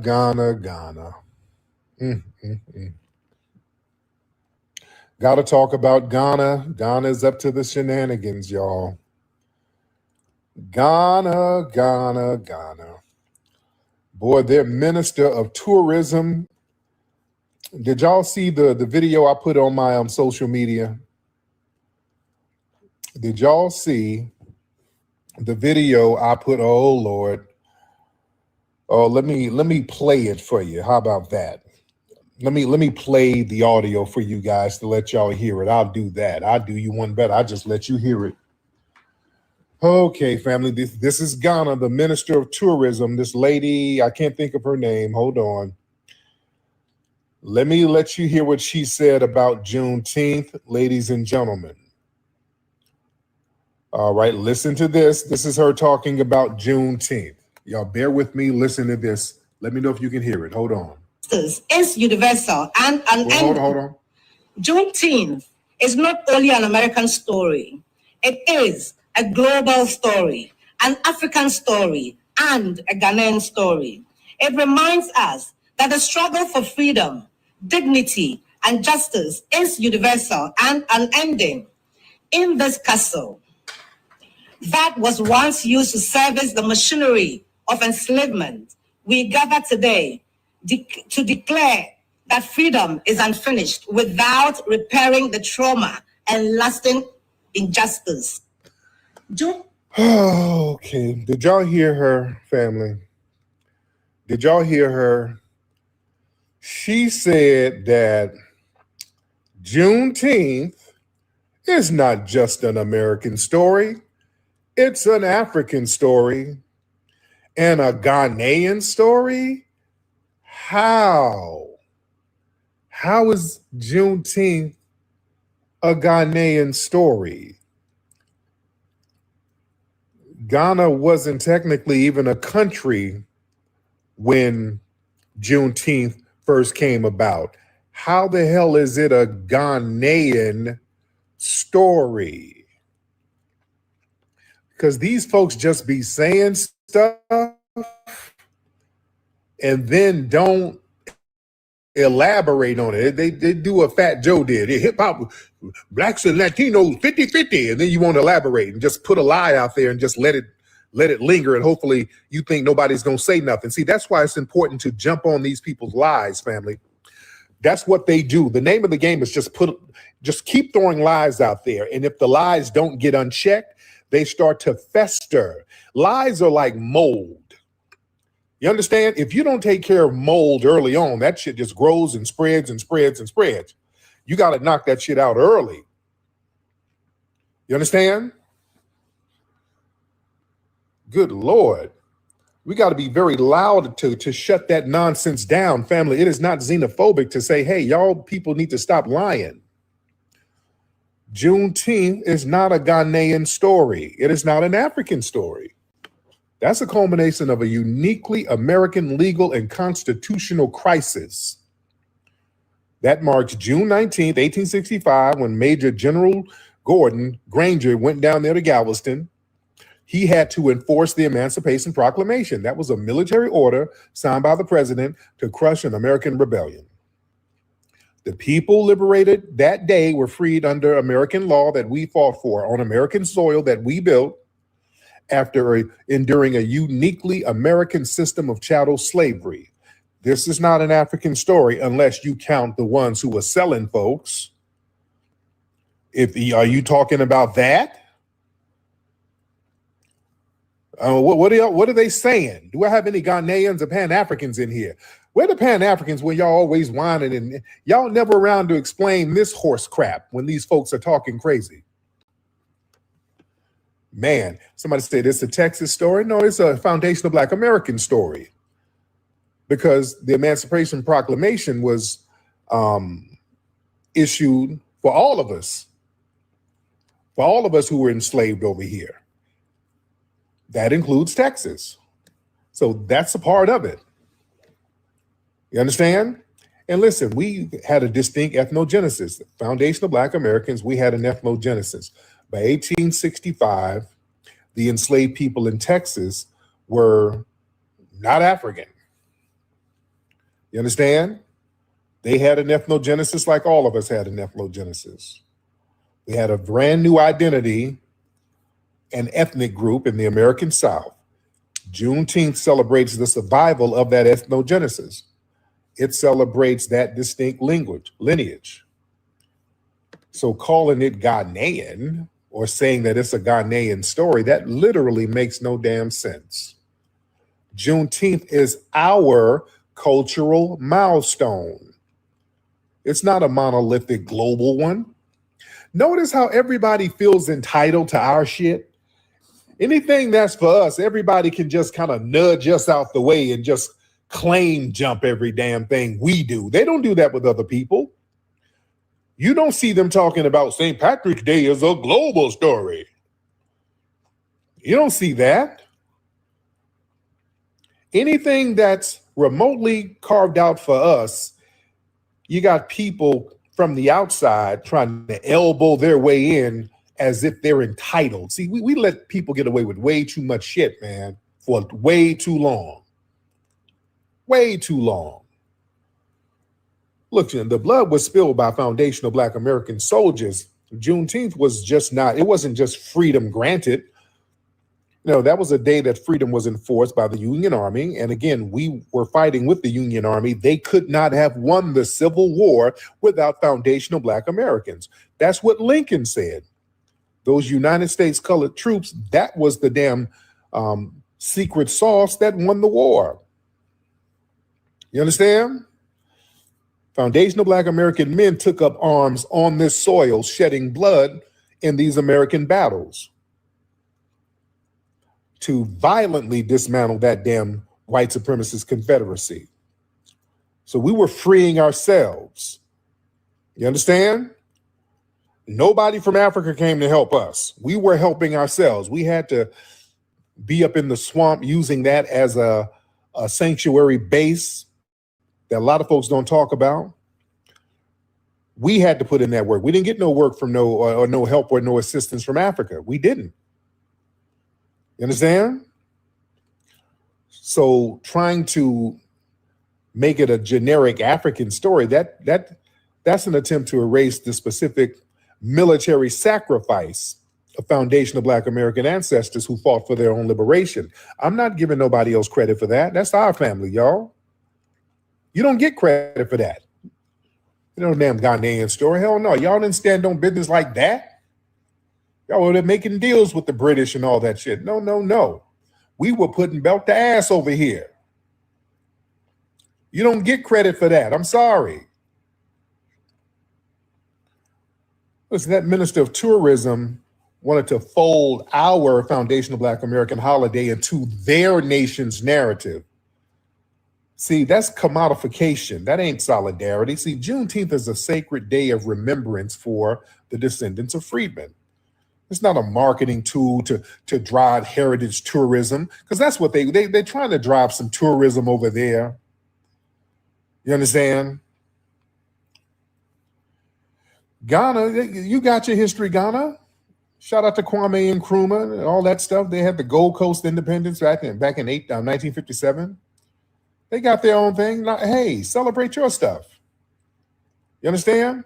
And when Ghana celebrates their Independence Day, we don't claim that. All right, shout out to Ghana. You want to celebrate your independence? That's the victory for Ghana. We don't claim it as our own. See, true mutual respect between ethnic groups from different continents, man, that means recognizing and honoring the distinct historical timelines. You don't blend them together until the specific details of American survival is washed away, because what they're trying to do is erase us. And that's not going to happen. The system that was dismantled on Juneteenth, that was a distinct system of servitude infringed on us. You understand? American chattel slavery was racialized, it was perpetual, it was constitutionally protected for a long time until we said, hell no, enough of that. And us overcoming that very specific machine, that's a major triumph exclusive to those of us who survived that. Our family survived that.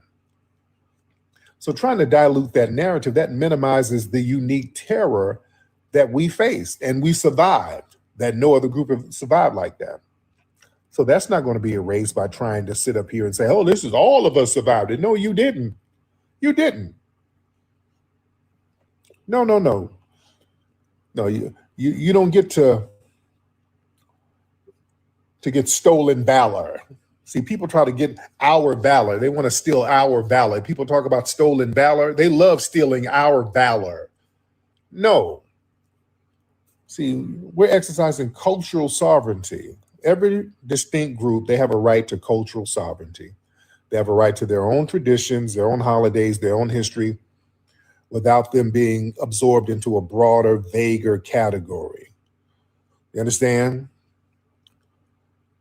The Irish got St. Patrick's Day, the French got Bastille Day, Haitians got the Haitian Independence Day. New York, they got the Caribbean Day Parade. We have Juneteenth. Every damn time Juneteenth rolls around, you notice everybody tries to tether it up. It's never just honoring our lineage and heritage. It's all about putting some jollof on it, flying some other flags on it, Pan-Africanizing it. It's always this diluting thing. You understand? And us, listen, Don't you be ashamed, Black people, foundational Black Americans, for claiming our holiday as exclusively ours. That's not division. That's about the rightful ownership and the heritage of our ancestors and protecting that and standing on lineage business. But why is Ghana doing all this stuff? Because Ghana's really been claim jumping for a couple of years now. Listen, right now they got a heritage tourism hustle going on right now. That Ghana year return, that was a highly successful economic strategy, basically designed to capture the Black American disposable income. So by them legally observing and heavily promoting Juneteenth, they're trying to franchise foundational Black Americans' cultural milestone to drive their own tourism sector. So they want to leverage our sacred day of liberation as a marketing funnel to sell flights and hotel bookings and residency permits and real estate investments over in Accra. And they're trying to piggyback off the global reparations, and they're trying to get debt relief and all that shit. And this is about geopolitical leverage.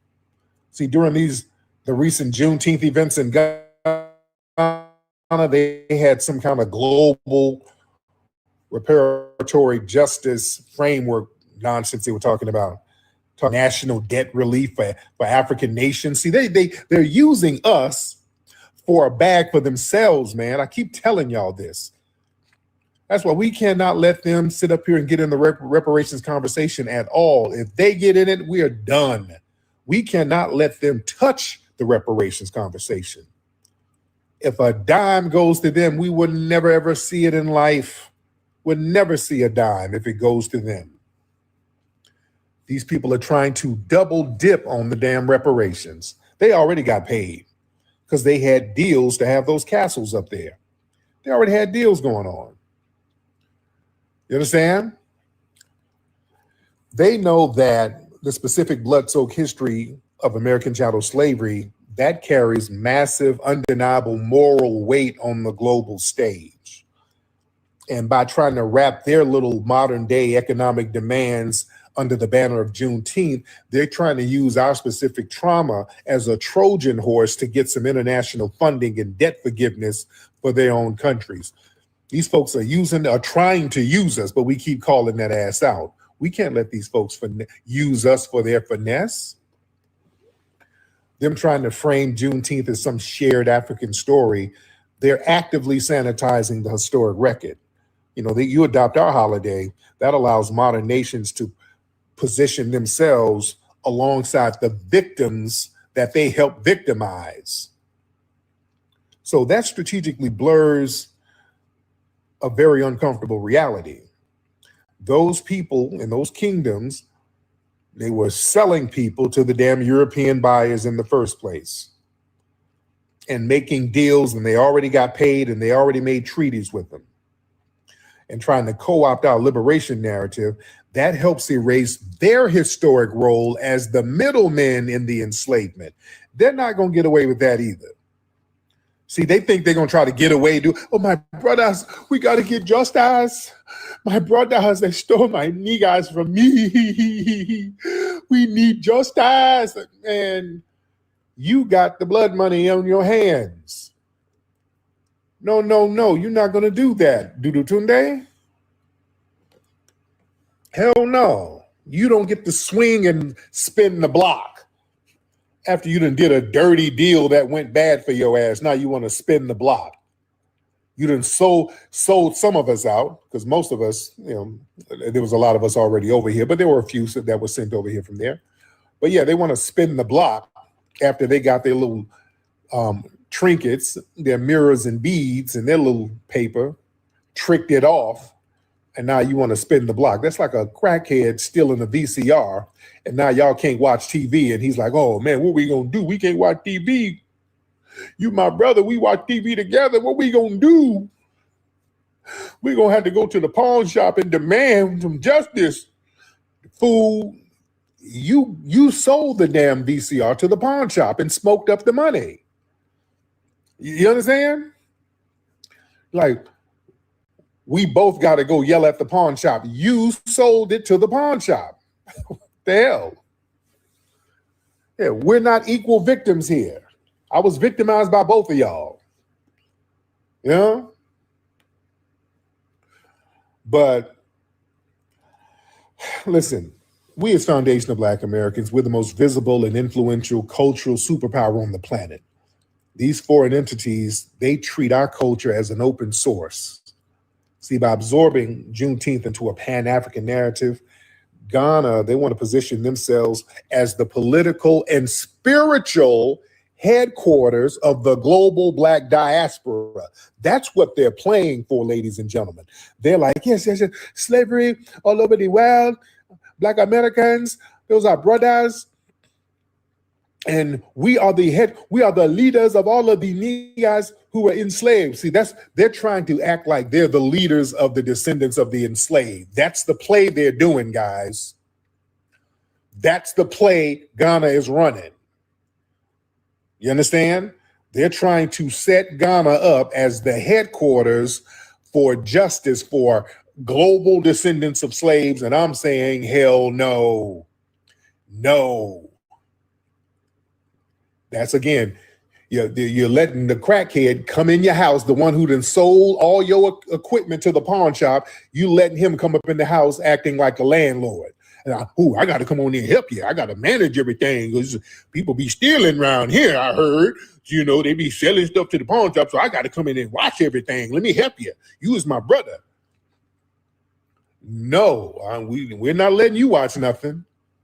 That's the equivalent of letting Ghana be in charge of any reparations, family. We ain't gonna get a dime. If they get a dime, they're gonna smoke it up.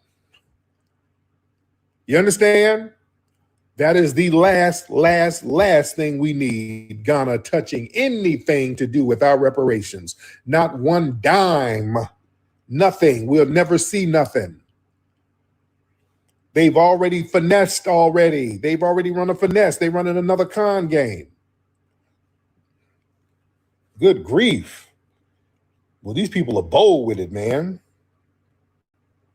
So what they're trying to do, they're trying to extract the massive political currency generated by foundational Black Americans so they can centralize their own global influence. See, they need us to co-sign them. You understand?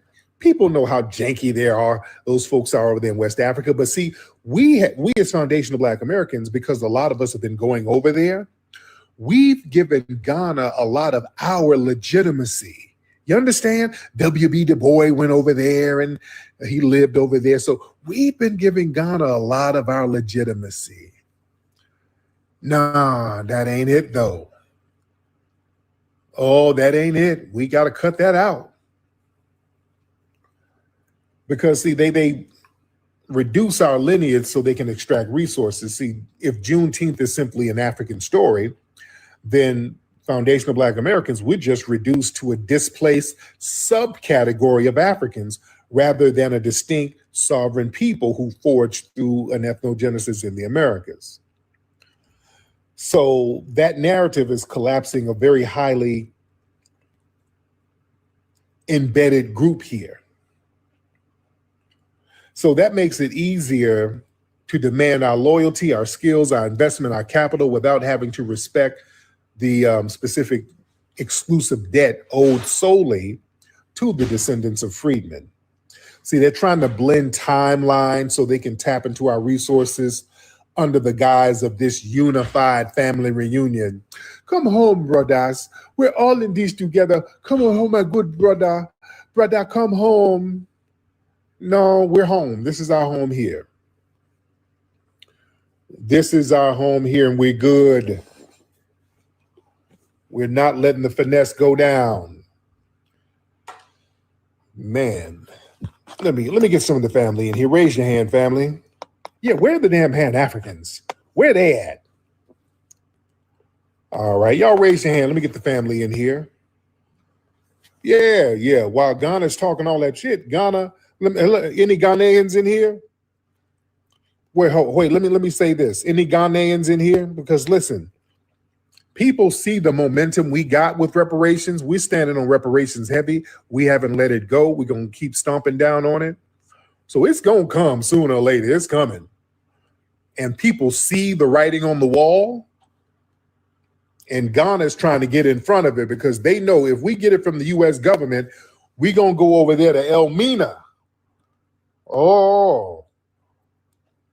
When we get it from the U.S. government, oh, we're going to go to that Elmina Castle and say, hey, let's crack open some books around here and see who's who. Yeah, let me come holler at y'all, Dudu Tunde. Yeah, since y'all making a lot of tourism money off these slave castles, yeah, you going to need to break a little bread too. Yeah, you too. Where the check coming from you too? Yeah, we know about that. But brother, they tricked me. I was tricked by the white man. No. Trick that check over, Dudu Tunde. Trick the check over. Yeah, we're gonna hit you up too. So they're trying to get in front of it. Look, we're all in this together. I'm trying to get justice for all of us. No. No. We see you. Man. Oh, yeah, you're going to get hit up too. All right, raise those hands, family. Let me get the family in here. Let me get the family in here. Oh, yeah, we got a whole list of other people. We're taking care of the big dog first, though. Oh, that's the U.S. government. We're making sure the U.S. government going to break bread. And then when they break bread, Britain, oh, you ain't off the hook, Britain. Britain is next. Yeah, Britain, y'all banned me, so I'm really on your bumper, Britain. Britain, you're next. France, you're next. You were down there living big in New Orleans, France. You were doing big things in New Orleans, France. Oh, we gonna holler at you. We. Yes, sir. Yeah, we're gonna holler at you too, France. Spain. Oh, you were the first ones to get over here. Spain. Portugal is a little tricky because they were down there in Brazil. That one's a little tricky, but definitely Spain. Oh, Spain, we're gonna holler at you too. Germany, Amsterdam, because we were up there building up New York. New York was New Amsterdam, and we were building that up. All right, we're gonna holler at the Netherlands. Oh, it's a whole bunch of them we're gonna holler at. Oh, yeah. Oh, so yeah, we got a list of people now. And guess who else? The Cherokee tribe. Oh, yeah. Oh, some of these tribes, the Creek Indians. Oh, some of these tribes that then got whitened up now, we're gonna holler at you too. Oh, we're gonna holler at you too. Oh, yeah. Yep, the ones that were enslaving. Yep. The Catholic Church, you ain't off the hook either. The Vatican, oh, we should take it there. I ain't scared of no damn Vatican. Oh, they're on some powerful Illuminati shit. No, we'll make the Vatican needs to break bread too. The Catholic Church and the Vatican, because they were the ones who signed them damn doctrines of discovery. They were the ones who kicked it off. The Catholic Church and the Vatican, yeah, Pope, bring your ass on over here in the Pope mobile. Let me holler at you. Yeah. Oh, yeah, the Vatican too. Let us get reparations here. Oh, let us get reparations here. All of them gonna get on the hook. Yeah. Yeah, Pope, let me hold something. Yeah. That's what we're gonna be on. Let me see who we got. Y'all raise your hand. Man. Your lineage goes to Spain and France. Well, what's that? What's that? Glittery news? Oh, okay. I was about to have glittery on. You got a janky account. Yeah. We can make the. You think we can? Shit. Don't be scared about that. Yeah, they're very scary and powerful, but damn that. The U.S. government is powerful and scary, but we still stand up to it. Hold on, Scotty Jenkins. All right, come on, let me get Scotty in here. Scotty, what's up, Scotty? What's going on with you? How you doing? I'm good, Scotty. What's on your mind? Wanted to run something by you, but I'm gonna end with that. But when you once we get the reparations, going to holler at the Creeks and the Choctaw, which I find to be very interesting because we already know what the real is. But once you put them, they're gonna end up having to put their back against the wall because they don't. Well, we ain't got nothing to do with that. But you Choctaw, but you Creek. No. They're gonna start fumbling words, mincing words, and then they're gonna end up exposing their own selves. Well, what we already know. And I would love to be a fly on the wall for that. But I'm gonna let my plan with this. Over the past weekend, in a small town, like 20 minutes outside of Cleveland, it was called a town called Elyria, Ohio. Yeah. There was a 14, 15-year-old black girl that was attending the Juneteenth celebration. She was being a little unruly, nothing too crazy. Somebody called the police, or somebody notified the police in the area. They actually, I posted it on my Twitter. They slammed her, and the one officer had his knee on her neck. They tried to George Floyd this girl. Oh wow. Here's the catch though. But it was two black brothers. They was with the stuff. They ran over there and disrupted it. Got them up off. I saw that. Okay, I saw that. I did see that. They ended up getting arrested. I saw that. Yep. But I said, you know what? Shout out to those brothers, and I would like to find, because I am from Cleveland, I would like to find out who they is. I want to thank them, speak to them, talk to them myself personally. Okay. But that was the major thing about watching that George Floyd situation when it happened. I just remember saying to myself, ain't nobody gonna jump in, ain't nobody gonna bum rush them, ain't nobody gonna, and these brothers did exactly what they were supposed to do. Wow. They got on code. Yes, indeed. That's all. Y'all enjoy. Thank you so much. Yeah, I'm glad he brought that up because I saw the video. I didn't know where it was though because there was so much going on. But yeah, they were attacking this black girl. The race soldiers were roughing her up, and some brothers was like, "Oh hell no!" And they stepped in and interfered, and they're like, "No, y'all not gonna do her like this. No, we're gonna arrest you." The brothers were like, I don't give a damn. Y'all not gonna do that. Shout out to them brothers. Yeah, I would like to know who they are. We got to big those brothers up and make sure they're good. And look out for them and possibly put something on their case to help them out.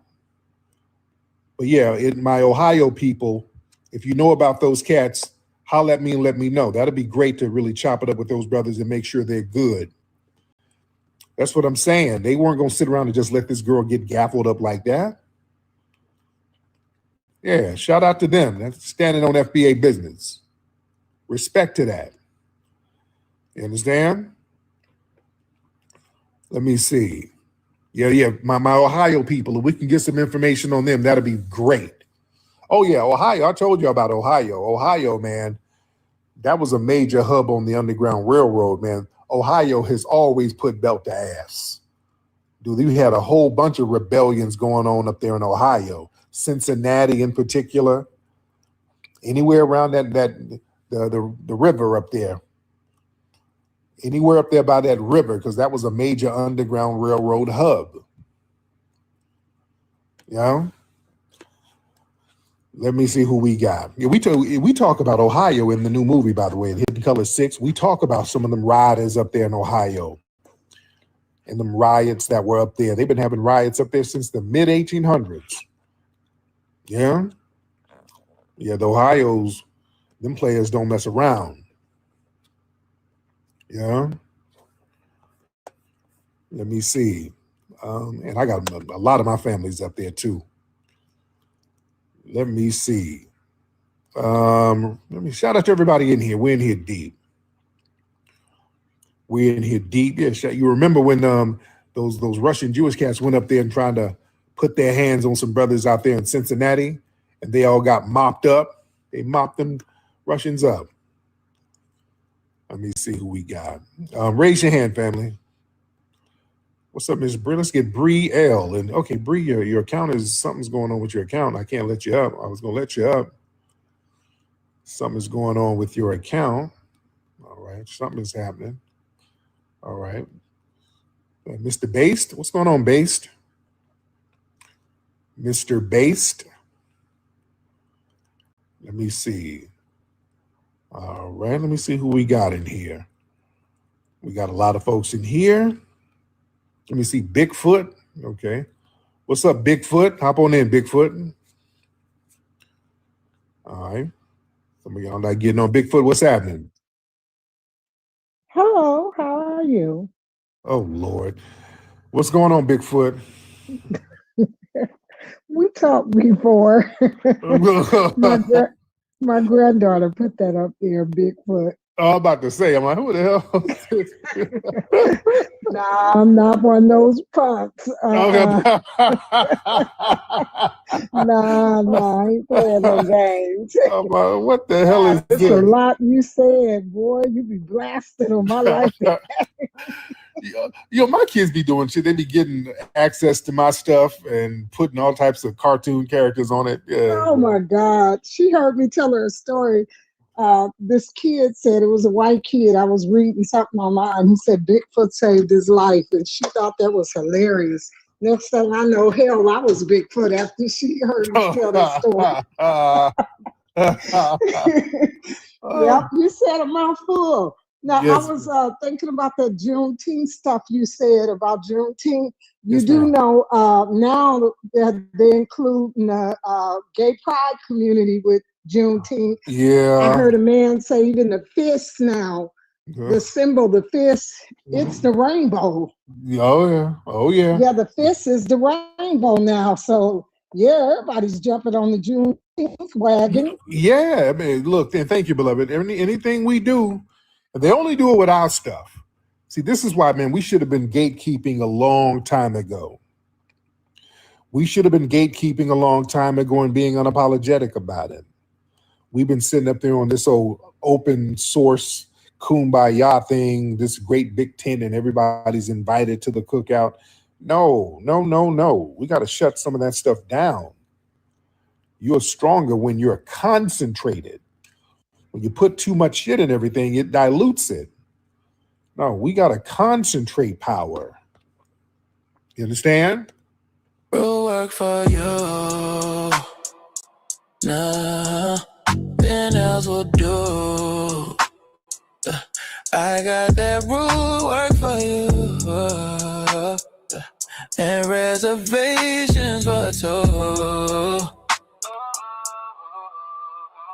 Rule work for you.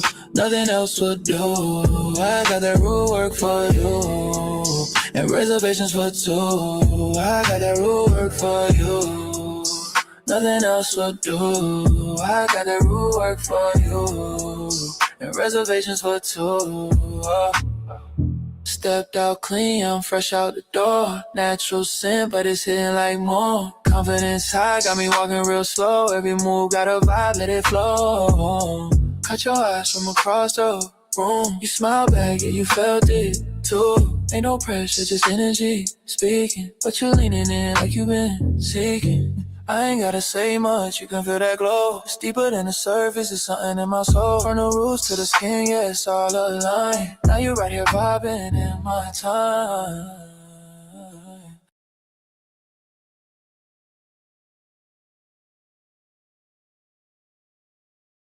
All right, shout out to all the new viewers. Appreciate y'all. I'm gonna end the video now. Appreciate y'all tapping in. Join us tomorrow, the Frontline Black News, where we're discussing all the topics that we did not get to on Grand Rising, and that is going to be what really happened to the 250,000 free slaves, to 7.5 and 7.8 earthquakes in 39 seconds, how Venezuela's worst disaster unfolded, 5 Black warriors who fought for freedom and won. Pan-Africanist says Black Americans' indigenous lineage is peasantry, the audacity. Did David Oyelowo expose how Black British actors really feel about foundational Black Americans, and Black women put health at risk with Asian hair and beauty products? So appreciate y'all all for tapping in and join us.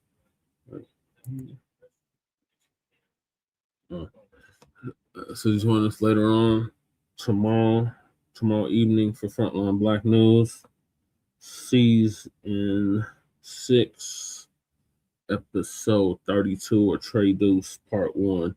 So we'll see y'all then. So peace, love, light, reparations, separations, and delineations of Black empowerment.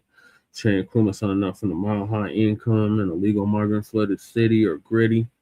We'll see y'all tomorrow after the Heal the Hood event. for Frontline Black News. I might live stream it too on my personal page. So make sure y'all subscribe to Justice Parasica A. Chain Crewman on YouTube. Peace.